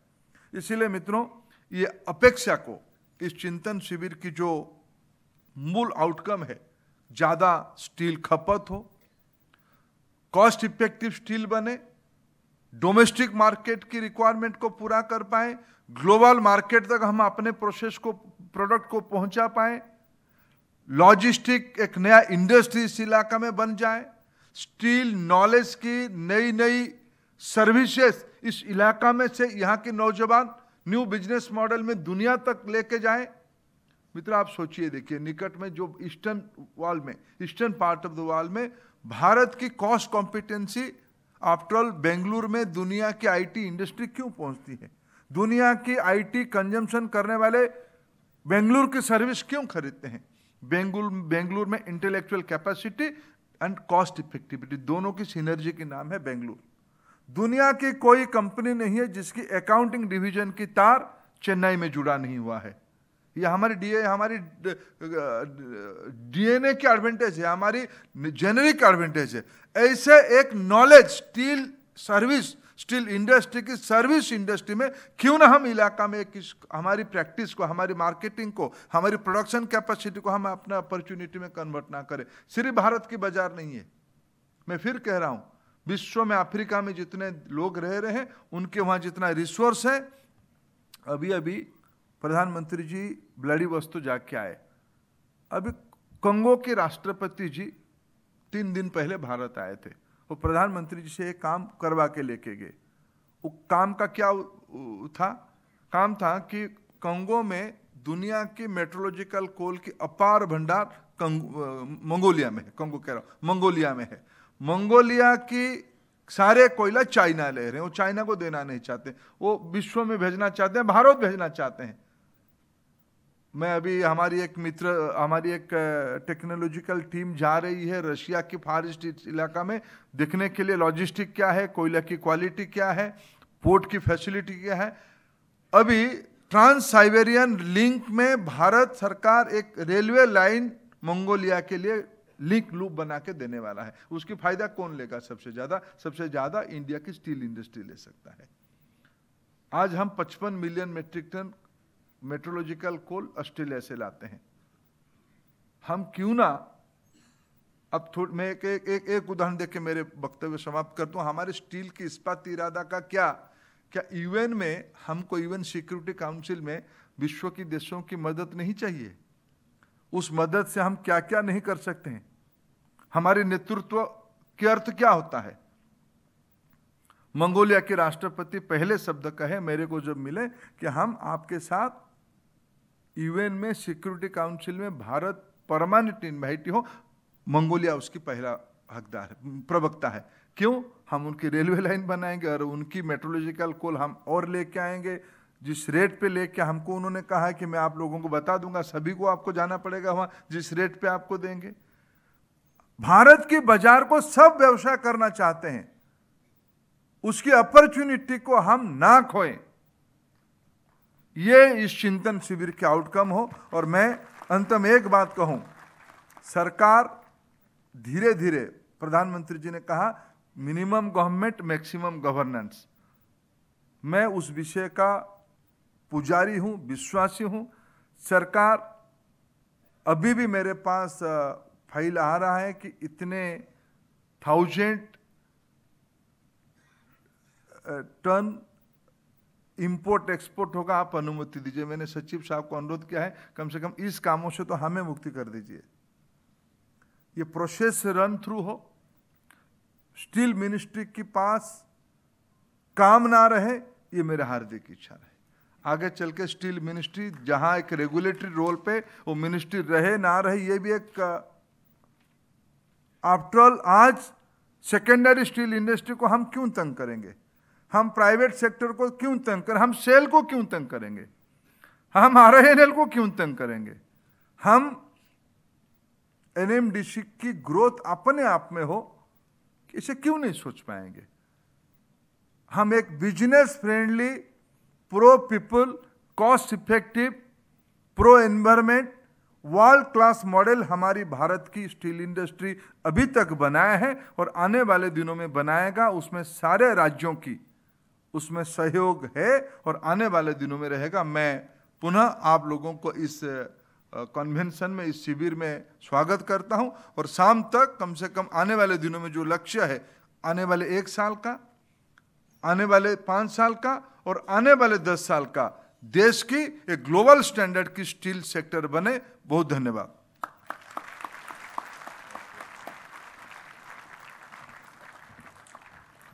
बहुत बहुत धन्यवाद माननीय, आपकी प्रेरणा के लिए, आपका हम सब का उत्साहवर्धन करने के लिए। As a gesture of our immense respect and to honor our ministers, honorable ministers, we want to present mementos to them.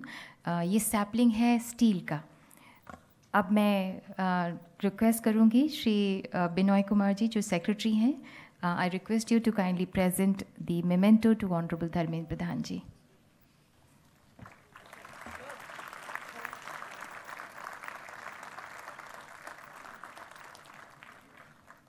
आपसे ही आग्रह है सचिव महोदय कि कृपया माननीय राज्य मंत्री श्री फग्गन सिंह कुलस्ते जी को स्मृति चिन्ह भेंट करें।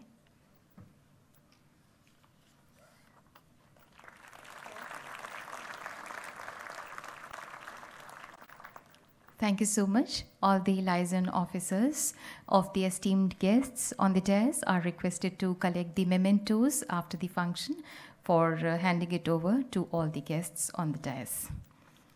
Before we invite Shri T. Srinivas, Joint Secretary, Ministry of Steel, to deliver vote of thanks, we invite Shri Abhyuday Jindal, Co-Chair FICCI Steel Committee and Managing Director Jindal Stainless Limited to give concluding remarks.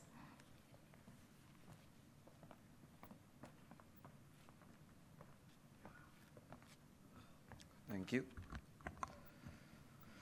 Honorable Minister of Steel and Petroleum and Natural Gas, Government of India, Shri Dharmendra Pradhan ji. Honorable Minister of State for Steel, Government of India, Shri Faggan Singh Kulaste ji. Secretary, Ministry of Steel, Government of India, Shri Binoy Kumar ji. Chief Secretary, Government of Orissa, Shri Asit Kumar Tripathi ji. Additional Secretary, Ministry of Steel, Government of India, Srimati Rasika Chaube ji. Other dignitaries on the dais, friends from the industry, media, ladies and gentlemen. It is my pleasure to address all of you here today. On behalf of FICCI, I extend a deep gratitude to the dignitaries and the participants of Chintan Shivir. I would like to thank the Ministry of Steel for giving us the opportunity to co-host an event of this magnitude and for providing necessary support towards the Chintan Shivir. I extend my heartfelt thanks to all the speakers and the participants for taking out the time to attend this conference today. A special mention for Shri Dharmendra Pradhan ji, who envisioned this conclave for providing a platform to stakeholders to discuss the growth path of the Indian steel industry in the decade ahead. The Indian steel industry holds a promising position in the global steel scenario and has become a force to reckon with. There is an increased focus of the industry and the government for the Vision 2030 in terms of raw material security, demand stimulation, and achieving energy efficiency, leveraging our steel potential in building a new India. Therefore, this event endeavors to bring all key stakeholders of the sector together to deliberate on the future course of action. This event will also serve as an apt forum to assess the challenges and opportunities that lie ahead of us. Hence, all the sessions today have been designed focusing on critical aspects of the Indian steel sector, aligned with the theme of the event, that is to make the Indian steel sector efficient, vibrant, and globally competitive. I am sure that the deliberations we are going to have today in this day-long Chintan Shivir will provide us with insights for furthering the growth of the industry and move towards the vision of 2030. At this juncture, I would like to applaud the Ministry of Steel on unveiling its promising vision through its new logo, Ispati Irada. I believe that the conviction of Ispati Irada will guide the industry stakeholders towards taking concentrated and concrete initiatives for this sector. I would also like to applaud the Ministry of Steel for its continuous support to FICCI's initiatives and giving FICCI an opportunity to partner in today's event. I also extend my warm regards to all media partners and thank you for joining us today. As we progress towards the summit, I would like to thank everyone involved for lending their support and wish this Chintan Shivir a grand success. Thank you. Jai Hind.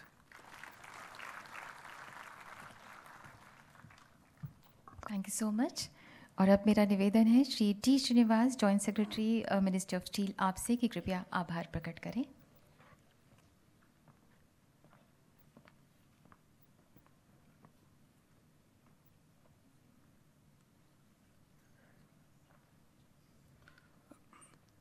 On behalf of Ministry of Steel, I would like to thank all the persons who are associated with this Chintan Shivir.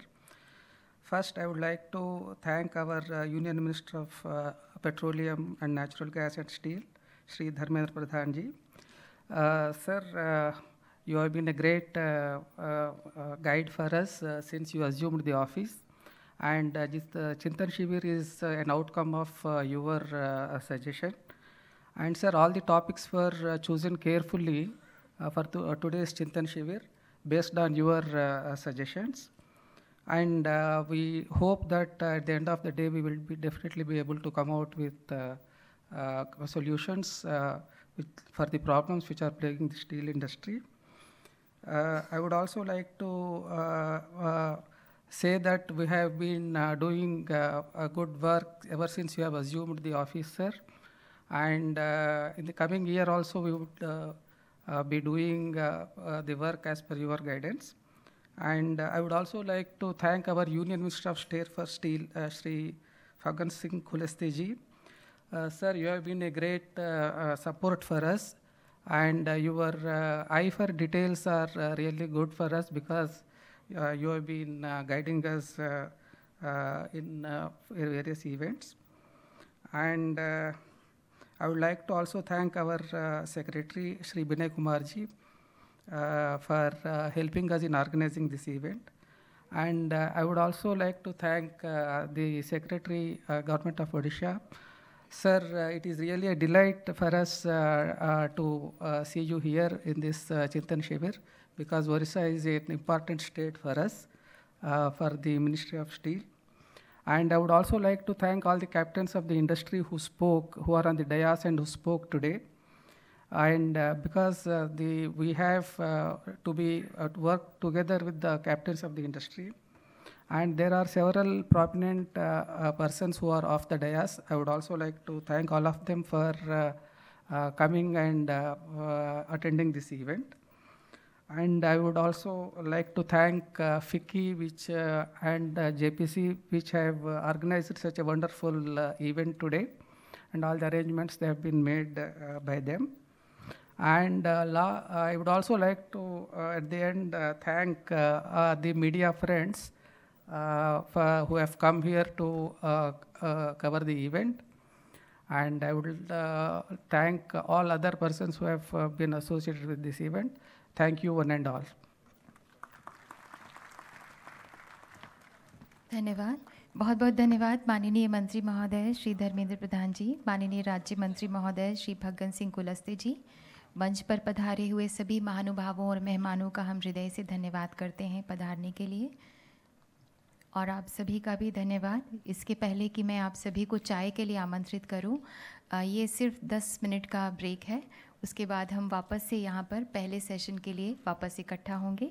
We shall resume the first session, technical session, after 10 minutes from now.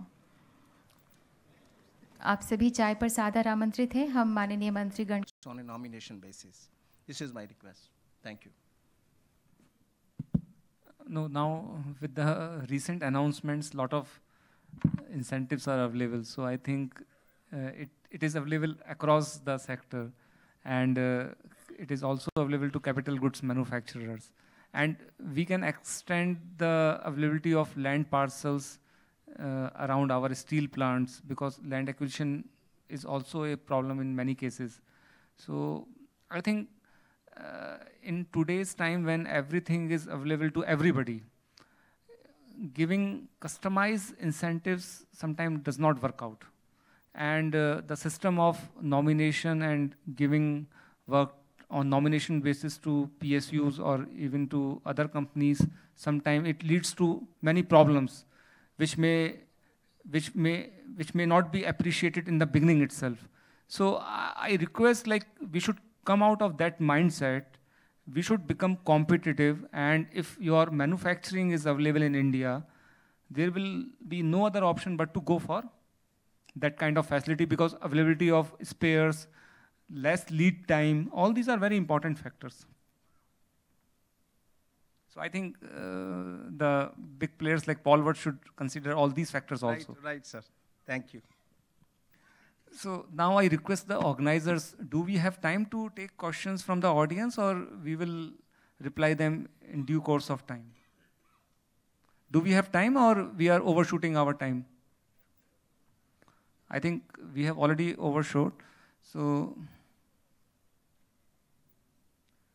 I think single-use plastic was covered in the morning session, and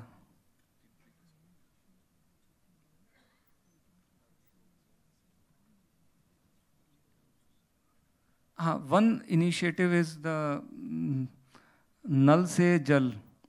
So I think it's a good question. So it is being asked from Mr. Piyush Gupta. What role will steel play in the government Nal Se Jal scheme? So this is a very exciting scheme, especially like we had sanitation for all and health for all, which is the Swasth program.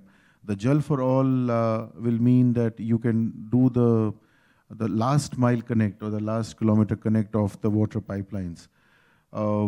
Certainly, it will cause the major pipelines to be laid out. Luckily, we have very good pipe manufacturers in the country, whether it is ductile iron pipes or large diameter or smaller diameter steel pipes, which are required for carrying water all the way into the states and districts. As it comes to the nearest town point or the local Kasbah point, after that the diameter starts to go down, and then it starts to get replaced by UPVC or PVC. And that's the combination which we have to work out. While there are steel pipes which are available, and almost entire thing can be met by pipe makers in the country, certainly as consumers, we will have to also enable this product to be done, that we use PVC in a careful manner. Sometimes there are ill effects of the way pipes or materials are used, and we have to be careful with that. But certainly, as steel industry and steel companies, we are very excited with the Jal for Nal Se Jal scheme, and which is basically water for all. And that scheme will certainly push up the steel usage and especially the pipes usage. And particularly for the trunk lines, because for the trunk line, I think there is no alternative of the steel. There are very interesting questions. One is about the packaging. One is about the single-use plastic replaced by the steel products. And another is about the food grain storage, steel silos. So any of the steel player can react quickly on these three questions.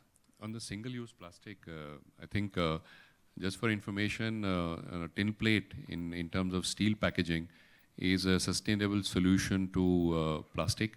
And today, as the aspiration levels are going up, I think more and more people are going to be buying more tin plate based packaging. It's more hygienic as well. And we don't have the challenge of the plastic waste, which is a big problem today. JSW Steel alone has a capacity of 300,000 tons. Tata Steel has capacities close to 400,000 tons. And the requirement is growing very fast, 6-7%. So we are adding another line of 200,000 tons. So there is enough capacity being put in place. So tin plates, to your answer here, is the solution for packaging to replace plastic. And for the grain silos? On the silos, maybe there are 2-3 things which I would be very happy to share with all of you. One is that large size silos which are used by Food Corporation of India. And some of those silos have been done. As a country, we eat the same amount of rice as we eat steel. About 100 million tons of rice is eaten by us. And a good amount is also exported out, nearly the same amount as steel is exported, 7 or 8 million. But rice and wheat needs to be stored, and that is what is done by FCI. And there are good solutions which are in place. Where steel companies are excited about grain silos is in people's homes. In the rural homes today, you want to hold the grains and use that space to, and that's a classic steel solution which is coming in. And the third area where we are very excited and working around that is supporting the way potatoes and onions are stored in the country. Those who are familiar with it, onion is grown only twice a year. When it is produced, there's an excess crop which needs to be exported out if you don't want to get it spoiled. And as a country, we get excited by what happens to the price of onions. So from 30 rupees to 50 rupees, and then after that we adjust the exports.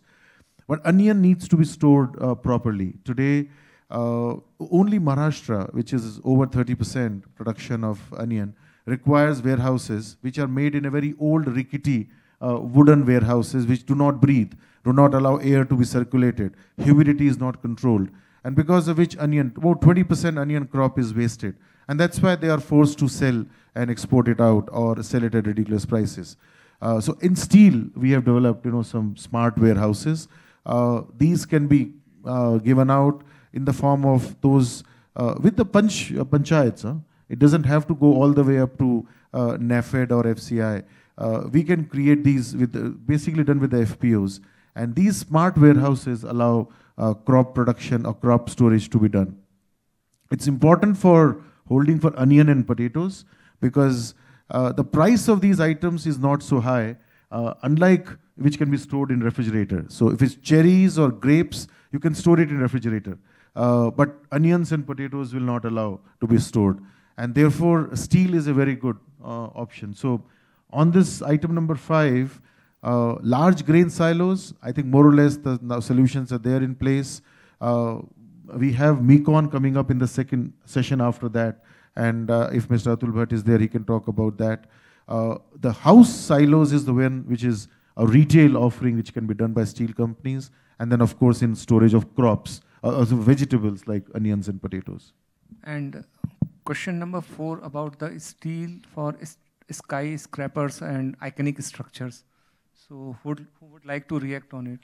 Yeah, so within our joint venture in JSW Severfield, we have already started this. So for high rises, there is this paint system which is done on this high tensile steel, which has the ability to endure fire for, let's say, 2 hours or plus. So therefore, if there is any fire, then people can evacuate, and there is enough time for evacuation of people in that structure. So that is already developed internationally, and in India we have started that in our joint venture. So I think I have been told that now we have finished our time. Thank you everybody for sharing their experiences, and it was a very frank discussion, and I hope that it must have been appreciated by the audience. To sum up, I have written some words I would like to share with you. Hope you will like it. कुछ तुम बढ़ो कुछ हम बढ़े, कुछ तुम बढ़ो कुछ हम बढ़े, कुछ नया तुम करो कुछ नया हम करें, कुछ नया तुम करो कुछ नया हम करें, इस्पाती इरादा दिल में लिए, इस्पाती इरादा दिल में लिए, इस्पात का उपयोग बढ़ाएं, इस्पात का उपयोग बढ़ाएं, देश की उड़ान 5 ट्रिलियन की ओर कट जाएं, देश की उड़ान 5 ट्रिलियन की ओर कट जाएं, कुछ तुम बढ़ो कुछ हम बढ़ें, कुछ नया तुम करो कुछ नया हम करें. Thank you.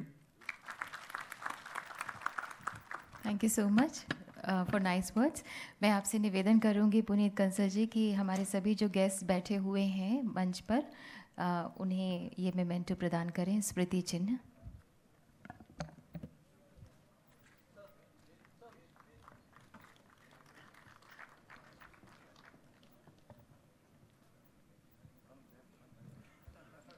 हमारे सभी वक्ता जो कि पैनलिस्ट्स हैं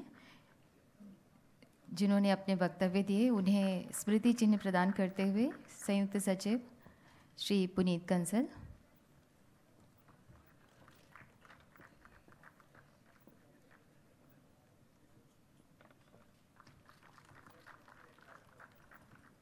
I request all of you to kindly stay back please for a moment.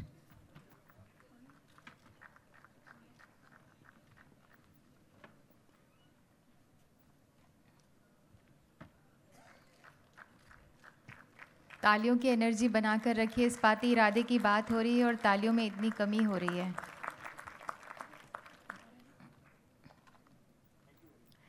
सो ये चाय का एक ब्रेक है. आप सभी चाय पर सादर आमंत्रित हैं और 10 मिनट के बाद में हम वापस यहाँ पर इकट्ठा होंगे अगले सेशन के लिए. तो हमारा 3rd सेशन होगा, उसके बाद जो है वो समापन समारोह होगा. तो आप लोग 10 मिनट के बाद में कृपया ज़रूर आइएगा, हम इंतज़ार करेंगे. I request all of you to kindly join us for a cup of tea. बहुत बहुत धन्यवाद.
For choosing such a topic, very relevant topic, of making India a hub for high-grade steel. Because we have to understand that if India has to become, I mean, we are already the 2nd largest producer of steel in the world, but we must also aspire to be not just 2nd largest in terms of quantity, but also 2nd largest in terms of technology. And this is where high-grade steel comes in. That if you see what are the various grades which make high-grade steel, you have got silicon steel. We are all aware of the electrical grades that the country requires. The automotive grade steel, the API grade steel, the shipbuilding steel, the special steels that you require for defense, and the special stainless steel and alloy steels. So at a global level, these alloy steels account for about 10% of the total production. So this is just the rough breakup at a global level.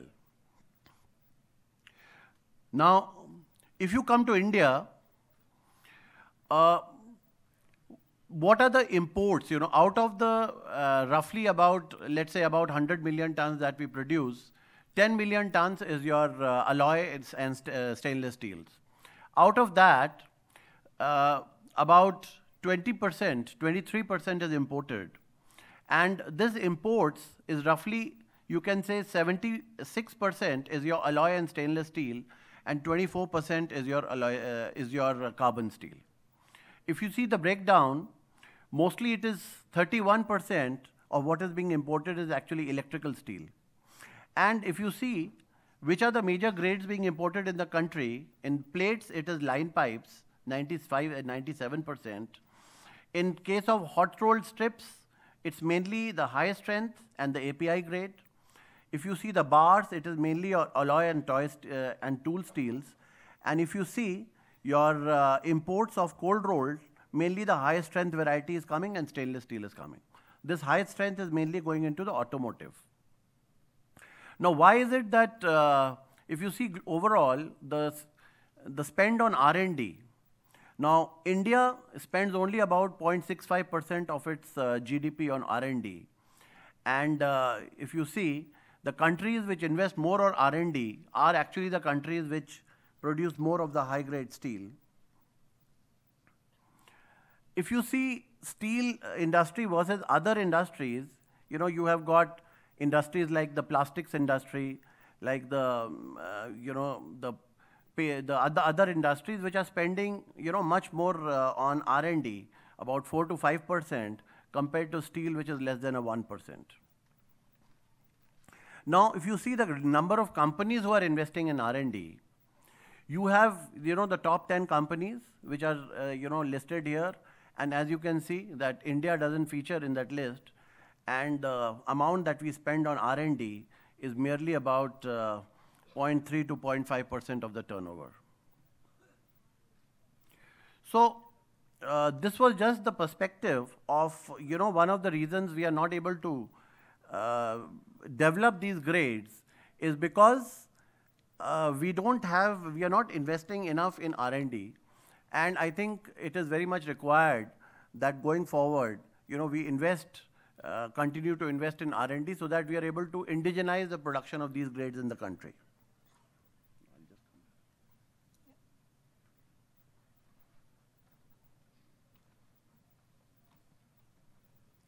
So like what I had said was the high-grade steel, there are various applications. But primarily, if you see the main are electrical steel, which is a major component of our imports, the automotive steel, and the oil and gas, the API grades. In terms of the quantities, I would say that if you focus on these three, in terms of the requirement of the country, major amount is being met. So to answer, ma'am, the question of the scrap, now the problem with scrap is that, the composition, scrap is composed of various trace elements. So if you use more of scrap, then actually until and unless the same kind of steel is being produced from the scrap, it becomes a major challenge to purify that material. So more of scrap means more of the trace elements that will come into the scrap, and processing these trace elements is a big challenge. So I would say that it is the integrated steel producers who have a better chance of making these special grades, because the purification is easy rather than a higher element of scrap going into your mix. Thank you, Mr. Bhatt. My next question is to Dr. Mukesh Kumar. Here, taking the same idea forward, it is what are the new product types? By product types, I mean the new grades of steel that are being currently debated to be made globally, which can be potentially manufactured in India. And I will build on the idea that the challenge that Mr. Bhatt has talked about as to there not being sufficient R&D in the country, there not being sufficient R&D in the industry in the country to produce these new products. By products, I mean grades here. How would you like to address this question? Thank you, madam. First of all, just I want to make this thing that when we are talking high grade, so sometimes it gives a slightly different type of meaning, that we are talking of alloy steels, we are talking of stainless steel and other things. But first we have to know what high grade we are talking. If you see the, madam, last 6-month data for export and import, and if we compare just HR coil, CR coil, and TMBP and other things, so you will find we have imported around 3.5 million ton of these grades. And whereas we have exported around 2.98 million ton. So it means quantity-wise is almost same. But if we see the value-wise, if you take out the scrap, around 11,000 crore rupees, so balance if you see, we have exported only around 11,000 crore rupees for the same quantity, but we have imported around 24,000 crore rupees in importing the same quantity of the similar type of material. It means what we are doing is we are just focusing on the low grade, same products are there, HR coil, HR strip, CR coil, CR strip, TMBP, and other things are there. So we have to bring a change in our concept in the same grade also, in the same material also, we require a different type of material. Recently we organized one conference, that is a Indo-Japan conference, and we were surprised to know that they are saying that 80% of the construction, whether it is an infrastructure, whether it is a housing, whether it is a commercial building, whether it is anything else, 80% is steel and 20% is RCC.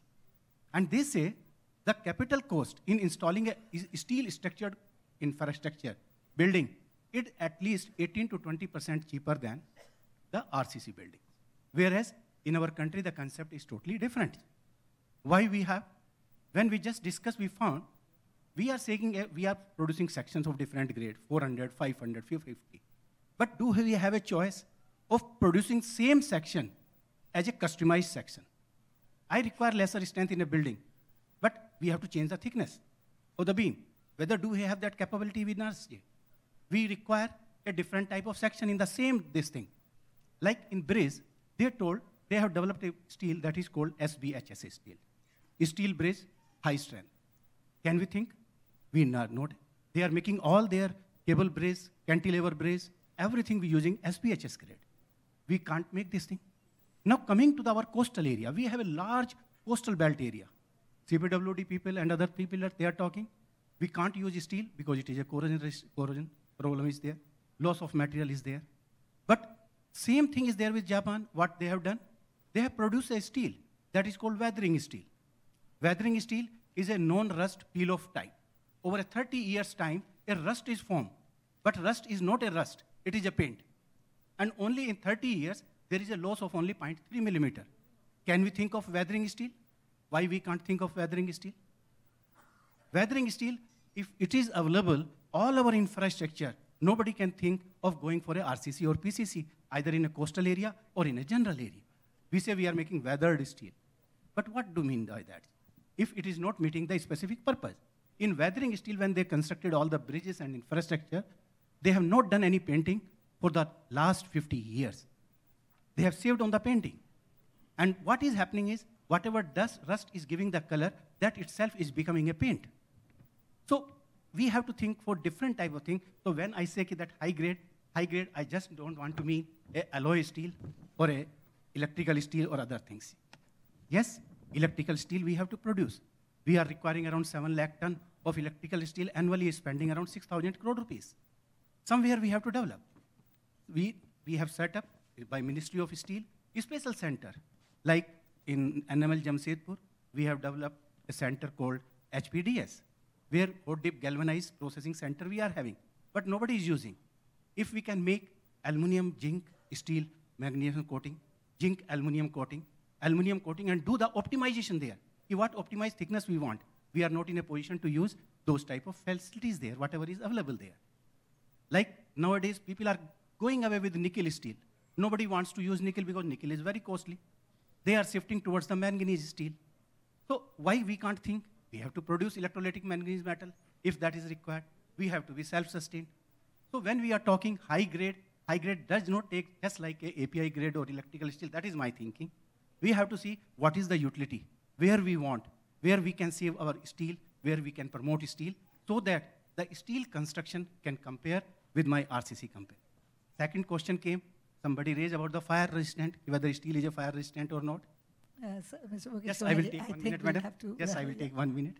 So in fire resistant also, so many other things are available. It is not only paint, just cement coating also is there, which can last for 3 hours, 4 hours, 5 hours. So in my opinion, there are a lot of opportunities.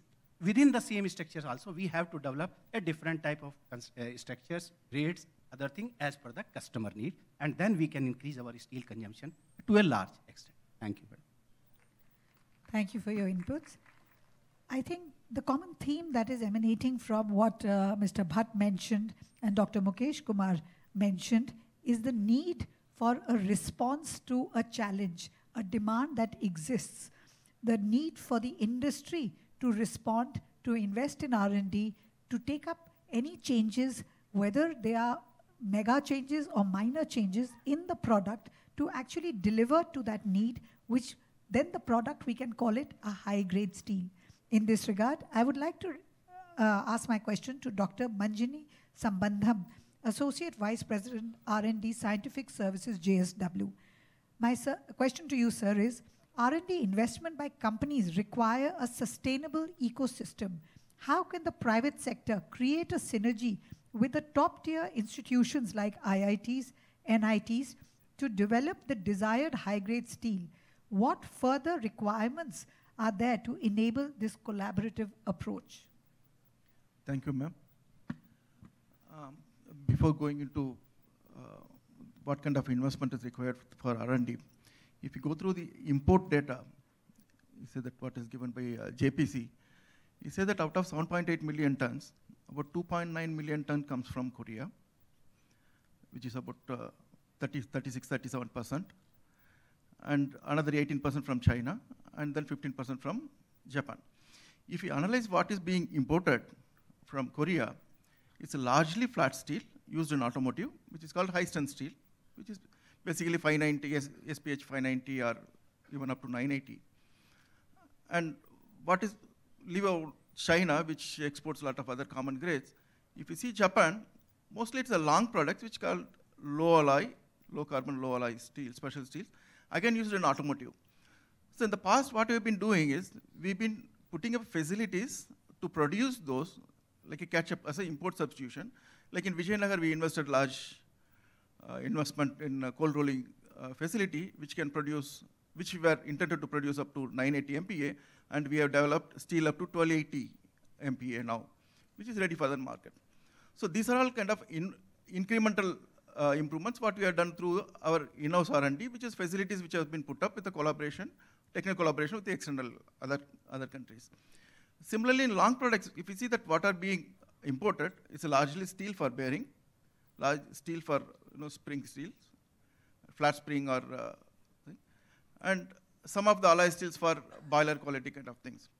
Again, we have a long product line at Salem, where we have invested in developing import substitution material, where we could replace most of the bearing steels what have been imported so far. We've been supplying to the thing. So like you said, these are the incremental investment in R&D where we could play a catch-up. Now, to become a really high-grade steel supplier globally, we have to take it to the next step. Any product development takes minimum of about 3 years to 5 years normally, and sometimes even it takes about 7 to 8 years. The first 2 years of the product is you identify the application, its alloy design, and basic characterization, which is supposed to be done fundamentally, which doesn't yield anything, which may or may not result into a useful product. So this is where the collaboration with the academic institutions comes in. Like we have Center for Excellence in IIT Bombay, where we've been supported by JSW Steel and Tata Steel largely, and by Ministry, where a lot of work on development is being taken up. So they develop steel, for example, like like Mukesh Kumar said, they've been developing a steel called a tropical steel, which can be used in the coastal regions in a country like India. See, when we talk about Japan, or when we talk about US, where they use the weathering steel or the cotton steel, most of the atmosphere is dry. Okay? It's unlike very humid, unlike India. India is very humid even in the inlands and highly corrosive in the coastal line. So we have taken up under the center, the IIT Bombay has taken up a project for tropical steel, which takes about minimum of, it's almost 3 years, they are still in the basic characterization, so it will take about another 3 years to scale up. So this is where the participation of the academic institute comes in. So you develop the basic steel, do a fundamental characterization. When it comes to the process design and scaling up, the industry partners it for another couple of years, invests in. So we scale it up, then next level is to take it up the production, goes to the application and approval. So this is the model which is more likely to work to generate high-grade steel, where the participation by the institutions has to be there, and for which the industries has to support a lot. And it's, like I said, that IIT Bombay is one center where we have been supporting, that we expect the lot more institutions to come forward. Thank you. So as I understand from your reply, there are two types of product development that can be done. One is more in the nature of reverse engineering, from what you're telling us from the existing imports, primarily in the automotive industry. When imports have been done, certain reverse engineering has resulted in us improving our products to deliver for the automobile industry. And the other one being when you talk about pure R&D, where a new product development is being, could be collaborated with the academic institutions. I appreciate that the first one is actually to meet a commercial requirement in the country, and it helps us majorly in import substitution. It is very important part of R&D also, I must say, and it cannot be slighted or thought lesser of, because this is where there is a determined demand already in the country. And if we were not to have developed the product, I think the imports would continue to come in the country. So if a product which is currently being imported, if we were to work on that and our existing steel producers can deliver those products to the existing industry, I think a great job is done. In that regard, I would like to ask the similar question to Shuripto Sarkar on the challenges faced by the industry for developing special steel for the automotive sector in India. How can we overcome the same? The first answer was given from JSW. Now, Shuripto Sarkar is the Chief Product Application Group, Tata Steel Limited. Please. Thank you, Ruchika ma'am. Now, before I get into the specific of what the chairperson asked me, let me just set a context to what I'm going to talk about. And that's primarily if you're looking at, in the morning we talked about goal of 300 million tons, 10 years to go before we get it. And I believe, and as was stated in the morning itself, it's going to be driven primarily by domestic demand. Now, so what do we have over here? Primarily, essentially infrastructure, specialty bulk applications like oil and gas, LNE, and so on and so forth. And then you have a fraction of it which is also spurred by automotive. Now, if we look at the import, I mean, often we compare high-grade steels with what gets imported. Unfortunately, let's say, if we look at imports, then majority of the import, and our definition of high-strength steel is governed by either chemistry, or high-end steels, or by strength. Now, that's where we probably go wrong. Because if we look at grade or strength and chemistry per se, then majority of the imported steel that comes in and goes into automotive is 270D. That's 270 MP. Now, why is it that we need to go abroad to get the material if it's available in India? The fact is the particular product that is asked for is not available. Now, why do I say that? Now, here I would like to coin another term. It's very popular in the steel industry, but somehow outside the boundaries of the steel industry, people don't discuss it. And that's something what we call as GWT, grade, weight, thickness. Now, it's the combination of these three that forces people to import.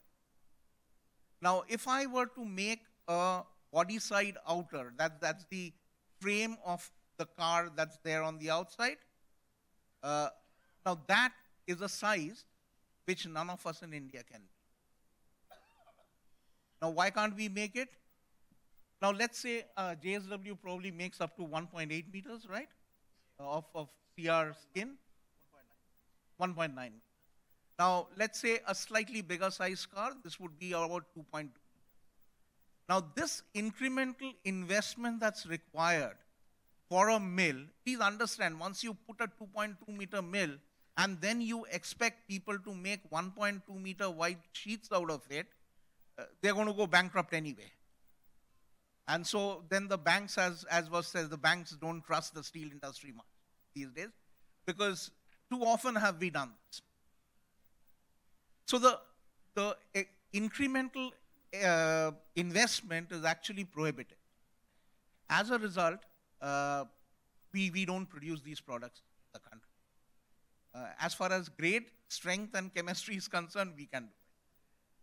Now, so how come the companies overseas can afford to? Most of them are not doing very well financially. Quite a few of them are government supported. In fact, for HR, we've got quite a few wider mills in the country, like Welspun, Hillai, JSPL, as well as SR. And all of them, this particular plant, the wider plate mill, is faring pretty badly in all these. There isn't enough demand, the volumes are not there, and they are underutilized. So there needs to be, one needs to do a due diligence as to how much to invest. Now the other aspect, of course, is this actually a suggestion for the automotive industry. Now you see, you make this big door in one piece and then punch a big hole into it to fit the window. Now that hole that you have punched is a waste. Now, if you can redesign, in fact, quite a few of them are actually doing it, into two pieces, you make the frame on top and the bottom body, which is pretty much full of steel, then you save a lot of steel, and it becomes much easier for us to provide you that steel. So it's a collaborative effort by the customer as well as the suppliers on our part. Now coming to the grades that we can produce, frankly, if you look at the current usage in terms of the automotive industry, we are looking at 780, 980 is what's becoming popular. Both JSW and Tata Steel can make. It's just a matter of a few months that you will have it. And in fact, we are already supplying some bits and pieces. It's just that the volumes are so low, we'll have to be patient with it. As we produce more and more, we've just started selling these stuff. As we produce more and more, we'll become better. So that's a time that you'll need to get. The other aspect that I was talking about, about this hot stamping rate. Now for long, hot stamping products are imported. Now why is it so? Because there's a very tight patent around it. There's an IPR which prevents you from using. So you talk to anybody and a hot stamping product has to be LUC coated. Why does it have to be like that? You go to Korea, they do hot stamping, a whole lot of hot stamping without LUC. We haven't developed in downstream process. And that's an area of research that we don't do. Let me give you an example. For a long time, and we need to understand and work within the constraints that we have. Now, about 7 to 8 years back, there was this whole need to get into high-strength steels for making long-member chassis of vehicles. Unfortunately, at that point of time, our Kalinganagar plant wasn't there. So we were not able to get to that strength because our mill in Jamshedpur wasn't capable of getting there. So after a lot of due diligence, a lot of research, we came up with another steel, which was our own. We call it HS800, which gained its strength after the coil was produced. And the mill did not get affected. Now, we never realized that the demand for this steel would go so high. As a result, so when we made it, we said, okay, we'll take one campaign in our old plant, and I guess that would be all of the demand. Today, it's so much that we actually had to shift to the new plant because we didn't have the infrastructure to make so much of even that. So we adapted ourselves based on our constraints. Now, similarly, what prevents us from working on the heating system that's needed for hot stamping steel so that we can work on hot stamping steel? And these are areas where we do not have much research. Now, there was also an agenda, a mandate item talking about partnerships. Now, this has to be specific to companies. Do I have a minute or two? Okay. This has to be specific to company. There are companies where you actually have, you need hand-holding, but then there are also companies who have matured enough to a level where, at least at Tata Steel, we don't see the marginal returns on getting into partnerships, technological partnerships with international partners is not yielding much of benefits. Now, with regard to the type of setup that is needed for us, what we need are, I mean, for long in India, metallurgical research meant chemistry and property. We got to come out of that. We need to start working on downstream processes. We need pilot plants, large-scale laboratories, like the ones you have. There's a CRM Belgium or CSM Italy. Now, if you are into API, and if you haven't visited the mecca of API research, which is CSM Italy, then you really don't know what research in oil and gas is. The other fact that I must confess actually is the perception of the quality and consistency of our supplies are often challenged. Now, especially in what you call as high-end products. I agree with you, and it's just that we've moved in now. Earlier we didn't have the mills. There'll always be a time lag between the demand and the time you get prepared for it. And the perception of quality is something that we need to work on. But then this can all happen only if the ecosystem promotes competition. More the competition, we will have to pull up our socks to get there. So with that, I'd just like to summarize with a sentence that we need to charter our own paths and not tread off the beaten. Thank you. A lot of interesting points raised by you, Mr. Sarkar. The first one you talked about is size. We have the grade, but we don't have the appropriate size. We in the technical committee, when we sit, we often find that we have a lot of persons who have the licenses for these particular grades, but the appropriate sizes are not produced by the country. I don't think that falls very much in the purview of high-grade steel and the R&D. That is the economics of the story. If there's not sufficient demand for the size that is being talked about, and if the country has to import it, I think there is a case for relaxation where that is concerned. The second point that you've just raised is that you are BIS compliant, but the industry does not validate your products. They feel that in repeated operations, the testing fails and the product is not validated. I think this is a cause of concern, which between the OEMs and the industry, perhaps there needs to be better dialogue. If it requires more R&D and it requires further inputs that are required to validate the product to take it above the BIS standard, then so be it. I think that is where what was being talked about by JSW also is. Okay, sure. When we talk about perception of quality, I can assure you this, that what goes out of the plant is BIS compliant, is compliant to all of customers' needs. Otherwise, it wouldn't ever leave the plant. No, I mean, that is specific. But what happens is, let's say I have committed 100 tons. I managed to land up only 95 tons. Now this extra 5 tons is some, Mr. Sethi would probably need to keep a buffer stock of some safety stock of some. So from that perspective, I say. Yeah, no, but I think that is a point well appreciated. But this point also a validation we often hear from the OEMs. Also, you raised the question of there being IPRs on certain types of products. I think that is something which we have to appreciate. If somebody has invested in R&D and has got a patent, I think then we are constrained on that product.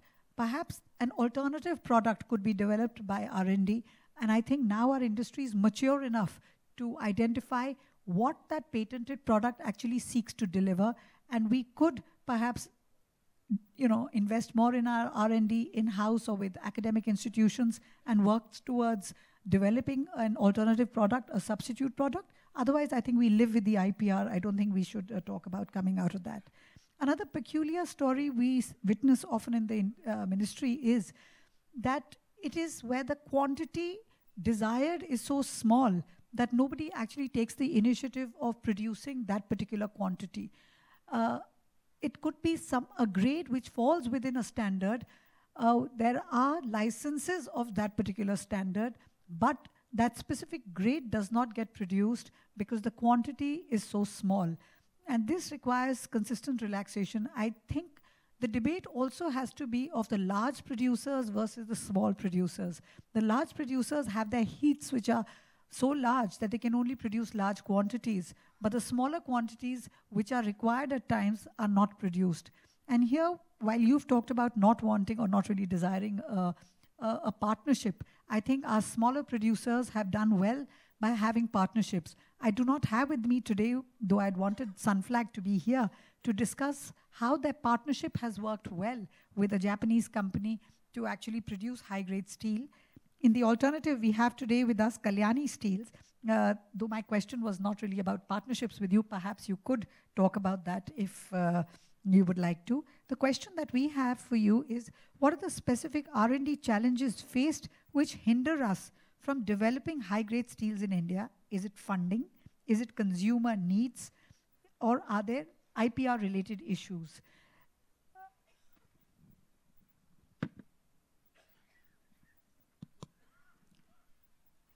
First of all, let me tell you, even though we are not a very large manufacturer, we have consistently invested very large amount in R&D and manufacturing innovation.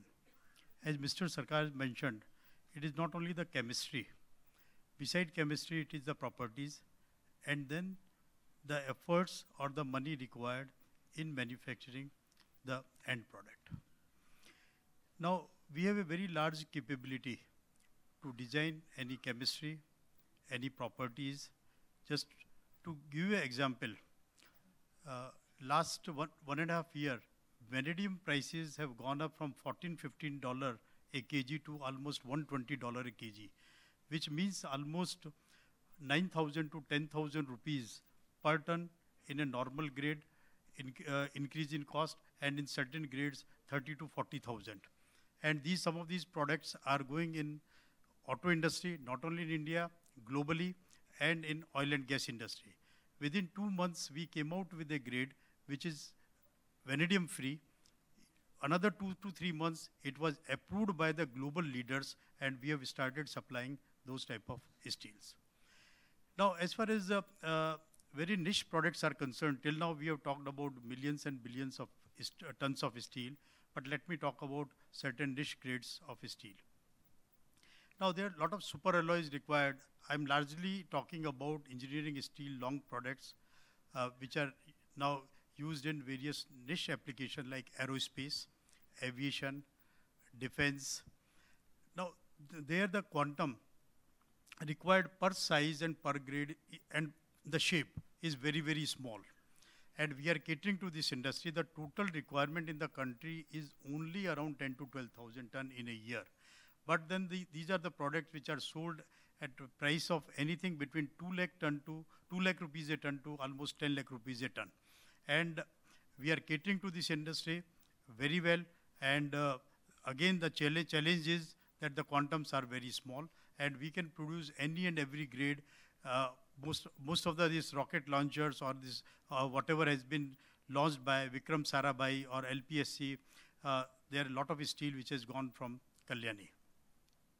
So we are fully prepared in India to meet any R&D challenge we can produce, but like still certain shapes or certain grades, if the requirement is say 500 kg or 50 kg, then maybe it is not commercially viable and then it is not produced. Now, normally what is happening because of the very high volatility in the demand, this sector requires consistent and continuous investment. So people are apprehensive of making a continuous investment because you are not sure what sort of demand will be there. Another issue in this industry is the approvals. It takes anything between 5 to 10 years to get an approval for a particular product. Like if you want to develop a component for Boeing, it will take minimum 5 years, and you have to invest very large amount because hundreds of samples, hundreds of heats you have to cast, produce final product and supply to them. In fact, that is a very big challenge. And at the same time, in India, for this development, we have practically no protection. Rather, we have a negative disadvantage. Like most of the materials can come duty-free, while all of our inputs, whether it is ferroalloys, whether it is scrap, we have to pay the duties. So we have been not offered a level playing field in the country, but we are very much prepared with the investment in R&D. We are continuously developing a lot of products and catering to not only Indian industry, but global industry. Thank you. I would now like to take the question to Mr. S.S. Mohanty, Vice Chairman, Vice CMD, Neelachal Ispat Nigam Limited. Sir, it is on very similar lines to what we had asked Mr. Goyal. If a new company has to set up a high-grade steel in India, which element should they begin with? Convincing a potential buyer, investing in R&D, or straightaway just going ahead and developing products? Thank you, ma'am, and good afternoon to everybody.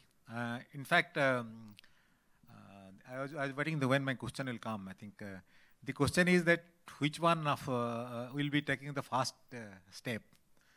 While the answer will be that we did all the 3 steps, being in operation for 42 years in the steel industry, and having heard all of our speakers on the dais today, and also before this session before, I can tell you one challenge. I'll start the development first. Okay. Then I'll ask the customers and my clients, and start my marketing and know their feedback there. Then I go at R&D. By the time I go to R&D, I'm pretty clear about what are the things that I'm going to focus on. I think, ma'am, if you give me a little bit about a total high-grade steel you are talking about, it's almost like a misnomer that high-grade steel is as if it is too, what do you call it, special to be made in India, or it is too, difficult process that to invest in, or R&D is absolutely not cope up with the process that is required for the special product. I think all I put in one simple word, we call it a myth. The reality is, for last so many years, we're talking about high-grade steel, special steel, alloy steel, stainless steel to talking about. But let's talk about the sector-specific requirements. When a new grade of steel was required by the defense of this country, the 3 steel plants or 3 members came into force. One is a DRDO or DMRL, one is R&D, another a Navy, that we are going to start a DMRL grade of steel for our naval grade applications, which will cater to the need of the warship carrier, the plane carrier of the and the warship model, and also to that extent submarine into a B grade. Madam, whenever a new product or new challenge is given in the country, this ecosystem of this country has geared up to that extent, and produced. Today, I am proud to say that we are still in terms of when the Kochi is, Vikrant will come to the sea, you will have to come to know there are more than 35,000 of steel has gone into it. And every steel has been bought and made inside the Indian suppliers. So that is what I'm talking about. The research, what we require here now is, we must know what are the levers that we are failing to utilize. When you talk about the HR grade, you talk about the CR grade, we talk about all that sector specific, like defense, the autos, like in electrical steel, like, you name it out, wherever you are, or these pipe grade steel industries. Or, that extent to space you talk about, Mr. Goyal talked about. Anything you require a sector specific, focused area research to come over it. Right now, what has happened when you go for a commercial production of steel like autos, there is a confidentiality and that they don't want to share with their all product development. Well and good. But there are some characterizations and there are some common metallurgical research which can be done by entire IIT or any forums, and that Center of Excellence have been supported by the Ministry of Steel and many of the NITs who have excellent metallurgical staff to support them, and plenty of young engineers who are running and burning with their desire to produce some new steels. All can be possible. So as on today, my simple answer to the question is, are you capable of producing all the special steel? My answer is yes. And the question of economic scale, yes, we can always make when the 3 or 4 people combine ourselves and find out a way how to approach it, the cost also can be curtailed. So as in today, without talking about your question is very straightforward. The product development will come first, or the R&D will come first, or the, basically talked about buyer will come first. My years, with all experience producing steel for so many years, 300 million we are targeting, and we are still we now had seen the success of this country in Chandrayaan, and we have seen the success of ISRO and their product. Still we are doubting our talents and ability to produce special steel. Till you are talking about the R&D setup that you are not able to do in auto steel. It's here, it's missing here. I can tell you with my experience, I'm particularly, employing myself in a CRGO grade steel, we are still not able to make, except that some of the grade HRGO being imported and Nasik being produced. Rest of the thing you are still talking about. The auto grade steel you have tried out myself. The naval grade I talked about. So plenty of experience are behind us. It's a question of how, as a country as a whole, we can unite it together all the research bodies and focus our ideas to a particular instant and it will become a success. And ISRO is basically like a national project. When Finex took place in South Korea, it was a government project. We are talking about some of these special steel. It should be a government delivered, government focused project where you put all your the players. Take my words, it will be a success in no time. This is my answer. Thank you, sir. So it's very interesting that you talk about how we could all come together to deliver and how we as a country have the capability. I think there is no doubt that we have the best institutions and we have the best companies. So there is no doubt that there is a possibility in the country to produce any type of steel. But then we all come together in the commercial world. All the steel producers are actually in a competitive world. They are not cartelizing. They have to all compete. They have to compete for their orders from the automotive industries or other industries. And then we go into the realm of either secrecy or competition or not finding it viable to produce a particular steel.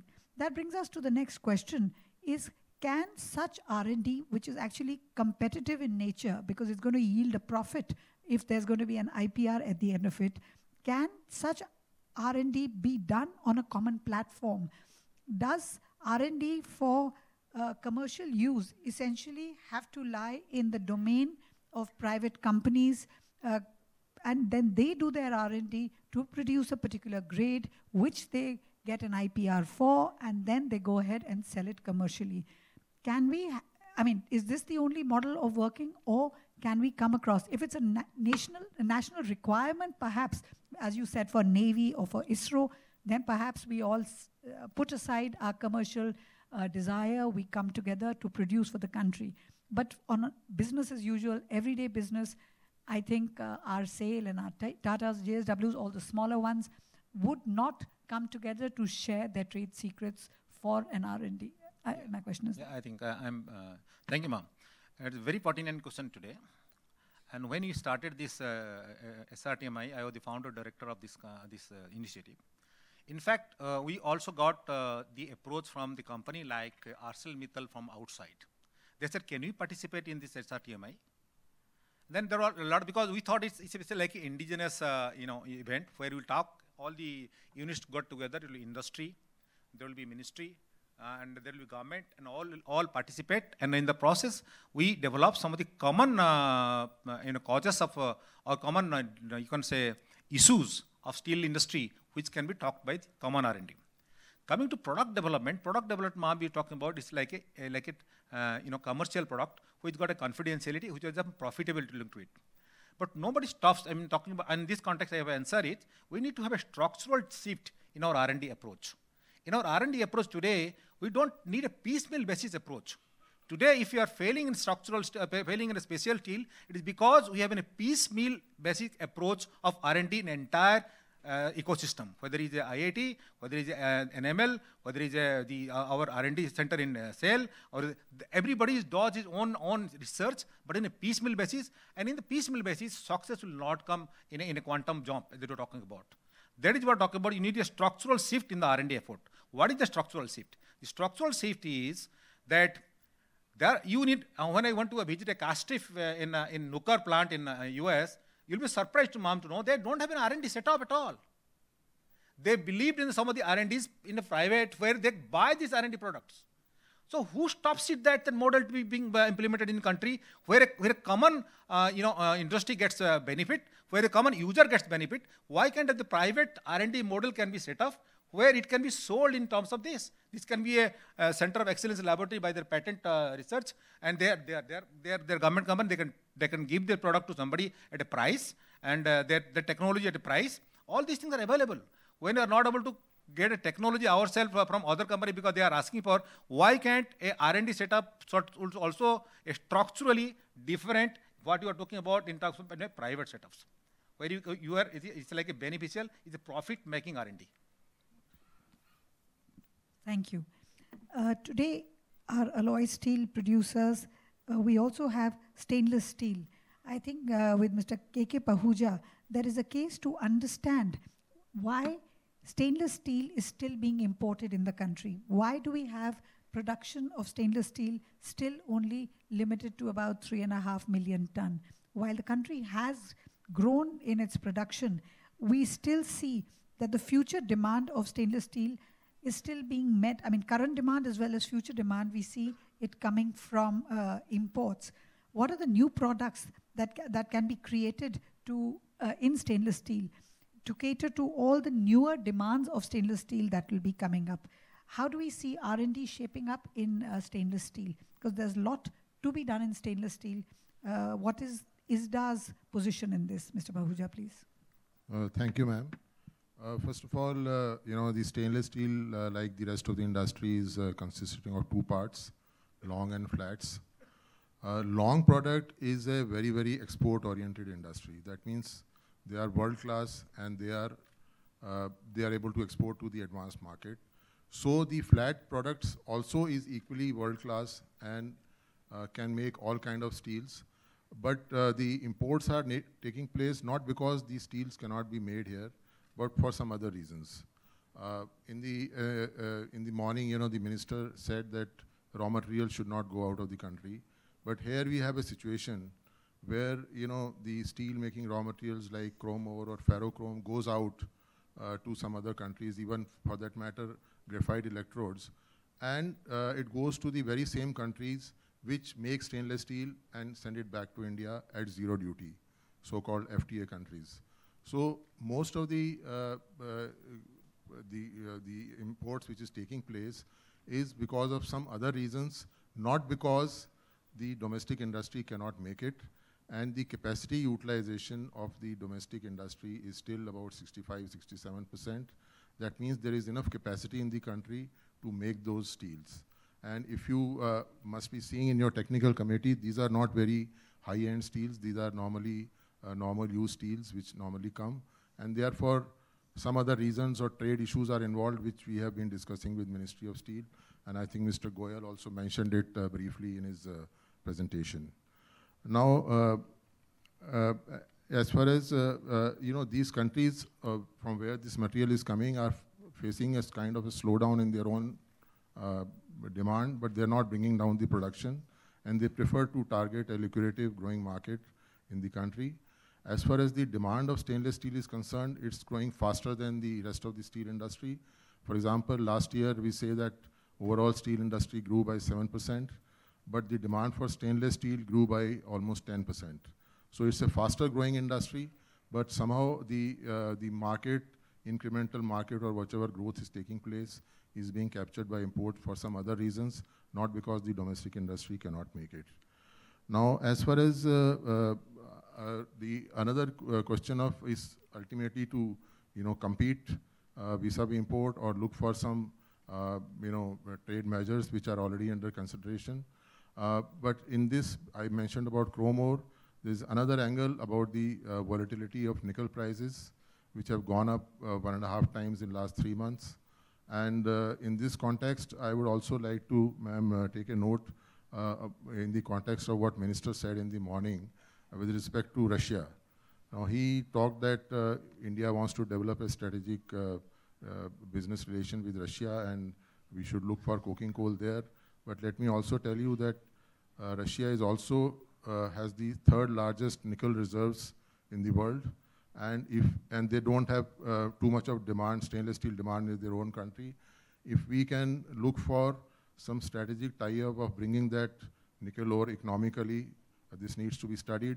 We can make some ferro-nickel in India and become self-reliant because we don't have nickel resources of our own. And this is the volatility of nickel prices acts as a dampener as far as high-grade stainless steel is concerned. As far as new products are concerned, the transport sector is a big rising consumer of stainless steel. Railways have taken a decision to convert all mild steel coaches into stainless steel and jacked up the production. The Railway Minister said that no carbon steel coaches will be made anymore in the coach factories. We are also looking at using stainless steel for not just for corrosion resistance or for aesthetics, but for as a structural material. Because stainless steel has a good structural strength. So for structural materials and also for rebars, especially in the coastal and corrosive zones, this is the new application which is going to come up with which our industry is getting geared up. Railways have already decided to build foot-over bridges with stainless steel because the bridges which had some unfortunate incident were found to have collapsed because of corrosion. There is another applications. Stainless steel has, because it's a multiple properties, there are certain strategic applications which require non-magnetic material, structural material in terms of rebar or structures, which only austenitic stainless steel can provide and no other material can provide. I think we mentioned about Chandrayaan, a lot of stainless steel goes into it. So future demand is going to definitely, if we are going to increase our defense and aerospace industry, the high-end demand is going to come from there, from the transport sector, and also in the architectural sectors. I think another defense product which has been developed is high nitrogen steel for armor applications, which has found acceptance from the armed forces. So these are the kind of things which we are moving away from the traditional use of stainless steel to high-end applications. As far as dairy or pharmaceuticals or sugar industries are concerned, they have already shifted to stainless steel, and gradually the shift is taking place in other sectors, especially in the food contact material and so on. I think if we can do something about on policy matters about how to really taper the imports, not send the raw materials out, and have some kind of a level playing field with the industry, I think imports will come down automatically, because very hardly any steel is coming on quality consideration as far as stainless steel is concerned.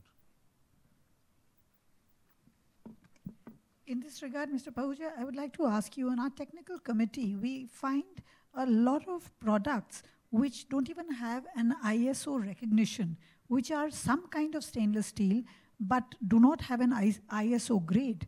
So there's no question of there being even a BIS grade in that regard. But they are in the nature of some sort of a stainless steel.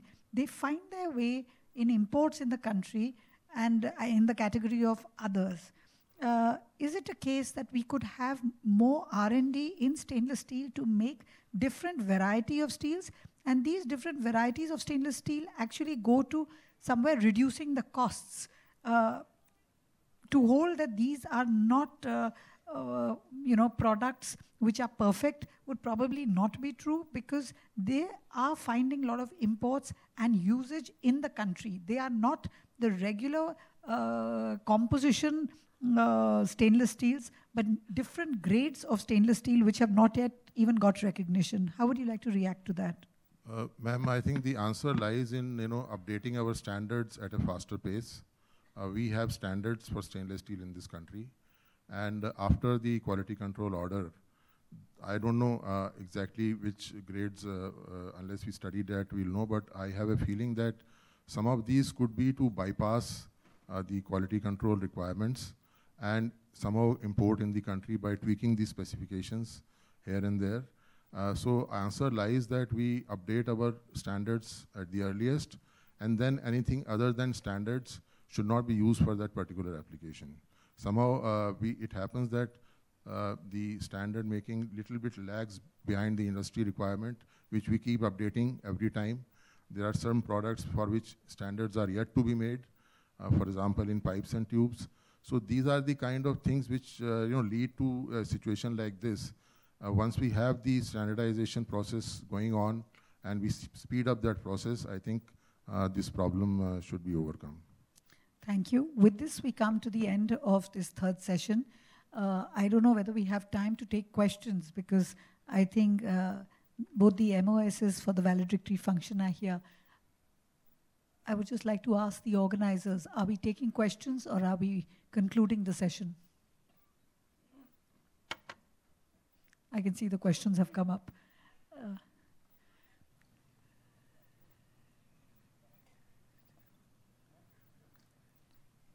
Okay, the first question is retaining best talent in the sector.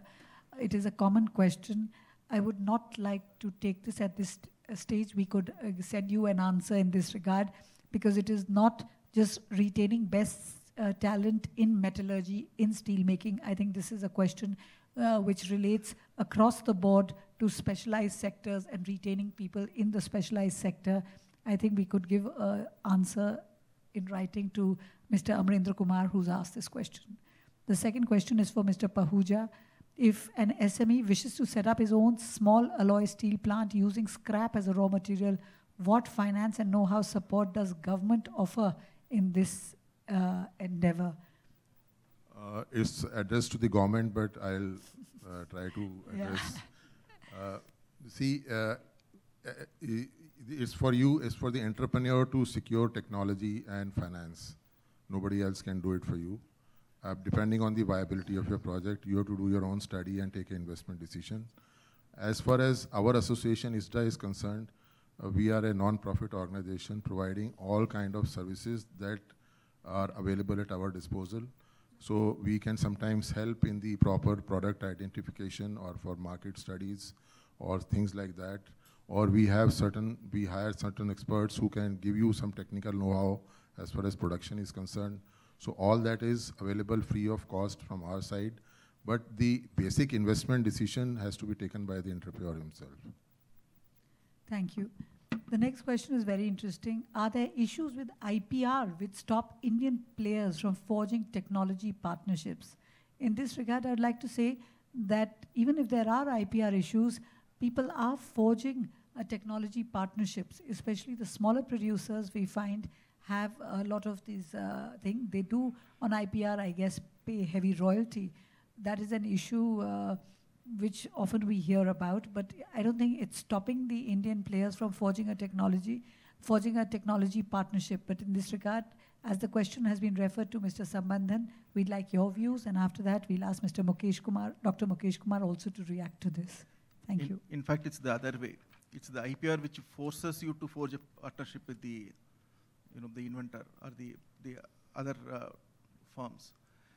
But through research, there are always ways, because the IPR most of the time it restricts itself to the composition or the process, not to the application or the properties of the material. So it's through R&D you can always circumvent. You can always develop an alternative material which meets the same properties and applications. But yes, the IPR forces you to forge the technology partnership, not the other way. Thank you. Can I just add to this? Okay. Now, depends on who you are getting into a partnership with and what stage of maturity you are at. For example, if you are a startup, if you are still growing, not very matured in terms of technology, then you do need people to handhold if you have to jumpstart your advances to compete with bigger players or more older players. For the people who, IPR is there to stay. I mean, it helps us also at times, and obviously we have to pay due respect to the other partners as well. Once you're matured, then the question is, do you still get into partnerships with industries, which was normally considered, let's say, 25, 30 years back by the older guys. But then, yes, you do need to get into partnerships with academia because of a certain type of research which needs a certain time. Similarly, you need to get into partnerships with research laboratories all over the world for a certain type of nature of work. So partnerships are essential, and at the same time, Ruchika ma'am, you also need to have a joint team of Indian steel industry. A couple of them have already happened. So we need to actually pursue that with more energy. But then, yes, you do need partnerships because it's not company to company that you're competing with the rest of the world. So you might as well protect each other by getting your strengths together. Dr. Mukesh Kumar. Madam, when we are talking about the IPR issues, it depends on what we are looking for. Suppose he has mentioned that forging technology partnership. If we are forging technology partnership, it means patents is already there. Yeah. It's not forging technology, it is forging a partnership. Partnership. Because nowadays, sorry. Let me just tell you, because nowadays, the concept of collaborative research is come.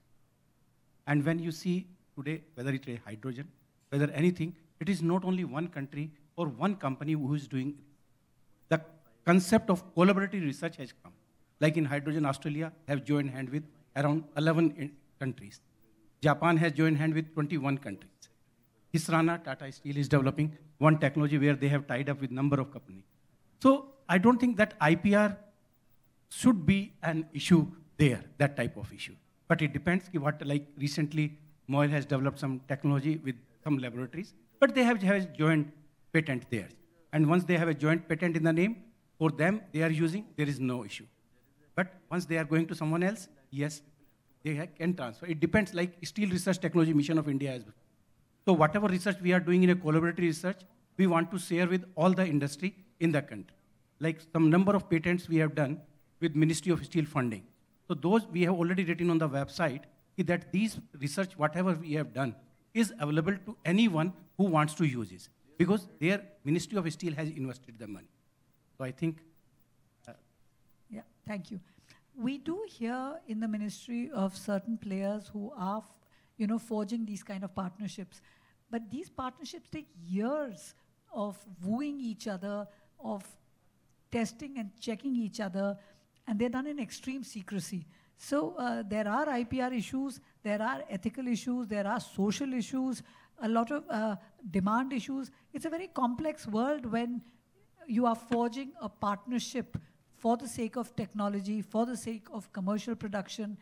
I think it's a very case-to-case basis in this regard. It depends on the product, on the grade, on the market, the complexity of what is to be produced, etc. So I think there's no one answer to this, but yes, it is a valid question, but it has many facets to it. I mean, I can just mention one partnership which happened between Micon, CSM Italy, and SRTMI. You know, we were all partners. That we thought, you know, we'll get together and develop CRGO technology in India. So this was one partnership, and we were very careful that we avoid the IPR issues by actually having a different kind of a process, you know, and develop it from the scratch, you know, using the Indian environment. What sort of raw materials are available in India? So it was right from the beginning, the IPR issue was, you know, avoided by saying that we are going to develop from scratch and we will not borrow from them. Now, the fourth question, I was to have a panelist from ThyssenKrupp, but who's not been able to make it today, that there's a great demand of 3 lakh metric tons of CRGO steel used in manufacturing of electrical transformers, but this is a specialized steel. But this specialized steel is not manufactured in India. How can this be corrected? I think this is something in the knowledge, in the domain of all steel manufacturers. I think everybody's aware that there exists this demand of CRGO, but the CRGO technology, certain part of it is patented. So what Mr. Bhatt was just mentioning, the whole story is whether you can make it in by some other method, by some other technology. This requires interventions and R&D by the large steel producers to cater to this demand. And I think with this we'll end because we have MOSs here. Yes. Thank you so much for the last session.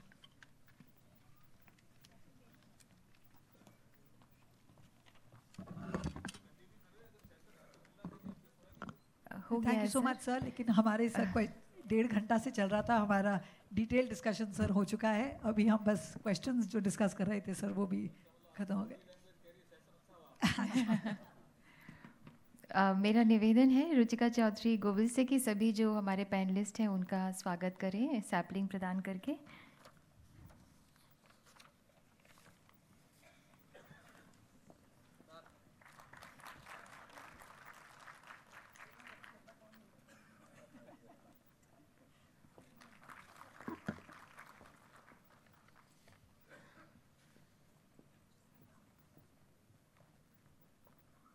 As a token of our immense respect and to honor our guest speakers on the dais.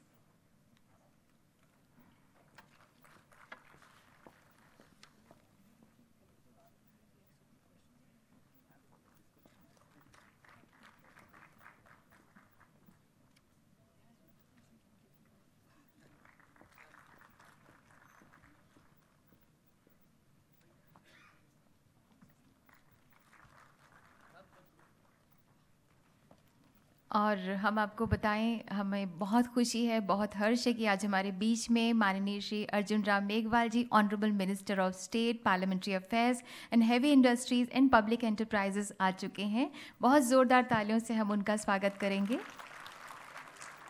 हमारे बीच में हैं माननीय श्री फग्गन सिंह कुलस्ते जी, जो कि honourable minister of state for steel हैं. एक बार ज़ोरदार तालियों से उनका हम स्वागत करेंगे. Thank you so much.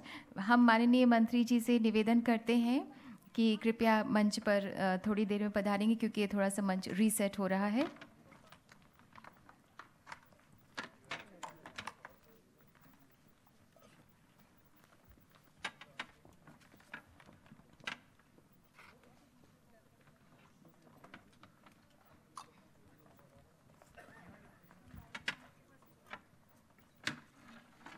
आज सारे दिन विचारों का मंथन चलता रहा. पुराणों में कहा गया है कि समुद्र मंथन से अमृत की प्राप्ति होती है और हम सब ने यकीनन ये महसूस किया है कि आज अमृत की प्राप्ति हुई है.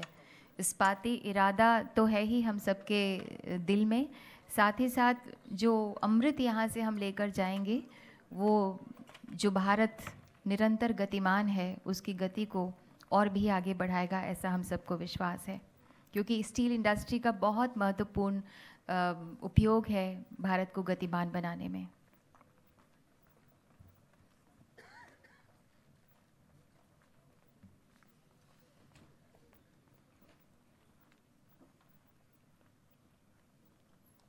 कुछ ही देर में समापन समारोह जो है वो आयोजित किया जाएगा और कहने को ये समापन समारोह है, लेकिन एक नई शुरुआत की ओर मिनिस्ट्री ऑफ स्टील की एक छलांग है।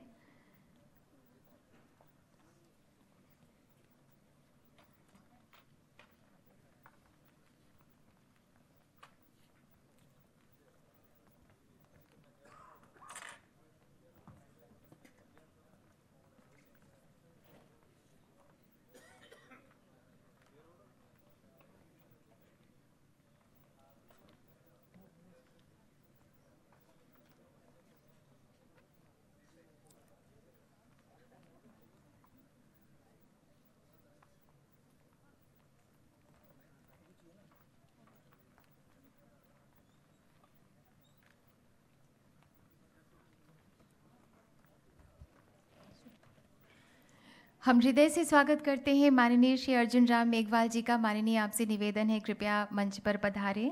ऑनरेबल माननीय श्री फग्गन सिंह कुलस्ते जी से भी हमारा निवेदन है कि कृपया मंच पर पधारें। ज़ोरदार तालियों से माननीय मंत्रीगण का स्वागत करें। और मेरी गुजारिश है Shri Saraswati Prasad, special secretary ministry of steel, आपसे भी कि आप भी मंच पर पधारें।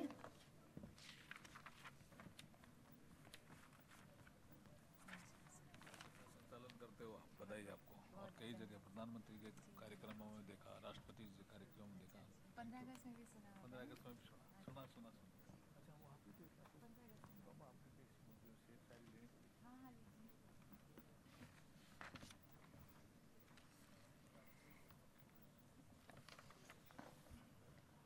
मैं निवेदन करूंगी श्री MP चौधरी आपसे कि मंच पर पधारें।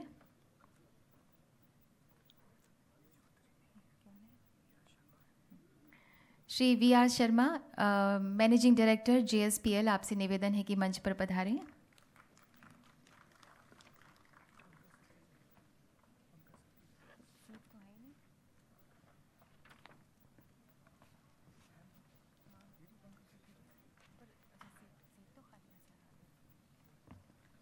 मैं निवेदन करूंगी श्री पंकज सतीजा आपसे, जो को चेयर हैं FICCI mining committee and senior FICCI steel committee and chief regulatory affairs Tata steel limited, आपसे कि मंच पर पधारें।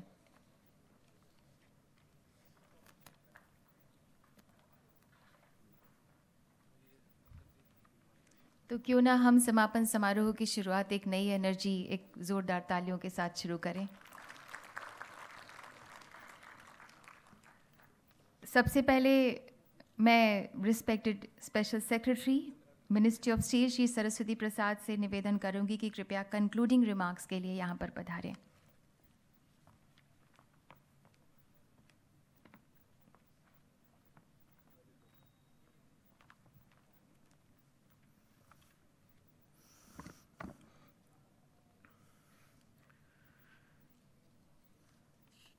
Honorable Minister of State for Steel, Government of India, Shri Faggan Singh Kulaste. Honorable Minister of State, Parliamentary Affairs and Heavy Industries and Public Enterprises, Government of India, Shri Arjun Ram Meghwal. Dignitaries on the dais and off the dais, esteemed participants, my colleagues and friends. On behalf of the Ministry of Steel, Government of India, I convey my sincere thanks to one and all for participating in this Chintan Shivir and making this as a huge success. This Chintan Shivir is a landmark event in the history of Indian steel industry, not only in terms of participation, but also from the perspective of information and knowledge shared throughout the day. The sessions were crafted considering the current and future needs of the industry, aligned to the intent of the National Steel Policy 2017. Also, it provided an opportunity for the stakeholders from the steel fraternity to have discussions and interactions on topics of utmost relevance. I would like to mention a few key points that emerged during the discussions throughout the day. Stakeholders emphasized on creating an ecosystem for enhancing steel usage in the country, scaling up steelmaking capacity in the primary and secondary sector, developing steel clusters in coordination with the state governments, and having an enabling scrapping policy. The industry captains highlighted the key issues that act as deterrents to the growth of the sector. They were essentially lack of adequate logistic infrastructure, the security of the raw material supplies, delays in statutory approvals like environmental and forest clearance and other statutory clearances, the availability of water, the fact that there is very little investment or R&D, lack of skill development, high power tariff was also highlighted as one of the issues, then lack of affordable access to finance, and non-creditable taxes in the mining and the steel industry. Mr. Stephen Gorner from McKinsey has instilled confidence that demand will grow in India and emphasized on raw material security and reinvention of business models, processes, and products. Our Honorable Minister laid stress on the global outreach as a means of sourcing raw material, as also for exploring new overseas markets for Indian steel. He also emphasized the need to reduce export of mineral resources and concentrate on value addition. He mentioned the need for a transformational leap in the Indian steel industry.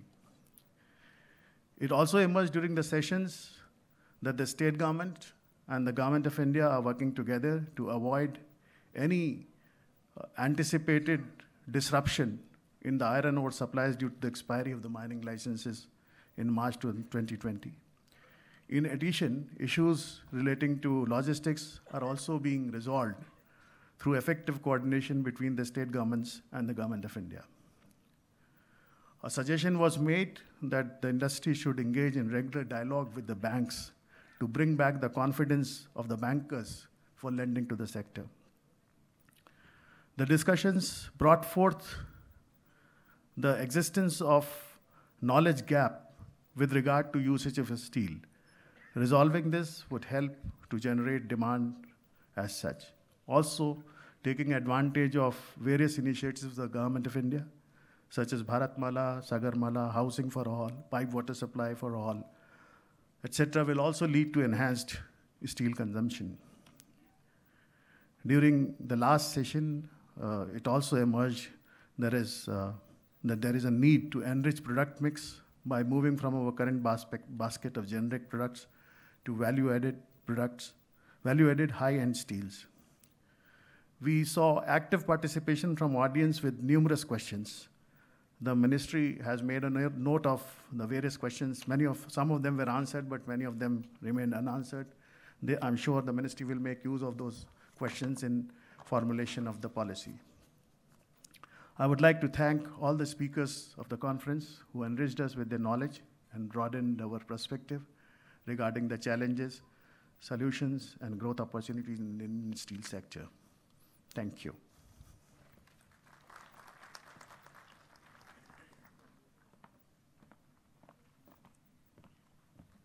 Thank you so much. और उद्योग जगत से हमारे बीच में हैं शिवीर Sharma, managing director JSPL. आपसे हमारा निवेदन है कि कृपया आप भी अपने विचार हम सब से साझा करें.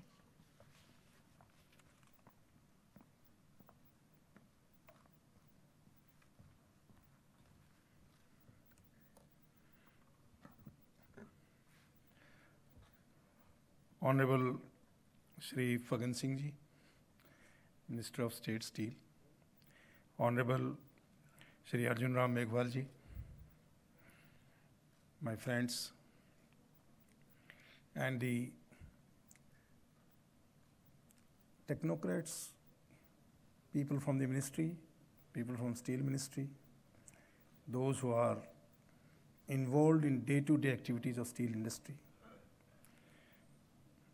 Today is a great initiative taken by Minister of Steel, and we all are here for this Shivir, which is called Chintan. Chintan अपने आप में एक बहुत बड़ा शब्द है, and when we ponder upon on any issue, then we find the solution. India is a very large country, is a great country, and we have all the resources available in the country what are required to become a self-reliant power, economic power. God has bestowed us more than 600 billion ton of coal, which is under the ground today. God has bestowed us more than 20 billion ton of iron ore, which is just under the ground. God has bestowed us one of the largest mines of zinc, that is bauxite, and many other minerals, what we are seeing. So from coal to power, power to steel, steel to value-added steel, everything is available under one umbrella, and that is Bharat Mata. Unfortunately, we could not utilize the natural resources what we have today. 600 billion ton coal today, when we are taking out only 600 million, will last for 1,000 years. What are we going to do with that? Very difficult. After 70 years, the coal will not be required in the world. Iron ore, what we have more than 20 billion ton, after 2050, no iron ore will be required in the world. We have the data available. We can discuss, debate for months together that why these two items will not be required. The way the world is moving, coal will not be required. Coal will be replaced by some other alternate means. And we will be, this all coal which is lying in the country under the bed will remain a dead property or get converted into ash. The other factor is iron ore. Whatever steel the world is producing now, it is about 1.6 billion ton. The steel what we produced in 1975 to 2010 will come for recycling from 2035 to 2050. This is the reason the whole world now is looking that we will switch over to electric arc furnaces and not to the blast furnaces. What will happen at that time when the whole world will be recycling the scrap? Honorable Minister Sahab, Meghwal ji, he stressed in Jaipur in one of the conferences I attended for the recycling of scrap. And time and again he was telling that we should go for electric arc furnace, the steel making through electric arc furnaces. Again we met in Goa, Chaudhry Virender Singh ji and Shri Meghwal ji, they both stressed upon this particular point that the country must look into the electric arc furnaces, the steel making through electric arc furnaces. This is where the future is. But now the electric arc furnaces are to be powered by something. If you see the whole world economies, they grew because of coal, be it America, be it Germany, be it England. Their history will speak that all these economies, they grew because of coal. We have the coal available, but we are not utilizing our coal, and unfortunately we have to import coal. Today around 300 million ton of coal is being imported in India. So we are running the mines in Australia, we are running mines of Indonesian people, we are running mines of South African people, we are running mines in Colombia, running mines of Russians, and running mines of Americans, but we are not utilizing our own mines. This is something very unfortunate. One more thing. If we have this coal available for the power industry and for the steel industry, then we become the world's cheapest electricity producer in the world. Cheapest. 1 rupee 60 paisa is the power cost at the power generation house. With the Indian domestic coal, high ash coal I'm talking, where the ash is about 48 to 50%. So 1 rupee 60 paisa of power, by the time it reaches to Punjab and reaches to UP or reaches to Tamil Nadu or reaches to Maharashtra, it is sold at 10 rupees per kWh. See the agony. What we have to see, that a power which can be generated at 1 rupee 60 paisa per unit is sold at 10 rupees because of the system, because of the failures, because of the losses, and sometimes because of the subsidies and no electricity charges charged from certain class of people, and the industry has to pay for that. So this is something very unfortunate, that electricity which is generated at cheapest in the world, 1 rupee 60 paisa. There is no other industry, no other electricity which can be produced by any fuel. I'm not talking of hydro. Hydro is just 60 paisa. No other fuel can produce so cheap electricity as the Indian high-ash coal is. Other point, where we have to ponder upon. Because when we are thinking for 300 million ton, and very near future maybe 150 million ton or 200 million ton, then we must think that how we can be competitive always. There is a technology today available in the country that we can produce from Indian high-ash coal, we can produce the gas, synthesis gas. And from synthesis gas, we can produce DRI. And from DRI, again through electric arc furnace route, we can produce steel. The technology is already implemented in India by Jindal Steel and Power in Angul plant. Jindal has spent more than 10,000 crore rupees to bring this technology, to master this technology, and on commercial basis to produce steel. I'll tell you one small economics. I'll not take much of time, but because you are the persons sitting from the steel industry and the Ministry of Steel, it is my duty to tell you what the total economics is. Today, if we import natural gas, it will cost us about $10 to $12 per MMBTU by the time it reaches to the steel plant. To produce 1 ton of DRI, we need 10 units, means 1.2 gigacal. That will cost us about $100. So $100 means 7,000 rupees. And if we produce from Indian coal, if we produce the gas, syngas, the gas comes to $5 per MMBTU. So as against of $12 per MMBTU, and sometimes $14 per MMBTU, sometimes maybe $11 per MMBTU, the Indian coal can give us the same gas at a cost of $5 or maybe $5.50 per MMBTU, half of the cost. So to produce steel, then we need only 5,000 rupees of gas.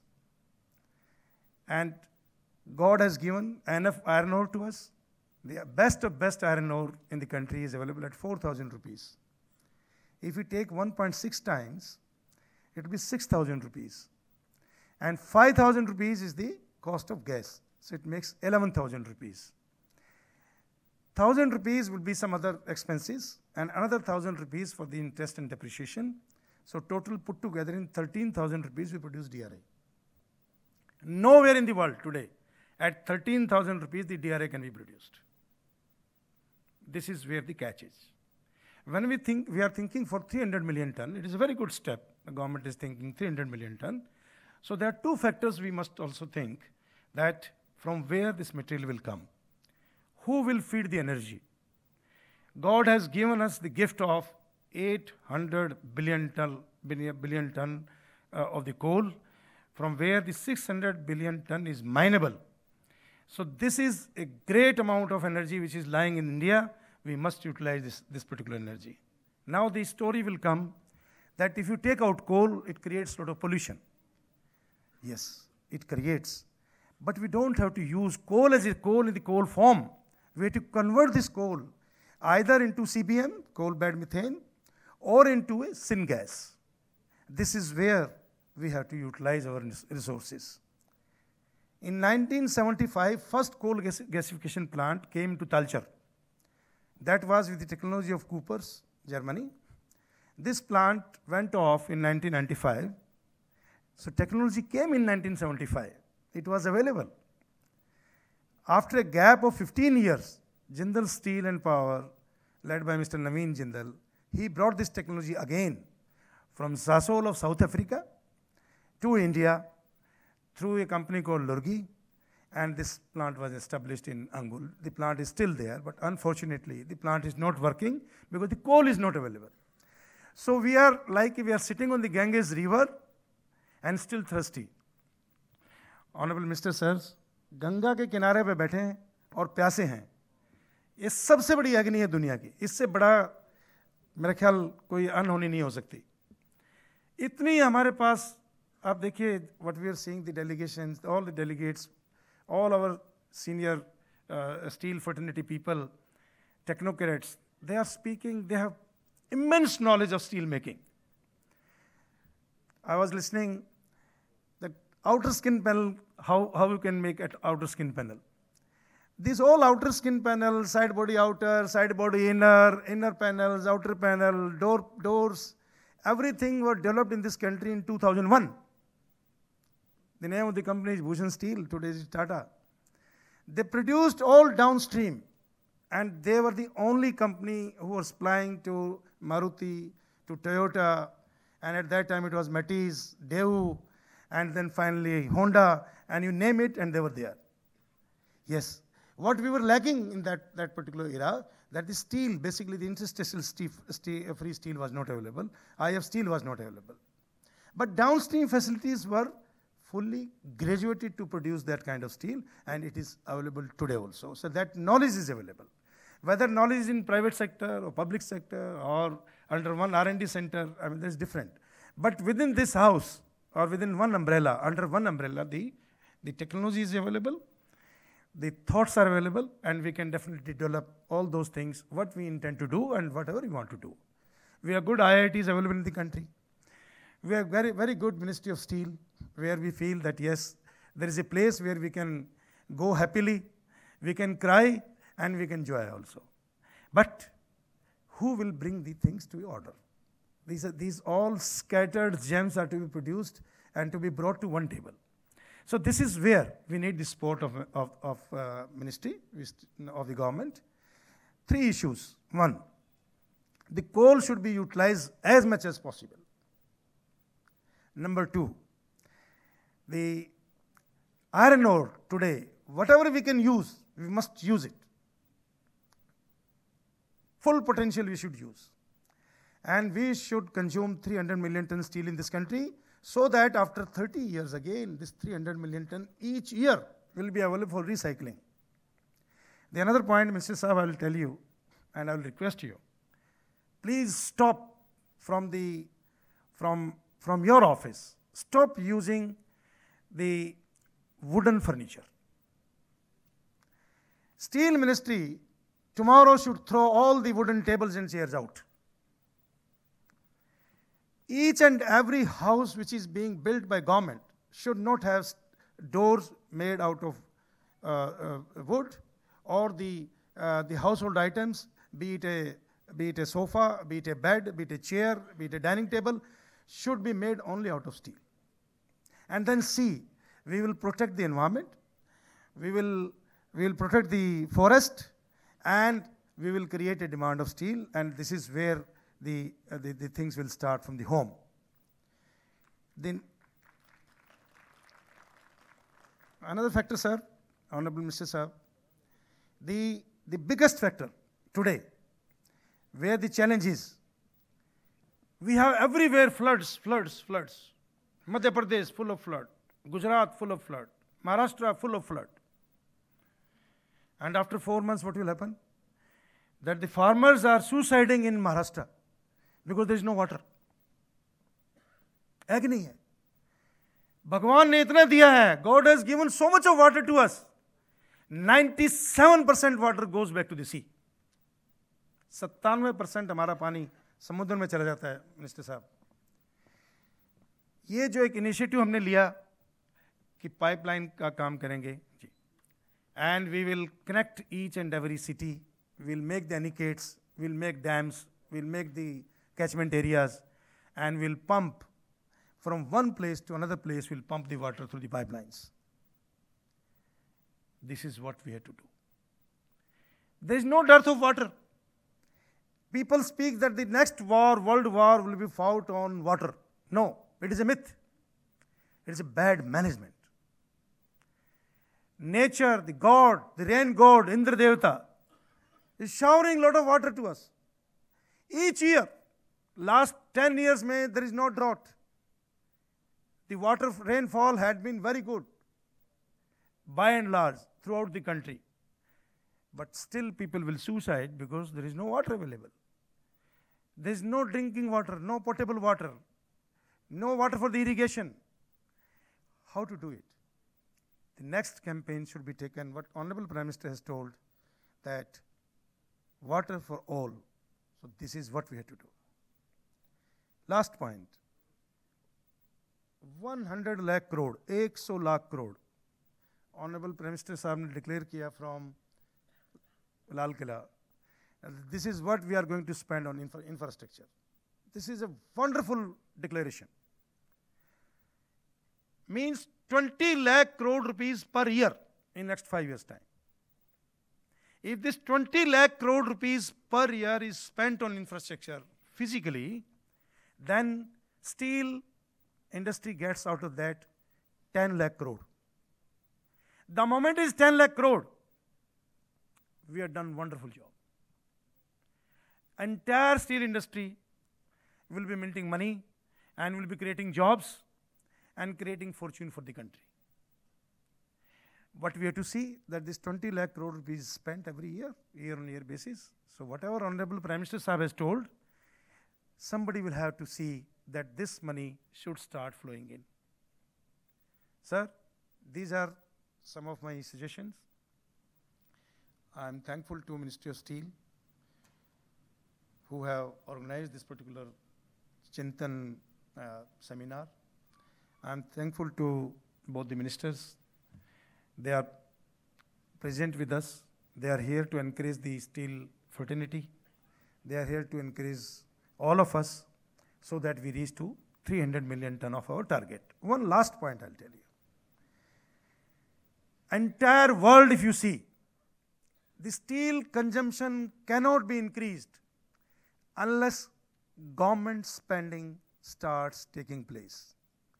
Be it roads, be it bridges, be it railway, be it transmission towers, जब तक सरकार नहीं चाहेगी, जब तक 300 million ton नहीं हो सकता. जिंदगी में हम लोग कितना स्टील यूज करते हैं as an individual? 2 tonne, 3 tonne, 5 tonne, 10 tonne, 15 tonne, इससे ज़्यादा नहीं. 4 कार बदल लेंगे लाइफ में, 10 रेफ्रिजरेटर बदल लेंगे, 2 वॉशिंग मशीन बदल लेंगे, एक फ्लैट लेंगे जिसमें 2 टन स्टील, 3 टन स्टील लगा है. स्टील किधर लगता है? Per capita steel consumption calculate करना बंद कर दो.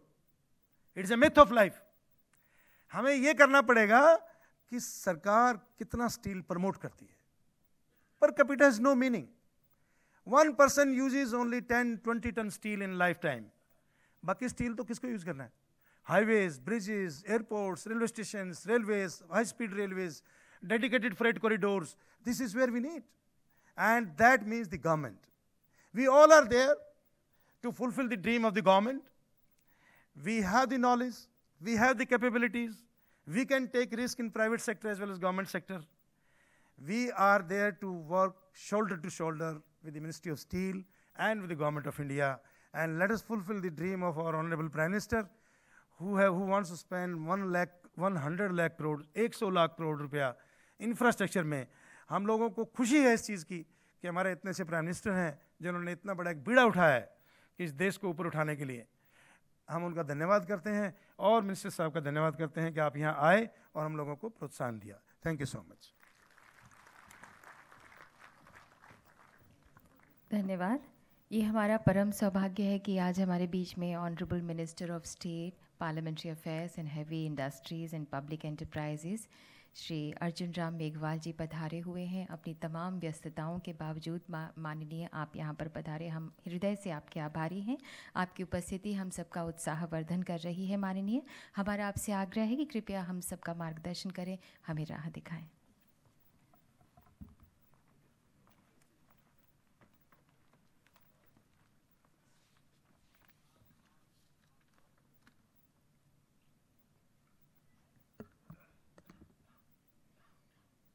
Chintan Shivir towards a vibrant, efficient, and globally competitive Indian steel sector, और इसके लिए मंच पर बैठे हुए लोकसभा में और मंत्री परिषद में मेरे साथी फगन सिंह जी कुलस्ते साहब, honourable minister for state for steel, government of India,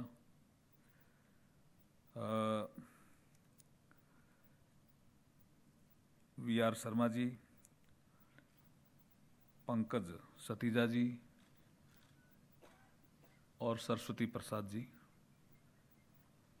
इस प्रांगण में उपस्थित सभी पार्टिसिपेंट्स और पत्रकार साथियों। देखिए, बहुत सी विषय अभी आपके शर्मा जी ने टच कर लिया। इन्होंने एक विषय बार बार टच किया कि प्रधानमंत्री जी ने बोला 100 लाख करोड़ इंफ्रा में खर्च करेंगे। मैं आपसे पूछता हूं, उधर इधर जो बैठे हैं, प्रधानमंत्री ने और क्या क्या बोला लाल किले से? एक मिनट, मैं थोड़ी एक्सरसाइज करता हूं। लंबा भाषण था लाल किले से, या कल हाउडी मोडी में बोला, वो ध्यान हो तो वो बता दो। हाउडी मोडी तो ठीक ही था ना कल, है ना? बढ़िया था। तो यार थोड़ा नीरस क्यों? ताली बजाओ ना जोरदार, एक बार ताली बजा के स्वागत कर सकते हैं। तो आप कैसे हो भाई साहब? तो ठीक हो ना? तो क्या क्या बोला जरा बताएंगे? लाल किले की प्राचीर से सेक्टर स्टील का है, लेकिन जब इन्होंने कहा 100 लाख करोड़ का जिक्र प्रधानमंत्री जी ने लाल किले की प्राचीर से किया, 2-3 चीजें और कही थी, आपको ध्यान हो तो। क्या है? सिंगल यूज प्लास्टिक है। सिंगल यूज प्लास्टिक के बारे में थोड़ा सा बताएं, देखें क्या आपने शुरू करा है इसको? कुछ किसने किया? मैडम कह रही है हमने शुरू किया है। घर है? हाँ, नहीं, लेकिन सिंगल यूज प्लास्टिक में परिभाषा लोग को लेकर के थोड़ी प्रॉब्लम थी। आपको ध्यान है क्या होता है सिंगल यूज प्लास्टिक? हाँ, डिस्पोजेबल, यूज एंड थ्रो जिसको कहते हैं। बाल्टी मत फेंक देना घर में। हाँ, लेकिन घर में आजकल लोग बाल्टी रखते ही नहीं है। ये जो शर्मा जी कह रहे थे कि पानी तो आप ऐसे ही शॉवर से ही नहा रहे हो, आप बाल्टी क्यों नहीं रख रहे हो? उसको वो सिंगल यूज में नहीं है, लेकिन आप स्टील की ला सकते हो। क्यों स्टील की ला सकते हैं? तो आपने शुरू किया, तो आपने कहा गवर्नमेंट करें। मैडम आपको काफी कहा गवर्नमेंट करें, क्या फर्नीचर सारा चेंज कर दें? ऐसा कुछ कर सकते हैं क्या? अपन कर सकते हैं तो शुरू कर सकते हैं, लेकिन ये बनाने वाले, ये भी एक इशू है। बनाने वालों की भी कमी बता रहे हैं लोग। मेरे को तो, मैंने पूछा है आज कईयों से, कईयों को इंपोर्ट करना पड़ेगा ऐसा कह रहे हैं। तो ये कई ऐसी चीजें आज के इस चिंतन शिविर में आई होगी, लेकिन प्रधानमंत्री जी ने 4-5 चीजें तो बहुत इंपॉर्टेंट बोली। जल का जिक्र आपने किया, आपको याद रहा, उसके लिए धन्यवाद। 100 लाख करोड़ इंफ्रा में खर्च करेंगे, तो स्टील का तो यूज बढ़ना ही है। बड़े बड़े अगर ब्रिज बनेंगे, जिसका जिक्र शर्मा जी कर रहे थे कि गवर्नमेंट कुछ करे, तो उसमें स्टील का बढ़ना ही है। लेकिन जिस मंत्रालय से मैं आता हूं, वहां वो मुझे कह रहे थे आज कि जैसे भेल के सीएमडी साहब आके गए हैं, सिंगल साहब हैं? आए नहीं? तो जो मुझे वो बता रहे थे, एक बहुत अच्छी बात बता रहे थे कि CRGO क्या होता है साहब? CRGO ध्यान आ रहा है? कोल्ड रोल्ड ग्रेन ओरिएंटेड है। अपन बना सकते हैं? कमी है ना? तो आज चिंतन शिविर में विषय आया नहीं क्या? आया। तो उसके लिए कुछ नोट लिया? शर्मा जी को करना पड़ेगा कुछ, ये मुझे लगता है। आप में से कुछ करें, आप में से कुछ करो। ये रिक्वायरमेंट है, it is a requirement of a भेल। I come from the heavy industry and public enterprises, वहां ये रिक्वायरमेंट है। और काफी प्रयास करने के बावजूद भी हमें इंपोर्ट करना पड़ता है। It is not a good thing, क्योंकि इंपोर्ट का बिल भी हमें कम करना है। लाल किले की प्राचीर से $5 ट्रिलियन इकोनॉमी बनाने की बात भी प्रधानमंत्री जी ने कही है, कही कि नहीं कही बताओ? और $5 ट्रिलियन इकोनॉमी बनानी है तो स्टील सेक्टर के बिना कैसे संभव है जी? Steel sector is a core sector of the economy.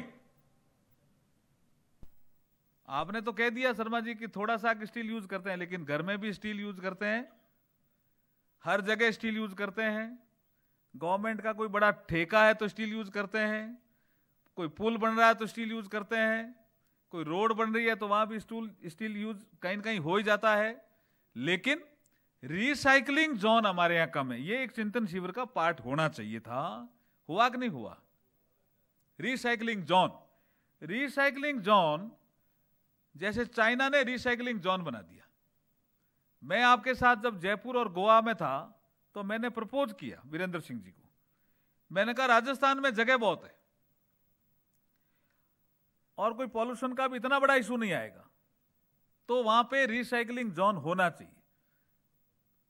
Recycling zone होते ही आपकी कई ऐसी चीजें जिनको हम इंपोर्ट करते हैं वो इंपोर्ट होना बंद हो जाएगा और लोग उसमें आ जाएंगे। टेक्नोलॉजी है, सही कहा आपने, 95 से भी हमारे पास टेक्नोलॉजी है। टेक्नोलॉजी 95 से क्यों? ये आप कुतुब मीनार देखा किसी ने? कुतुब मीनार ये किसका बना हुआ है? किसका भाई साहब? है कोई इतनी बड़ी फर्नेस रही होगी कभी? आपने तो मैडम दुबे देखा होगा ना, आपने देखा कि नहीं देखा कुतुब मीनार? है हाँ है, कोई स्तंभ नहीं। किस तरह से बना होगा? टेक्नोलॉजी शर्मा जी उस समय भी थी। कुछ गड़बड़ हुई है बीच में गड़बड़ हुई है। हमारे आइटम बाहर बहुत जाते थे, लेकिन गड़बड़ नहीं होनी चाहिए। आपने ठीक हमारी आंखें खोली, हमें ध्यान भी है कि हमें इतना प्रकृति ने कोल दिया है, इतना हमें आयरन और दिया है, कैसे हम इस सेक्टर में आगे बढ़ सकते हैं। इसी के लिए चिंतन शिविर किया है। और गवर्नमेंट के ध्यान में नहीं आता तो चिंतन शिविर क्यों करते? इतना बड़ा हॉल लेना, सुबह भी कई 2-3 मिनिस्टर तो आए ही होंगे ना, क्या नहीं आए? गडकरी साहब आए होंगे, आए नहीं आए तो धर्मेंद्र प्रधान साहब तो आए ही होंगे। और कौन आए थे? कुलस्ते साहब थे ही, मैडम बैठी है, आप बैठे हैं, सरस्वती प्रसाद जी, सेक्रेटरी साहब भी आए होंगे। इसका मतलब गवर्नमेंट जागरूक है। गवर्नमेंट जागरूक है। बीच में कुछ इशू शर्मा जी आपके भी आए, हमें पता है। इस कारण का कई चीजें आती है, उसका क्या करें, वो एक अलग इशू है।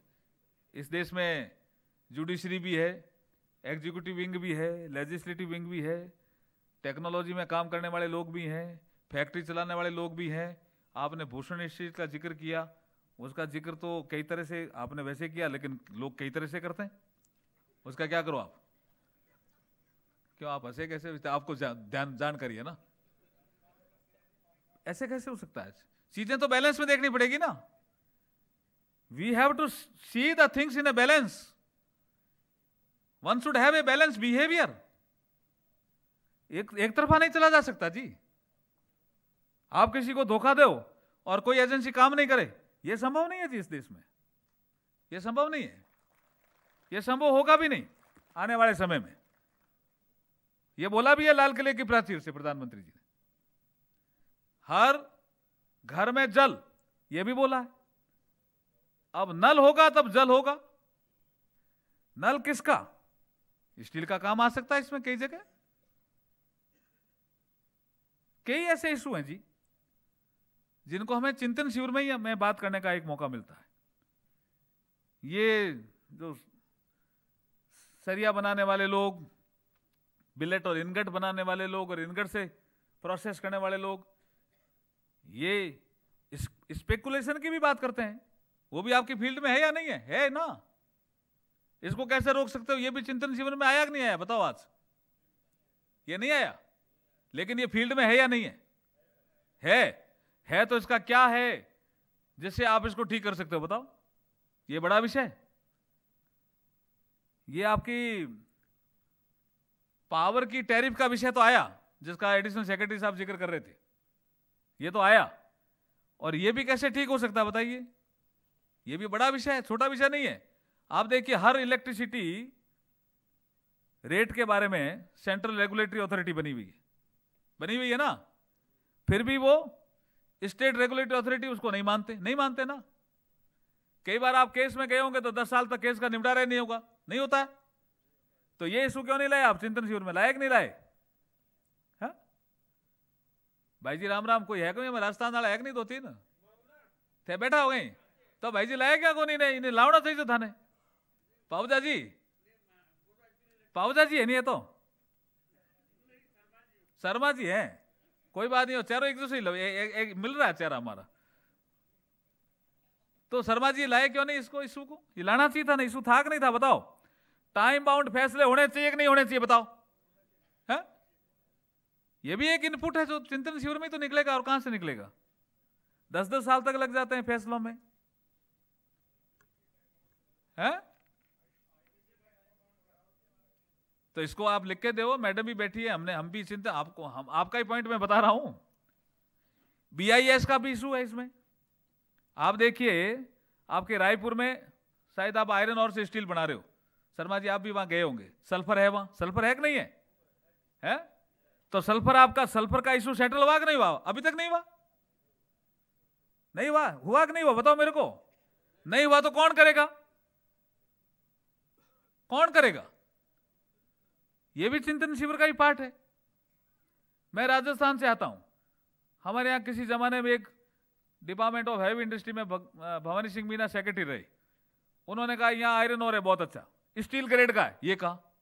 उसकी जापान ने भी जांच की, और भी आपने भी, नवीन जिंदल साहब भी जांच करके गए, लेकिन वो नहीं हुआ। इतने में कोई रूल्स बदल गया, लेकिन वो वहां भी तो पड़ा है, उसको कोई यूज ही नहीं कर रहा, स्टील ग्रेड का है।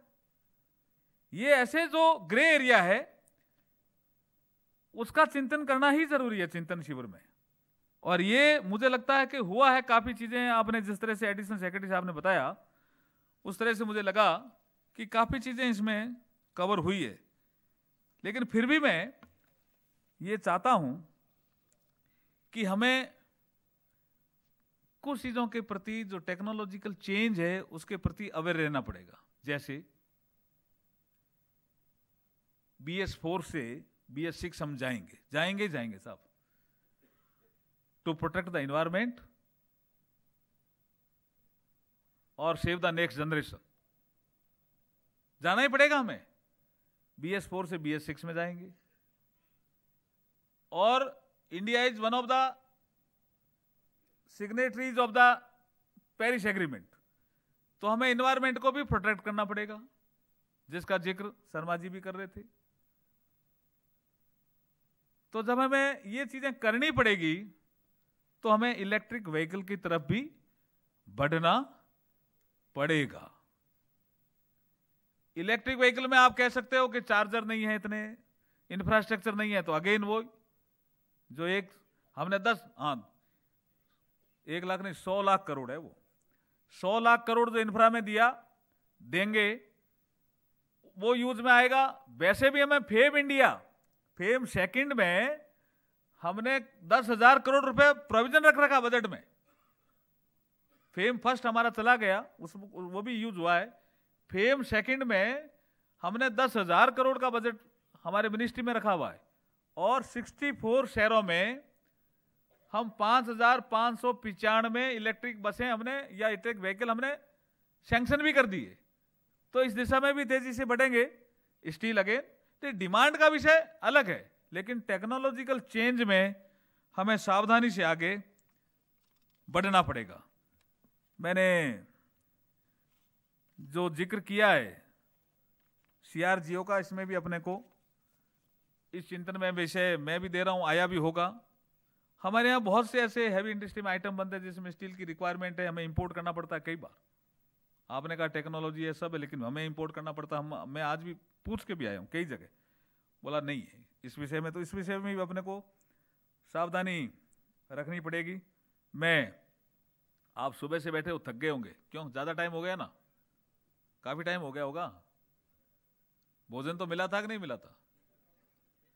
क्या था, प्लास्टिक की थी प्लेट है, स्टील की थाली थी? है किसकी थी? स्टील की थाली नहीं थी? आज तो स्टील की थाली देनी चाहिए थी। है आज तो स्टील की थाली देनी चाहिए थी। स्टील के यूजेज के तरफ अपन जहां चिंतन में बैठे वहां तो स्टील का यूजेज जितना बढ़ सकता बढ़ाना चाहिए।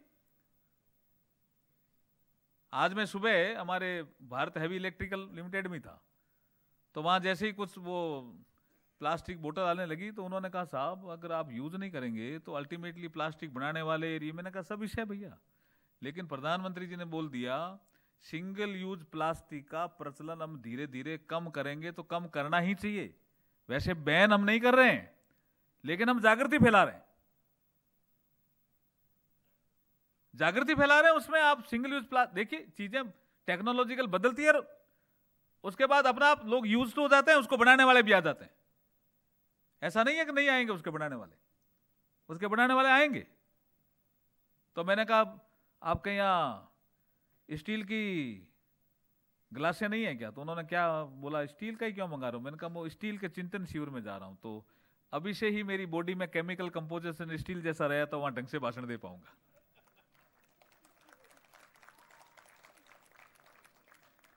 तो यूज टू होना चाहिए ना मैं, कि स्टील का कैसे प्रमोशन हो, कैसे हम आगे बढ़े। गवर्नमेंट ओपन है जी, जो आपके अच्छे सुझाव आएंगे गवर्नमेंट अडॉप्ट करने के लिए एकदम ओपन है। अदरवाइज चिंतन शिविर क्यों करती गवर्नमेंट? कहीं आपको दिक्कत कई कारणों से आ सकती है, उसको भी हम दूर करेंगे, और अब दूर करने का शुरू कर दिया। आपने देखा होगा अभी निर्मला सीतारमण जी ने कई आपके चीजें की, आपको ध्यान आ रहा है ना, का नहीं आ रहा है? देखिए जो आपकी नई कंपनियां हैं, इसमें भी कुछ लोग कह रहे हैं इसमें थोड़ा इसको ठीक करो। आप बताइए क्या करना चाहिए? स्टील सेक्टर में कई कंपनी आएगी ना, जो 1 अक्टूबर से मार्च 2023 तक रजिस्टर होगी, प्रोडक्शन करेगी, उसका इफेक्टिव रेट 15% हो जाएगा। तो कुछ लोग कह रहे हैं कि पहले से जो काम करने वाली है उनके लिए भी इसको जोड़ो। क्या आपका चिंतन शिविर में विषय आया कि नहीं आया? नहीं आया तो उसको देखिए। एग्जिस्टिंग में कॉर्पोरेट टैक्स हमने जो अभी 34.94% है, जिसको हमने 25.17 किया है। मिनिमम अल्टरनेट टैक्स जिसको मैट बोलते हैं, ये ऐसी जो कंपनियां हैं उनको पे करने की भी जरूरत नहीं है। ये कुछ ऐसे विषय आपके, जिसमें स्टील के सेक्टर में जो एक कंपनियां हैं, इससे आपका मेक इन इंडिया प्रमोट होगा, डिविडेंड ज्यादा आएगा, R&D में रुचि बढ़ेगी, इन्वेस्टमेंट ज्यादा आएगा, GDP ठीक ठाक रहेगा। इसमें कोई सुझाव थे तो और भी इसमें अपने को आगे बढ़ना चाहिए, क्योंकि फाइनेंस भी इन्वॉल्व तो रहेगा स्टील सेक्टर में। आपका भी जैसे भूषण स्टील का इश्यू आया, ऐसे आपके और कंपनियों में भी इश्यू आ सकते हैं। इसलिए मैंने बैठे बैठे लिखा NPA का विषय रहेगा, बिल्कुल रहेगा, सरफेसी का विषय भी रहेगा, और इंसॉल्वेंसी एंड बैंकरप्सी कोड का विषय भी रहेगा। इन विषयों के साथ हम कैसे तेजी से आगे बढ़ सकते हैं, वो चिंतन का विषय। इन विषयों के साथ और जो अवेलेबल रिसोर्सेज हैं उनका ऑप्टिमम यूटिलाइजेशन कैसे करें, यह चिंतन का विषय होना चाहिए। और मुझे लगता है ये विषय हमारा इसमें रहा है, जिसकी वजह से आज का, जब मैं आ रहा था तो मुझे बहुत से लोगों ने कहा कि आज का चिंतन शिविर जो है वो बहुत अच्छा रहा है और ऐसे शिविर होते रहने चाहिए। ये सुझाव आया खुलस्ते साहब, लोगों ने सुझाव दिए हैं, 1-2। शर्मा जी तो चले गए, बैठे हैं शर्मा जी, तो 1-2 और भी राजस्थान के मिले थे मुझे, लेकिन दिख नहीं रहे हैं, शायद चाय पीने गए हैं, क्या गए हैं। लेकिन फिर भी मैं कह रहा हूं, दुष्यंत कुमार एक बहुत अच्छे, नाम सुना है क्या दुष्यंत कुमार जी का? है? कवि थे, अच्छे कवि थे। उन्होंने एक बार उनकी दो चीजें, लेकिन एक चीज कह करके ही समाप्त करूंगा। उन्होंने कहा हो गई है पीर पर्वत सी।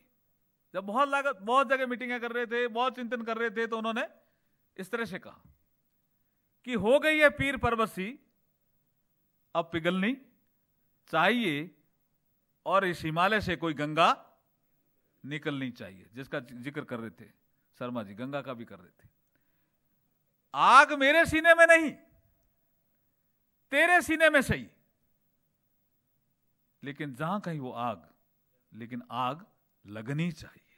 अब लगा मत देना, यानी तो एसडीएम आ जाएगा, कलेक्टर आ जाएगा, आग किसने लगी? कौन सी आग? मेरे इस स्टील सेक्टर में तेजी आनी चाहिए।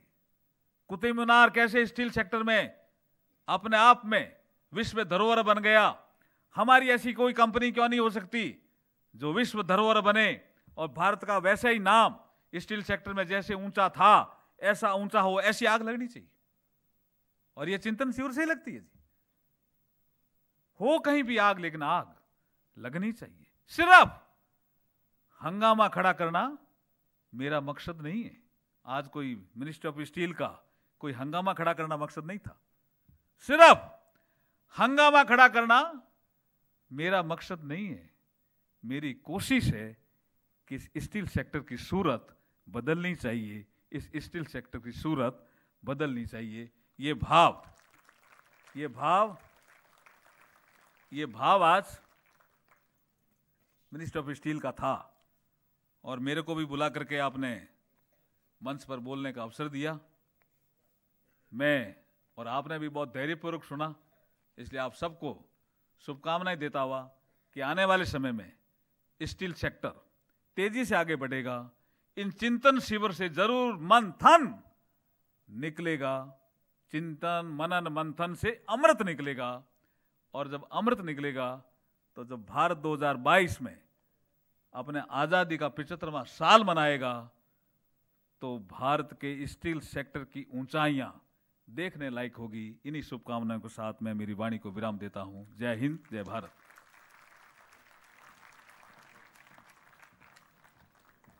अति जागरूकता से भरा हुआ, अति प्रखर और ओजपूर्ण वाणी में माननीय मंत्री जी ने हम सबको प्रेरणा दी। दुष्यंत कुमार का जिक्र कर रहे थे, उसी बात को आगे बढ़ाती हूँ। उन्होंने ही कहा था कि कैसे आकाश में सुराख नहीं हो सकता, कैसे आकाश में सुराख नहीं हो सकता, एक पत्थर तो तबीयत से उछालो यारो। तो हम सब मिलकर जो है जिस जतन से आगे बढ़ रहे हैं, फौलादी इरादों से ज़रूर मंजिल तक पहुंचेंगे। और आज हमारे बीच में सुबह से शाम तक माननीय श्री फग्गन सिंह कुलस्ते जी हैं, honourable minister of state for steel. आपके भी हम आभारी हैं माननीय, आपकी उपस्थिति के लिए। हमारा आपसे अनुरोध है कि कृपया संबोधन के लिए पधारें।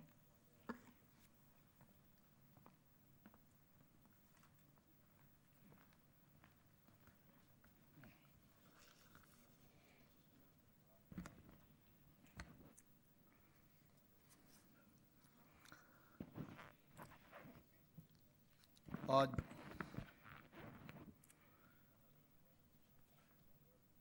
इस चिंतन शिविर के इस अंतिम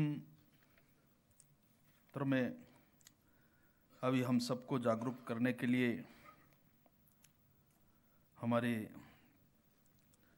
श्रीमान अर्जुन राम मेघवाल जी, यानी मंत्री जी, यहाँ इस चिंतन शिविर का आप सब लोगों के कुछ विषयों को जो छूट गए, कई ऐसे विषय उनके ध्यान में, चूँकि उनके पास भी भारी उद्योग मंत्रालय और बाकी जो इस क्षेत्र से जिनका संबंध है, ऐसे मंत्रालयों से जिनका काम रहा है, ऐसे आदरणीय मेघवाल जी, हमारे विशेष सचिव सरस्वती प्रसाद जी, हमारे शर्मा जी, पंकज जी, और विशेषकर उद्घाटन सत्र के बाद 3 अलग अलग सत्रों में जिनने किया, ऋषिका जी, हमारे कुछ अलग अलग क्षेत्रों में पुनीत सल जी और अभी हमारी रुचिका जी ने 3 विषयों में अलग अलग है और 3 ऐसे अलग अलग हमारे जो पैनल्स थे। मुझे कुछ समय उनके बीच में भी यहाँ रहने का अवसर मिला। मैंने कुछ सुना, जो हमारे विशेषज्ञ थे, जो पैनलिस्ट थे। वास्तव में जब हम स्टील उद्योग के बारे में आज प्रातःकाल से लेकर के अभी तक के जितनी भी चर्चा हुई,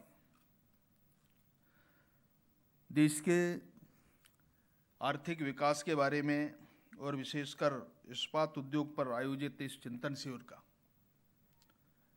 मैंने सुबह भी कहा था कि इसमें जो निकल कर के आएंगे, आप लोगों के सुझाव आएंगे, मंत्रालय की ओर से हमारी पूरी कोशिश है। और जैसे हमारे मेघवाल जी ने भी कहा कि प्रधानमंत्री जी का हृदय खुला है देश के कल्याण के लिए, और उसमें से ही हमारे सचिव जी ने कुछ अर्थ निकल करके उनका यहाँ जिक्र भी किया है। जितने हमारे यहाँ पर लोग उपस्थित हुए हैं, इस समारोह की जो संकल्पना थी, हमारे नीति निर्माता हैं, नौकरशाह हैं, उद्योगपति हैं, शिक्षाविदों से संबंधित विद्वान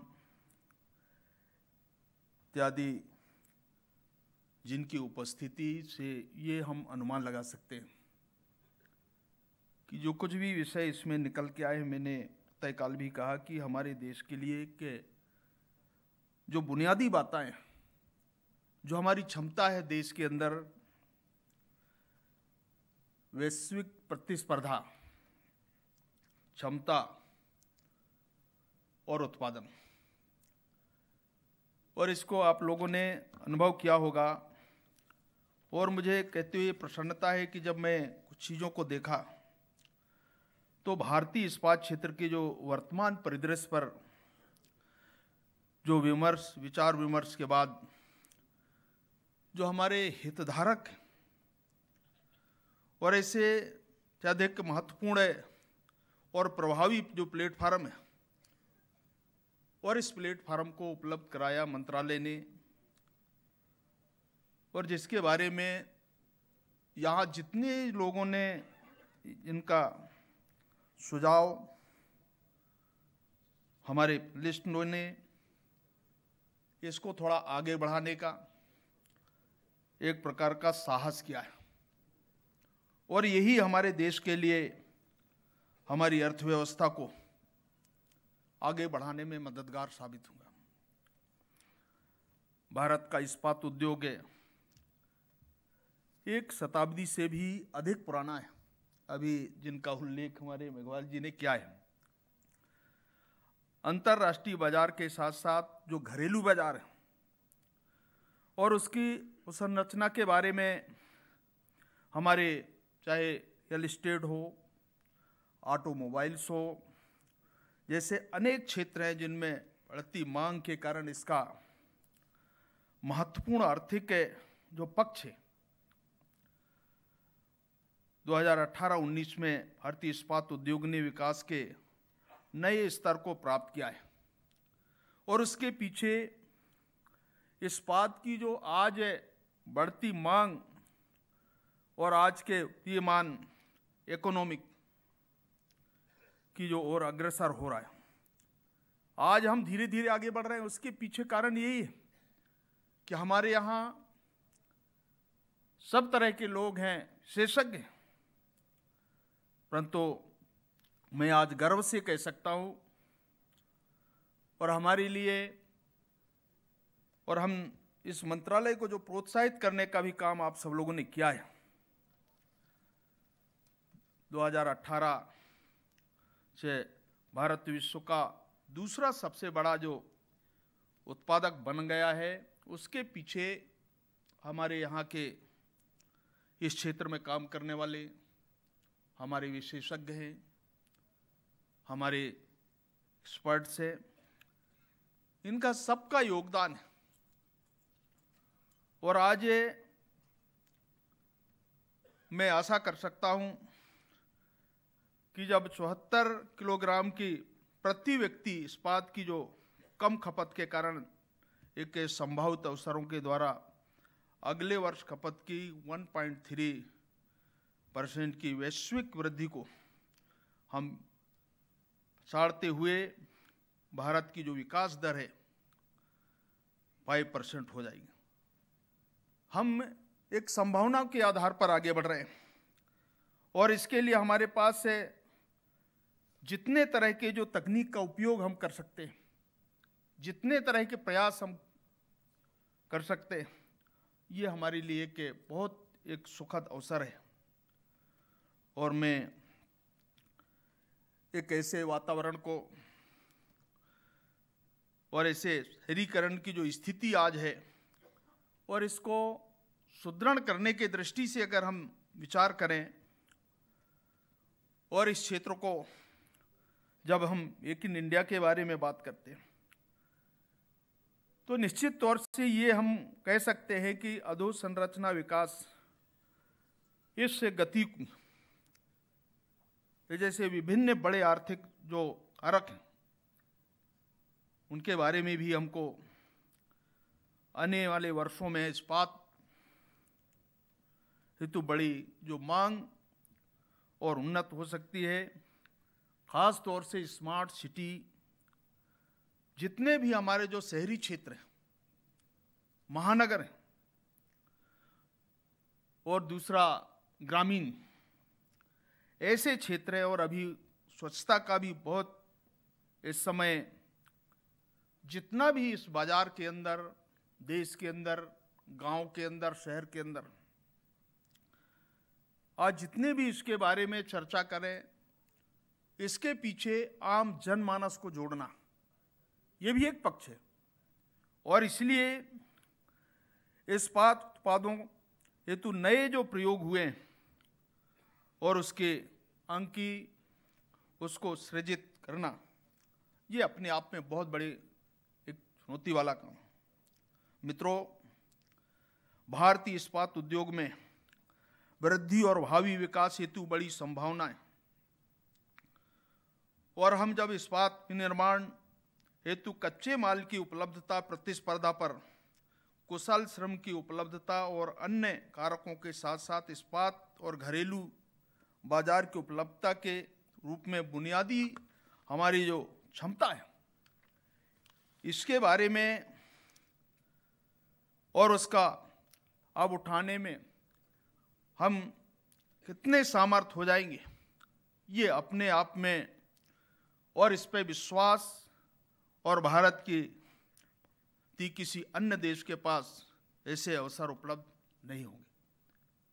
जो अवसर ये पार्टी ने, मंत्रालय ने दिया है, इसका हेतु यही है, उद्देश्य हमारा यही था कि इसमें से जो चीजें निकल करके आएंगी उसके बारे में हम विचार करेंगे।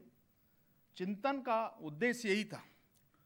और मैं इस बात को जोर देकर कहना चाहता हूं कि जब भारतीय इस्पात उद्योग की क्षमताओं के बारे में जब हम बात करते हुए मैं जानता हूं कि सभी उत्पादक, चाहे वे सार्वजनिक क्षेत्र के हों या निजी क्षेत्र के हों, वे सभी राष्ट्रीय इस्पात नीति 2017 में जो हमने परिकल्पना किया है कि 30-31 तक 300 मिलियन टन का इस्पात क्षमता के लक्ष्य को हासिल करने के लिए सक्रिय रूप से कार्य कर रहे हैं। इसका जिक्र अभी आदरणीय वाल जी ने भी किया।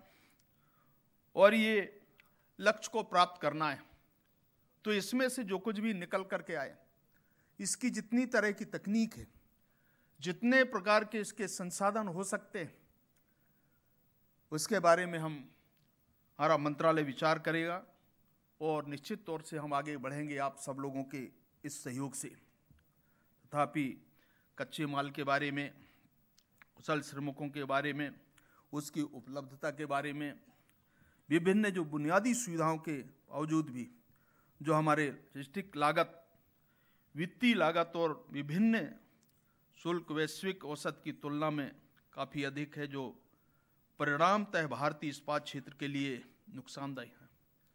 अभी इसका उल्लेख भी हुआ, परंतु मैं विश्वास के साथ कह सकता हूं कि इसके लिए और भी अगर प्रयास कुछ करना पड़े तो हम मंत्रालय की ओर से भी इस बात का भरोसा हम देते हैं कि हमारा एक पूरा प्रयास रहेगा कि इस दिशा में हम आगे बढ़ें, ताकि देश की तरक्की के लिए, देश में रहने वाले आम नागरिक के लिए जो हमारे रिक्वायरमेंट है, हम उसको कैसे पूरा कर सकते हैं, ये हमारा ये प्रयास होगा। मैं आश्वस्त करना चाहता हूं कि मंत्रालय उद्योग की स्वाभाविक लागत प्रतिस्पर्धा को खतरे में डालने वाली जो वाह शक्तियों के बारे में पूरी तरह से अवगत है और इनमें सुधार के लिए संबंधित जो मंत्रालयों से निरंतर जो परामर्श कर रहा है, हम लोग कोशिश कर रहे हैं कि जो हमारे तरम मंत्रालय जो हैं उनसे बातचीत करना, विचार विमर्श करना, और हमने ये कोशिश किया है कि हमारे सचिव स्तर की भी हमने एक समिति का निर्माण किया है, गठित किया है, और ये समय समय में जो कुछ भी आ रहे हैं उनके बारे में विचार विमर्श करना और उस पर आगे बढ़ना, ये हमारी कोशिश है। हम मांग और उत्पादन क्षमता को बढ़ाकर घरेलू इस्पात उद्योग का विकास करने के लिए संबंधित मंत्रालयों, प्राधिकारियों के साथ निरंतर संपर्क में हैं। हम क्षमता को बढ़ाने के लिए उद्योग में आधुनिकतम जो भी प्रौद्योगिकी अपनाने को अधिक से अधिक उनको प्रोत्साहन दे रहे हैं। हमारे जितने भी इस क्षेत्र में काम करने वाले लोग, हम उनसे भी परामर्श करते हैं कि इसको, इस टेक्नोलॉजी को और कैसे इस वैश्विक स्तर पर विस्तारित कर सके। ये हमारे इस मंत्रालय स्तर पर हम कोशिश कर रहे हैं। सरकार की राष्ट्रीय इस्पात नीति 2017 का जो लक्ष्य है, इस्पात क्षेत्र में भारत को सबसे आगे ले जाना, यहाँ सबसे महत्वपूर्ण भूमिका घरेलू उत्पादन में लगभग 50% योगदान देने वाले जो हमारे सेकेंडरी इस्पात क्षेत्र की होगी। यह राष्ट्रीय इस्पात नीति 2017 की लक्ष्य प्राप्ति की यात्रा में अभिन्न भाग बनने वाला है। मुझे विश्वास है कि इस चर्चा में इस क्षेत्र के प्रमुख अवसरों पर रोशनी डालते हुए इस्पात के प्राथमिक और सेकेंडरी दोनों क्षेत्रों के मुख्य जो विकास प्रेरकों के बारे में उपयोगी सूचना प्राप्त हुई होंगी। दिन भर की चर्चा में से हमें इस उपयोग के बारे में अत्यंत आवश्यक जो जानकारियां प्राप्त हुई हैं, जिनमें से विकास के मार्ग की बाधाओं को दूर किया जा सकता है। आप लोगों के जो मन में कुछ कल्पनाएं, कुछ भ्रांतियां भी होंगी, कुछ समस्याएं भी होंगी, अनेक स्तरों से जो कुछ भी निकल करके आया है, हमारा ये पूरा प्रयास होगा इस दिशा में कि जो कुछ भी इसमें से निकल करके आने वाला है, हम उस समस्याओं का समाधान, उन बाधाओं को दूर करने का मंत्रालय स्तर से हमारा ये पूरा प्रयास होगा। और हर स्तर पे जो अन्य मंत्रालयों से संबंधित भी है, उनसे भी हमारी, जैसे मैंने कहा कि हमारी बातचीत हर स्तर पर अनेक क्षेत्रों में हो रही। मैं यह पुनः कहना चाहूँगा कि सरकार इस्पात उद्योग को पूर्ण सहयोग देने के लिए प्रतिबद्ध है। मुझे विश्वास है कि मिलकर हम काम करने और सम्मिलित प्रयास करने से हम विश्व में इस्पात निर्माण के क्षेत्र में प्रमुख शक्ति के रूप में उभर सकते हैं। भारतीय इस्पात क्षेत्र की क्षमता को शक्ति के रूप में उभर सकते हैं। भारतीय इस्पात की क्षमता को स्वीकार करते हुए और उस पर भरोसा जताते हुए हमने एक नया लोगो, इस्पाती इरादा हमने शुरू किया है। हम सब मिलकर के भारतीय इस्पात क्षेत्र को एम्बिशन मेड ऑफ स्टील के इस दृढ़ संकल्प के साथ उत्पादकता, क्षमता और वैश्विक प्रतिस्पर्धा के नए और अभूतपूर्व स्तर पर ले जाएंगे। मैं आप सबसे इस बात के लिए भी भरोसा देता हूं कि जैसा कि कहा जाता है कि संभावना कोई अंतिम लक्ष्य नहीं होता, बल्कि हमेशा विश्वास करने और सीखने की क्षमता होता है। और इस दृढ़ संकल्प के साथ मेरा मानना है कि चिंतन शिविर ने सूचना का आदान प्रदान करके और इस क्षेत्र के विकास कारक का विश्लेषण करके इस क्षेत्र में क्षमता को बढ़ाने के लिए इस्पात उद्योग के प्रमुख उत्पादकों और हमारे स्टेक होल्डर्सों को एक बड़ा प्लेटफार्म उपलब्ध कराया है। मैं ऐसे सारे उपस्थित उन प्रतिनिधियों को भी आज के उस अवसर पर जिनने कई महत्वपूर्ण सुझाव दिए उनको बधाई देता हूं, और आप सबको भी कि इससे चिंतन शिविर की सफलता की शुभकामना के साथ हमारे हम मेघवार जी भी हमारे बीच में उनने शेयर किया है, उनको भी मैं मंत्रालय की ओर से और सारे प्रतिनिधि जो देश के अनेक हिस्सों से अलग अलग क्षेत्रों में काम करने वाले हमारे स्टील और विशेषकर स्टील के क्षेत्र में जो प्रतिनिधि यहाँ उपस्थित हुए हैं, उन सबको भी आज के इस महान काम के लिए इस चिंतन शिविर में आप समय दिए, इसके लिए मैं आप सबको बहुत धन्यवाद करते हुए अपने इन शब्दों को विराम देता हूं और विश्वास देता हूं कि जो कुछ भी इसमें से निकल करके आने वाला है उसका पूरी तरीके से देश के कल्याण में, देश के विकास में, इस्पात उद्योग को बढ़ाने में हम सब समर्थवान बने, ताकि इस भारत की जो कल्पना, प्रधानमंत्री जी की जो कल्पना है, इसको हम पूरा कर सके। ऐसी अपेक्षा के साथ धन्यवाद, नमस्कार। बहुत बहुत धन्यवाद। किसी भी लक्ष्य को पाने के लिए फिक्र और चिंता की ज़रूरत नहीं बल्कि चिंतन की ज़रूरत है।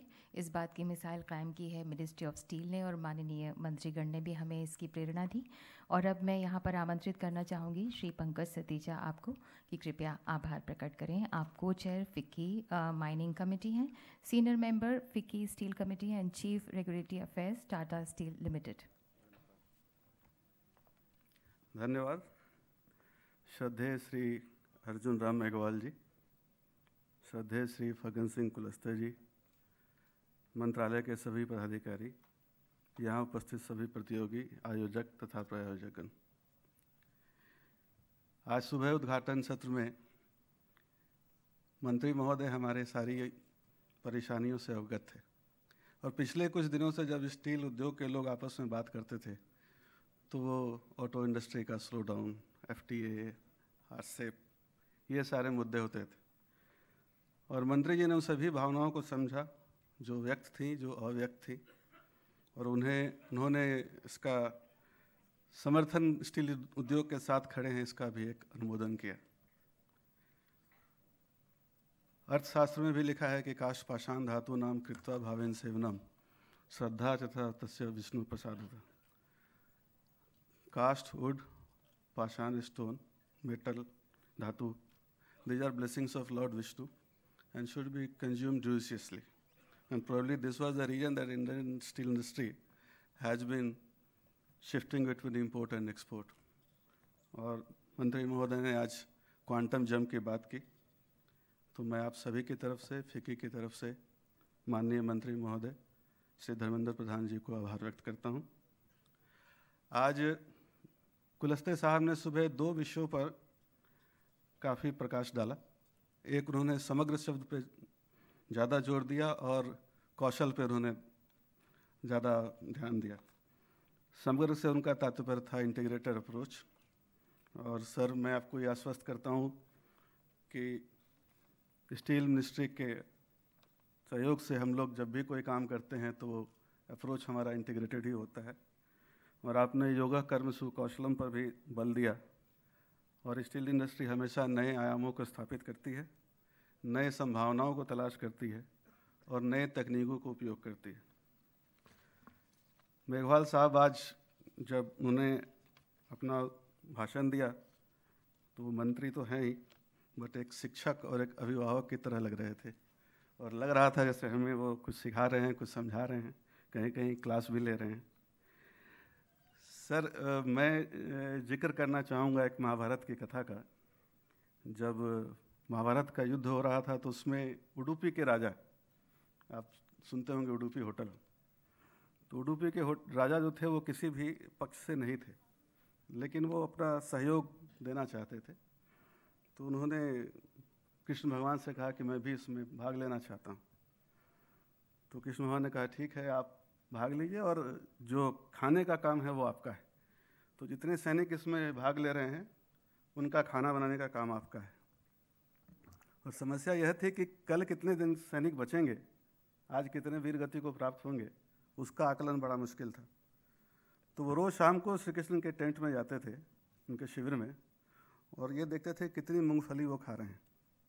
और वो गुणात्मक जो था वो 1000 का था। अगर उन्होंने 10 मूंगफली खाई तो 10,000 सैनिक आज वीरगति को प्राप्त होंगे। ऐसा आकलन करके वो नेक्स्ट दिन का खाना बनाते थे।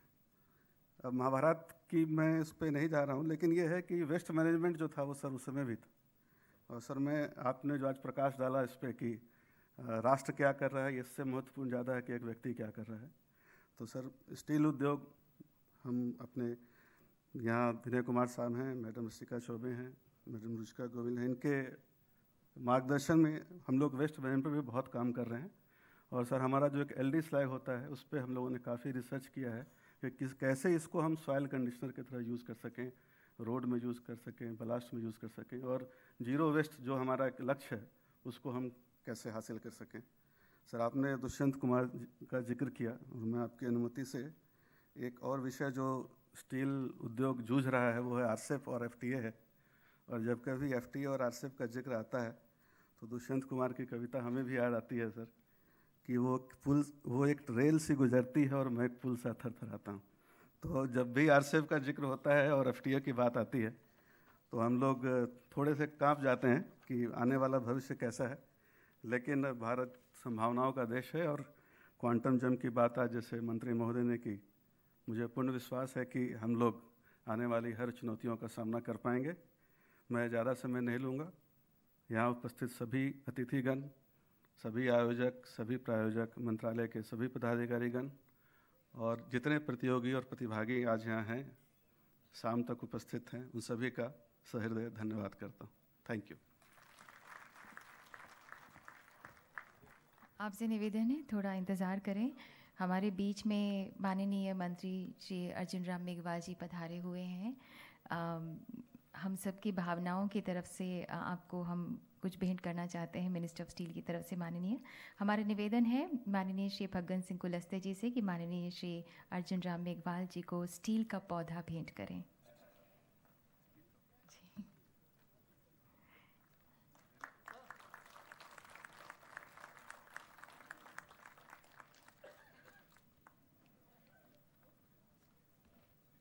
और अब हम निवेदन करते हैं श्री सरस्वती प्रसाद आपसे कि माननीय श्री फग्गन सिंह कुलस्ते जी को ये स्मृति चिन्ह स्टील का सैपलिंग भेंट करें।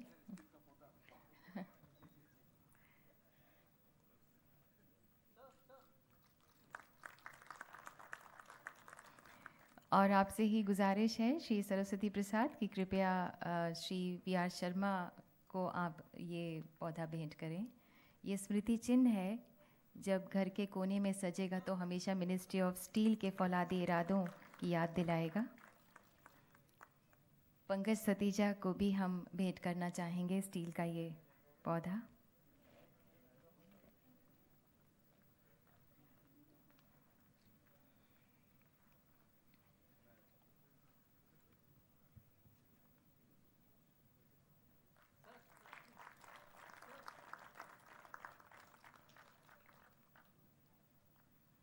बहुत बहुत धन्यवाद माननीय मंत्री जी श्री अर्जुन राम मेघवाल जी, माननीय मंत्री श्री फग्गन सिंह कुलस्ते जी, बहुत बहुत धन्यवाद आज के इस अवसर पर उपस्थित होने के लिए, इस कार्यक्रम की गरिमा बढ़ाने के लिए, शोभा बढ़ाने के लिए।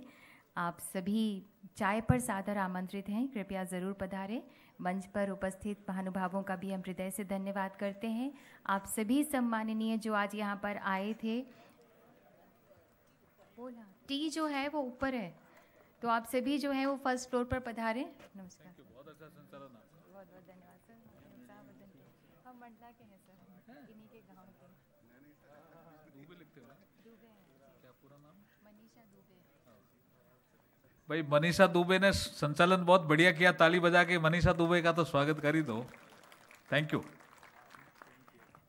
सर, ये बहुत बड़ी बात है, माननीय मंत्री जी के मुख से हमारे लिए कुछ निकला। बहुत बहुत धन्यवाद सर, हमेशा हमेशा याद रहेगा आपके इस उत्साह वर्धन का।